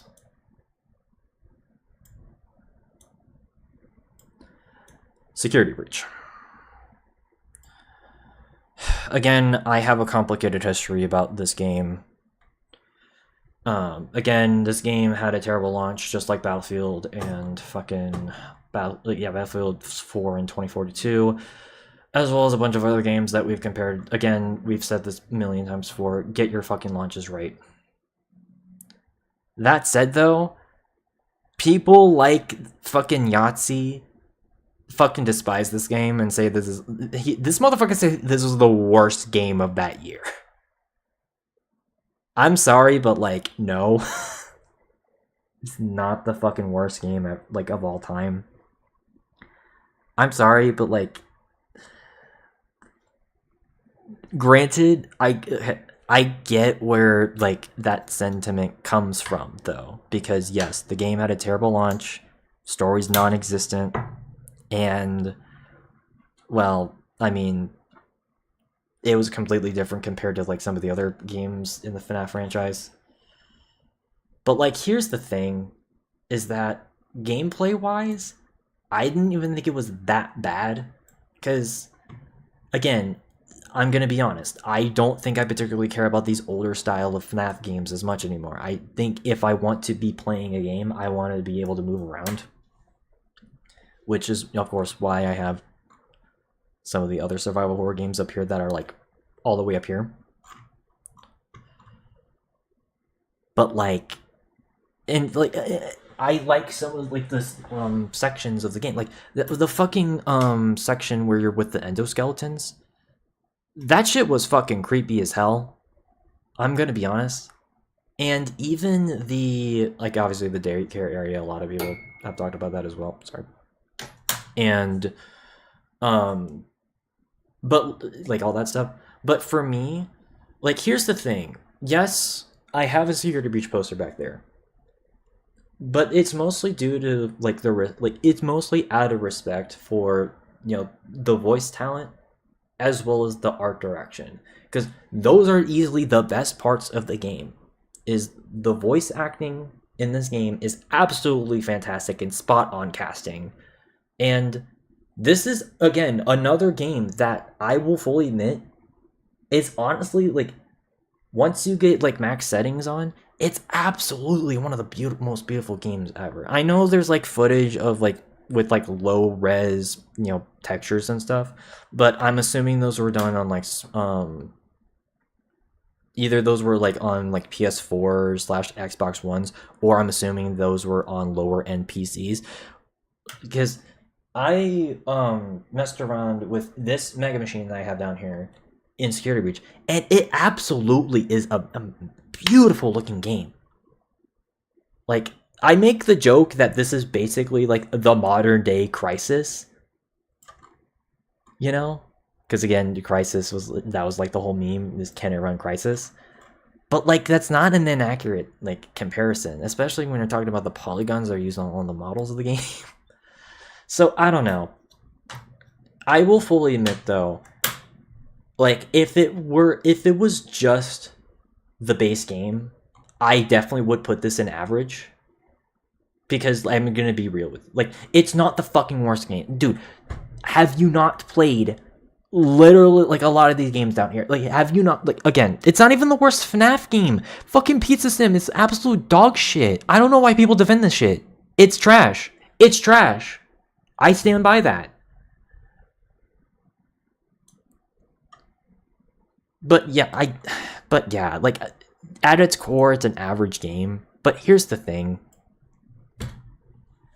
and I didn't necessarily like go into it too depth whenever we were talking about this on our horror tier list, or even just in the other times we talked about this. Is that I haven't a complicated history with this game because this game basically came out during a time whenever I was just kind of not in the greatest state mentally, and that was definitely pretty reflective on a lot of the streams that I did around 2021, or hell, even like starting in 2019. Whenever I started streaming, I'm just gonna be honest, I was in an absolutely just terrible state in my life. Like I've talked about this before, but like I suffered a lot from like a lot of just like mental problems over the years, and it just kept getting worse and worse over time. And again, that even started affecting a lot of the stuff that I was doing on YouTube and Twitch, and how even just, you know, going into college. But then security breach eventually came around, and well, I mean, you already know what security breach, like, you already know what security breach brought us. I bet I'm your favorite. And I'm just gonna say that, like, because of characters like her, like Roxy, it kind of helped me go through a lot. So I'm not saying that the game is, like, you know, amazing, because at the end of the day, again, it's a pretty average game. That said, though, once the Ruin DLC came out, I'm not gonna lie, I mean, there's footage of it. I fucking cried my teeth. Like I was in tears. Like I was like that again. This is the third game that somehow made me fucking cry. A fucking FNAF game made me cry. I don't know how that happens, but it did. And so because of that, like, and again, I said on like the horror tier list, like, you know, if we're talking about this being a horror game, this is like double F, because it's not a horror game. It's a stealth adventure game. But if we're going basing this off of like personal, I have to put this like at least, like, I'm gonna put it in like the same category as like Wizard / Pyre 101. It's like, you know, it's kind of in that same thing for me, where it's a lot more personal. I guess in this case, not really nostalgia, but just more in the fact that like it helped kind of shape who I am, if that makes sense. Because like, I'm gonna be honest, I've met some amazing people through like the fact that like I was interested in this game. Because this is the game that not only got me back into FNAF, but this game, like, I wouldn't have been, you know, friends with people like Goldie if it weren't for this game. And that's the truth.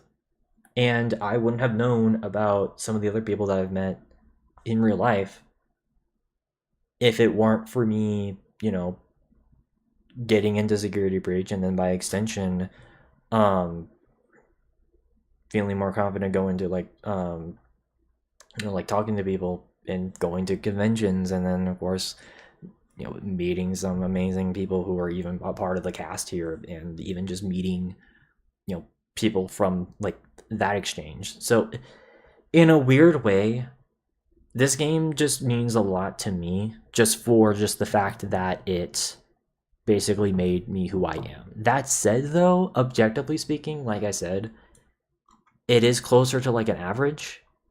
But for me personally, I'm gonna put it right here in B tier, like a low B, high A, just for because of what it meant to me personally.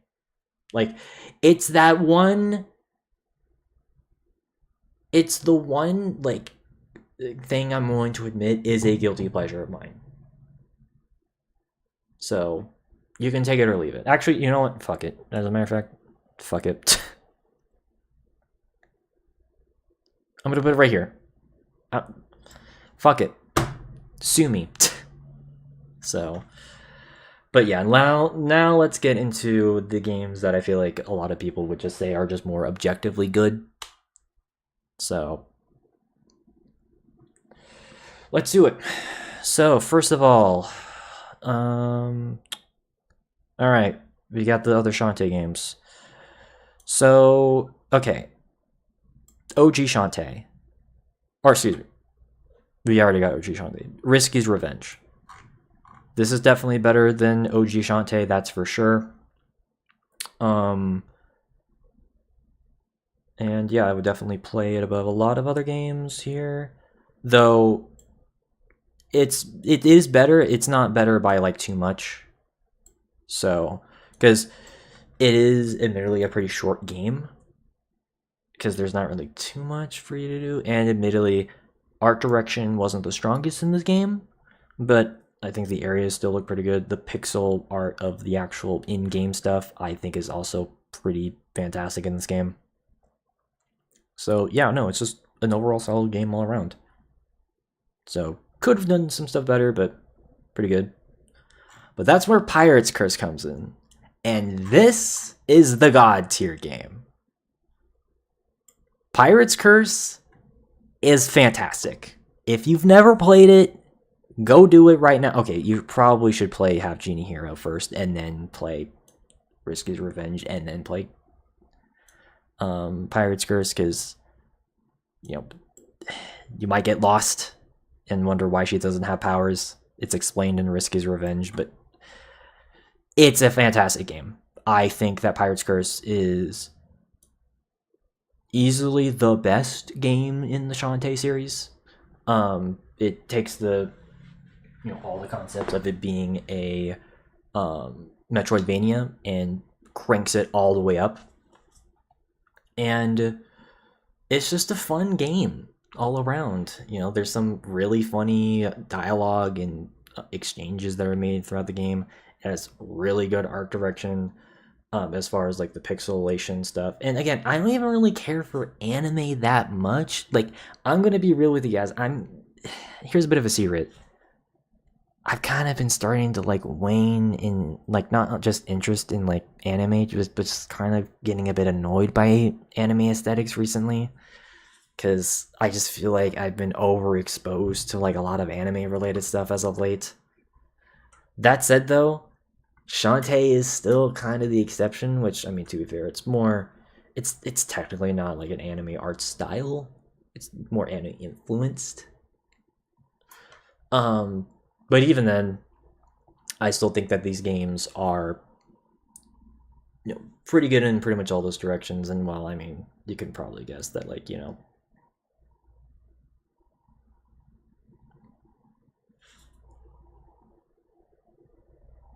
Shantae be another interest in me, but whatever. You get the point.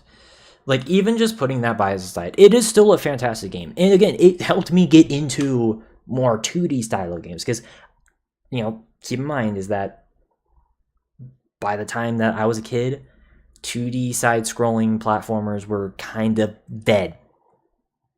It was mostly 3D games. So this was the game that helped me, or I guess all the Shantae games. Those are the games that helped me kind of ease me into that style. So I genuinely have like a genuine thanks for it. So yeah. All right. Childhood is about to be ignited. So Ratchet and Clank. So obviously we talked about Ratchet and Clank 1 going commando, and we even talked about the 2016 remake. But we have finally since played the other PlayStation 2 games since then. And I'm just going to be straight up, Ratchet and Clank Up Your Arsenal. Not only is it going in God, I'm actually going to put it like right here. Above Doom. Actually, okay, I can honestly swap places between this and Quake, because Ratchet and Clank Up Your Arsenal is... Okay, there is another group of people who love to say that this game is overrated. You're wrong. This is not an overrated game. Half-Life 1, Shadow of the Colossus, fucking Call of Duty Modern Warfare 2, those are overrated games. This fucking game is not. You're not going to change my mind. This game is awesome. Especially considering that this game has better vehicle sections compared to Ratchet & Clank Go and Commando. It has the best weaponry in the entire franchise. It has the best villain, because this was a game that brought us Dr. Nefarious. This is the game that brought us, this is the game where Quark actually has a full-on character arc in it. And this is the game that brought us some of the best locations, at least visually and I'd argue gameplay-wise. Planets like fucking Aquatos, Tyrannosis, Dax, the Obani Moons. I'm gonna be straight up, the Obani Moons are some of the coolest fucking levels ever. I know there's similar levels that were in Going Commando, but I think that the Obani Moons, that concept was just made perfect in this game. And hell, I'm even just gonna be straight up honest with you guys right now. I know people love to shit on the Galactic Ranger missions. I never had a problem with them. As a matter of fact, I'm just gonna be straight up. Those are some, I think those were objectively a better replacement compared to the tedious and really annoying vehicle sections of Going Commando. I would rather play a million Galactic Ranger sections than ever touching any of the space combat missions of Ratchet & Clank 2. And I'm dead serious when I say that. Actually, you know what? As a matter of fact, to do this again, I would rather play the Galactic Ranger missions over and over and over again than play a single Ratchet & Clank Going Commando vehicle section ever again. I said that with straight face too. So, but yeah, no, I genuinely find it to be a fantastic game. It's one of my favorite games of all time. So, and I'm glad that I was able to finally play for you guys. So, which then leads us into Ratchet Deadlocked. And you know what? I think after playing it a couple years ago, I think it's better than the first Ratchet & Clank. I can definitely see why people say that this is their favorite, because I've seen a bunch of people online say that this is their favorite game in the series. I don't know if I'm quite to that level yet, but it's still a fantastic game. I would put it in A tier for sure. Definitely a game that I would say is one of the better games that you can ever ask for on the PS2. And the fact that it's technically a spin.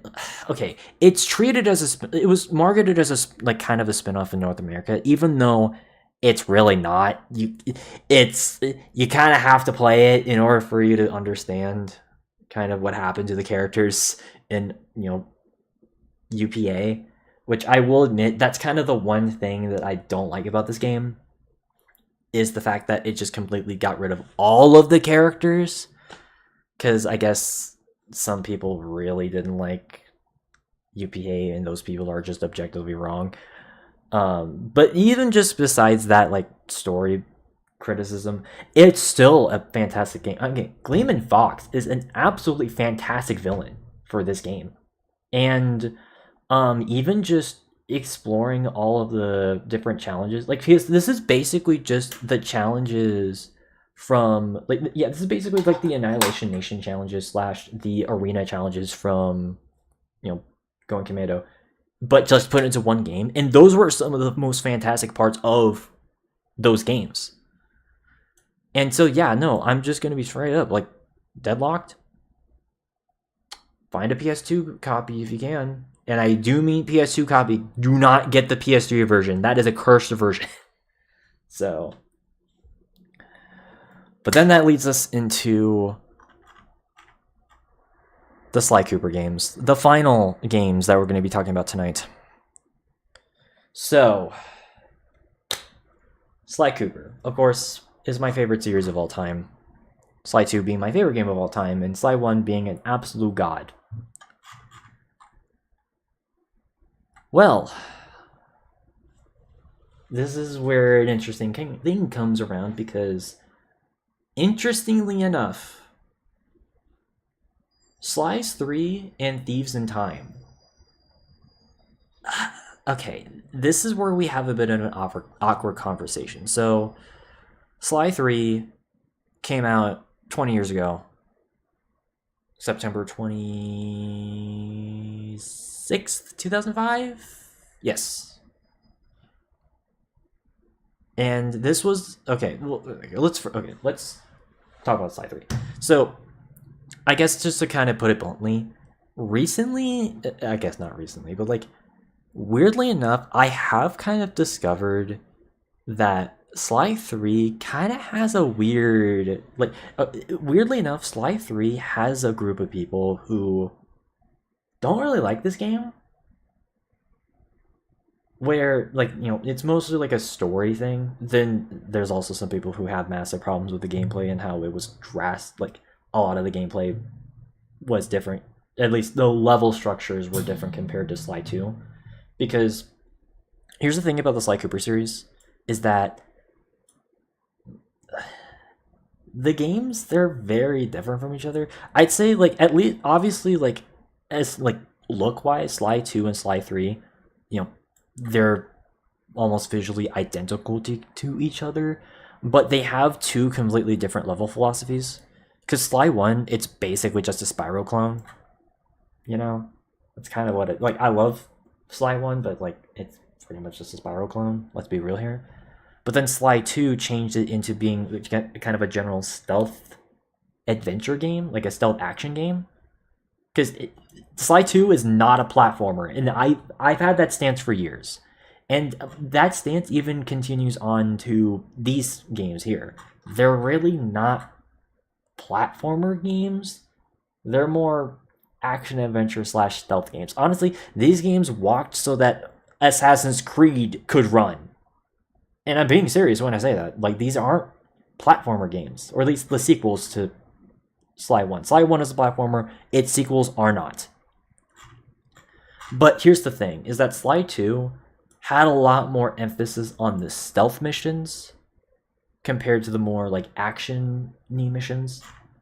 But that was kind of the opposite with Sly 3. Sly 3 was a lot more, you know, there were a lot more just open action levels in the game as opposed to stealth. Not that there weren't stealth sections in the game, obviously there's plenty of stealth that's in Sly 3, but the core of the game is a straight up action adventure game. And a lot of people took issue with that. I personally didn't. And you know what? I'm even going to put this in GOAT. Because I still love Sly 3, and I'm going to be honest, this is our last game that I did cry at the end, so... I'm sorry, I'm a fucking emotional bitch, okay? It's, you know, that's kind of why I'm emo emperor. I know I don't have the eyeshadow on right now, but it's because, again, I'm trying to save on resources right now. But anyways, but yeah, no, I still love Sly 3. I will say, there is one part of the game, and I even mentioned this in our fictional crush, like, not fictional crush, the crossover ship tier list, that there is one part of the criticism of, like, people who criticize Sly 3 that I will admit I do agree with.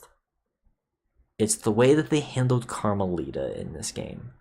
Because she has a complete 180 character arc in this game. Okay, let me phrase that. She has a character arc rejection in Sly 3. Because at the end of Sly 2, she's kind of interested in him by the end of it, which, was kind of brewing, that started, like, those seeds were, like, put up, obviously, at the end of Sly 1, and then that kind of developed throughout Sly 2, which, makes sense. But then, at the beginning of Sly 3, she doesn't give a fuck. And it's like, why? So, like, that's, like, admittedly, like, yeah, that is a bit of a nitpick. But, like, I guess my point is that, like, that did kind of ruin at least that part. But, like, that's, like, the one thing I will agree with people who do dislike Sly 3 a lot. but I disagree with him on every other aspect because this game is still fantastic. So, you know, character-wise, I think for the most part, pretty good. Levels, absolutely fantastic, especially like Fear, like Opera Fear and Cold Lions. Oh my god, those sections are goated. And even like the pirate ship sections in Dead Man's Tell and Tale. I know some people who fucking hated those sections. You're wrong. You're objectively wrong. So yeah, no, like I would definitely say that Sly 3 is, again, another absolute favorite game of mine. So I acknowledge that it does have some issues, but it's still a fantastic game. Which, of course, leads us into the final game on the tier list. Unfortunately, what people consider to be the black sheep of the Sly Cooper series. And, well, this is where things get pretty awkward. Because while, yes, there's people who have issues with Sly 3, well, there's an even greater amount of people that have issues with Sly 4. And I'm going to be honest, yes, Sly 4 has its issues. And again, I've had this conversation for like multiple times throughout the years that I've been doing YouTube and Twitch. So this isn't anything new, but I will fully admit Sly 4 does have problems. It has like, for some weird reason, how they treated Murray was kind of weird in this game. Like, that's a criticism that I've always understood, is how they handled some of the characters. Specifically with Murray, I would say is like the biggest offender of that. And I will even admit this as well. There's also some, like, admittedly some more like technical issues. Well, not issues, but just kind of quirks. Like the fact that the safe house is its own separate instance, which is weird. Also, the fact that there's so many loading screens in the game, I will fully admit that did kind of get a bit monotonous even whenever I was playing. But here's the thing as well, and this is something that I've always was really bothered with, is that not only is this considered to be like, you know, the black sheep, as in like this is like the one that like is considered like the worst. There's just straight up some people that I've seen and even met in real life who fucking despise this game to the point where they say it's like one of the worst games of all time. And I'm gonna be honest with you guys, I don't get it. I get it with like some technical stuff, but like the criticisms with, like, again, some of the characters I understand, but like with some of the other characters, like people always say, oh, Sly acts different in this game. I mean, not entirely, no. Again, I mean, yeah, like he's a bit more jokey in this game compared to Sly 3, but like he does a lot of like wisecrack comments in Sly 3. Like, do you not remember the Salt of the Earth, that Black Spot Pete? Like, he did the same thing in like Sli's 2 and 3. And especially like in Sly 1, which, I mean, to be fair, you know, is whatever. But like, no, they didn't fucking change his character. Again, I played these games basically back to back.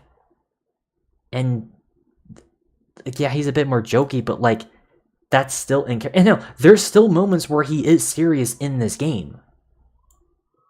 So I don't know. That was a weird criticism. Also, the whole Penelope Bentley thing, I'm gonna be honest. I'm just gonna be straight up. I feel like a lot of that is just straight up bad faith criticism between like what happens with that. Also, I apologize for the ambulances again, the freaking thing. So like, and that has always been like a thing that I never understood. God damn it, the freaking alarms. God damn it. Now I'm gonna have to figure out how to like do these streams.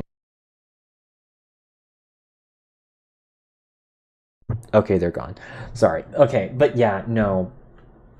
I'm gonna be honest. I've always found that to be a very bad faith criticism because here's the thing: is that like I've always thought that Penelope was just kind of fine in Sly 3. Like she wasn't ever one of my favorite characters. So it just feels weird for me, like for people to just all of a sudden like, get pissed on how they handle Penelope in the game, especially since it kind of makes sense in her character. So, and also, I mean, I can also go on and on about a lot of other issues that people have with this game, such as the level design, which I don't really okay, not even level design, just like the level structure, or just like some of the writing choices, which I don't really fully agree with. Again, like people also complain about how Carmelita is treated in this game, which in some aspects I can get it, especially with the second to last section of the game. But like for most of the game, they actually treat her like an actual character. And I'd argue corrected a lot of the issues that I had with Sly 3's writing with Carmelita. So I don't know. I'm gonna be honest. Like again, this is one of those like things where it's like it's not like Security Breach where it's like like the obvious issues. I can understand why people just despise this game. This is just one of those games where it's just like I don't understand why people hate this game so fucking much. And again, I'm even just kind of putting like my love for Sly Cooper aside and just looking at it as its own thing. It's still a good game. Like it brought back the stealth stuff. It has more stealth missions like the Sly 2, which is what people asked for. So and even like some of the boss fights I thought were actually kind of cool and creative. They kind of brought back a lot of the philosophy of like the Sly 1 bosses where they're more, like defensive boss fights, which I actually think I much prefer. Not that like I dislike, just whacking someone with your cane or your fists. So I don't know. I'm gonna be honest. And again, like this is coming from someone who has played these games multiple fucking times. Not just this one, but all the games. So it just feels weird. I don't know. So yeah, I'm just gonna be honest. This is like probably the game that I feel like I've seen the most bad faith criticism against. And well, I guess as a final, pouring salt against the wound, well, here's the thing. Most people like the game. like that's what's confusing to me is like, I mean, yeah, like that's kind of a lower score on like critics, but like 88.2 on fucking Metacritic, that's a pretty good score. Like hell, like even like 95% on Google. So yeah, that's kind of why, like, that's the thing. I think it's just a loud minority who just fucking despise it. Because YouTubers fucking hate this game. And, like, Reddit hates this game, dude. Like, I swear to God. Like, I've seen so many, like, people on YouTube and Reddit shit on this game. So, like, the only person that I think of that, like, actually likes this game alongside me is probably, like, Maddie from, like, Retro Rebound. He's the only other person that I've seen. Oh, and Caddy from Cat Icarus. Those are the only two people that I can think of who actually like this game. That are like YouTubers. Everyone else that I've seen, they've like dogged on this game. And I don't agree with that sentiment. I think a lot of that comes from bad faith criticism. So, I'm going to put it up with God. Either way. Is it better than Sly 1 though? Hot take? Yes. And I know that's going to get me some shit from people online, but I don't care. Like, It's not a bad game. I'm actually tired of people saying that this is a bad game. It's like, dude, again, I don't know. It's bizarre. But either way, I still think it's a good game. Fantastic game. It's still, I would put it alongside the other games. I'm not going to put it in GOAT because I obviously think that Sly 2 and 3 are better games. I can definitely confirm that for sure.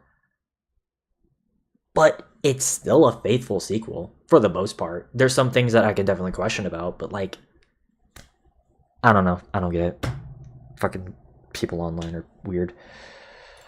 But either way, goddamn, this still ended up being 5.5 hours long. Although at least it's not the 7 hours I did on the original cut of like the tier list. So I'm not even gonna read through all of that. You guys can just read it for yourselves. God, I can't even put this all on thing. So I've definitely become a lot more charitable over the years. I think I've just kind of realized as well, like over the years, that I kind of just want to play. Like, I think just over the years, I've just kind of realized that I just want to play games that I am interested in. You know? I don't want to just be playing games just for the sake of playing something. And I mean, I've been able to avoid most, like, I've been able to avoid, you know, most bad games. Unfortunately, I didn't avoid every single one of them, but I've definitely for sure have played a lot more good than bad. And hell, even like the stuff that I've even put in average, I guess it's just more so me just kind of either kind of being apathetic about the game that I played that are average, or it's just, you know, I still like some of the games. Like, I'm going to be straight up honest. I still like some stuff from Black Ops 3. Hell, I even, like, this whole basically top row are games that I will admit, I guess are more so guilty pleasures of mine. But I think just objectively speaking, you know, I got to be real with myself that, you know, they're not as good as, like, other games in their respective franchises. But I don't know. Either way, though, I think this is definitely representative of just kind of a massive change of who I've become over the years. Because, you know, again, 3 years, you saw at the beginning of the stream that most of the top was like FPS games. And well, yeah, there's definitely still a decent amount of FPS games here because that's just a genre that I personally love. There's a lot more variety because I've realized over the years that I definitely need that variety. And, you know, some of my favorite games of all time, I mean, they're not even related to the FPS genre. I mean, obviously, Sly Cooper, I love those. I love that game. Minecraft, there's that. Hitman, which I know they're shooting in it, but still. Portal, Silent Hill 2, Shantae, Medieval Total War. Like, these are just some of my favorite, like, these are just, I'm gonna be honest, I'd say, yeah. These, like, everything that's, like, in the S, like, in the A, like, if a game is in, like, the A tier up, I would consider to be, like, favorite games of all time. So, yeah, that basically means that, like, yeah, these are my top games. And hell, even if a game is in, like, B tier, or, like, average, I still have a bit of appreciation for those games. So, and hell, even like the C tiers, there's like stuff that I can at least take from. So I guess this is just kind of to showcase that I guess kind of the lesson for tonight as well, especially considering that I have multiple games, you know, above like a B tier that I know people are gonna shit me on for. But I guess just kind of as a lesson for tonight is don't be afraid of what you're interested in. Own up to what you like and just embrace it. Don't let people or strangers online tell you otherwise. So, because, you know, again, I like Sly 4 and I like Security Breach. Sue me. And hell, even back then, like, I like kind of more obscure stuff that maybe people might question, like Shantae. But I just genuinely enjoy the gameplay as well alongside that. So I guess I want to at least, give to you guys, if you end up watching the end of this, is don't be afraid to like whatever you want, because you're your own person and you shouldn't be, afraid to just be interested in what you're interested in. So yeah, but either way, that's the whole tier list. I guess I might as well just zoom out. So, but yeah, that right there is the tier list. Unfortunately, this is gonna be the third to last tier list of this series. So we got 2 more. I'm gonna be doing them in September. But yeah, I'm kind of tired. Admittedly, I'm even getting a little bit hungry. So I'm gonna get prepared for that. But either way, if you stayed near the end of this, again, thank you guys for watching this whole thing. You guys are absolute legends. And I do appreciate those who, still stick around to this series despite the fact that it is admittedly sunsetting. But either way, that's going to be it for tonight. If you guys watch this on Twitch, of course, hit the follow and the bell icon. If you watch this on any of the YouTube channels, of course, make sure you guys hit the subscribe. Hit the bell icon down there as well. While you guys are at it, make sure you guys check out the links down below as well, specifically the Discord, SoundCloud, all that fun stuff. And while you guys are at it, make sure you guys check out it's so freaking late. While you guys are at it, of course, if you guys want to directly support the content, of course, you guys can hit over on Twitch and hit the subscribe. I'm not as active on there anymore, but if you want to directly support me, you can. If you don't want to or can't, that's fine. I'm just glad you guys took your time to watch this. But either way, I'm gonna get down and just lay down and eat and then sleep. So, but yeah, either way, I'll hopefully see you guys very soon. Have a night and peace out. Bye.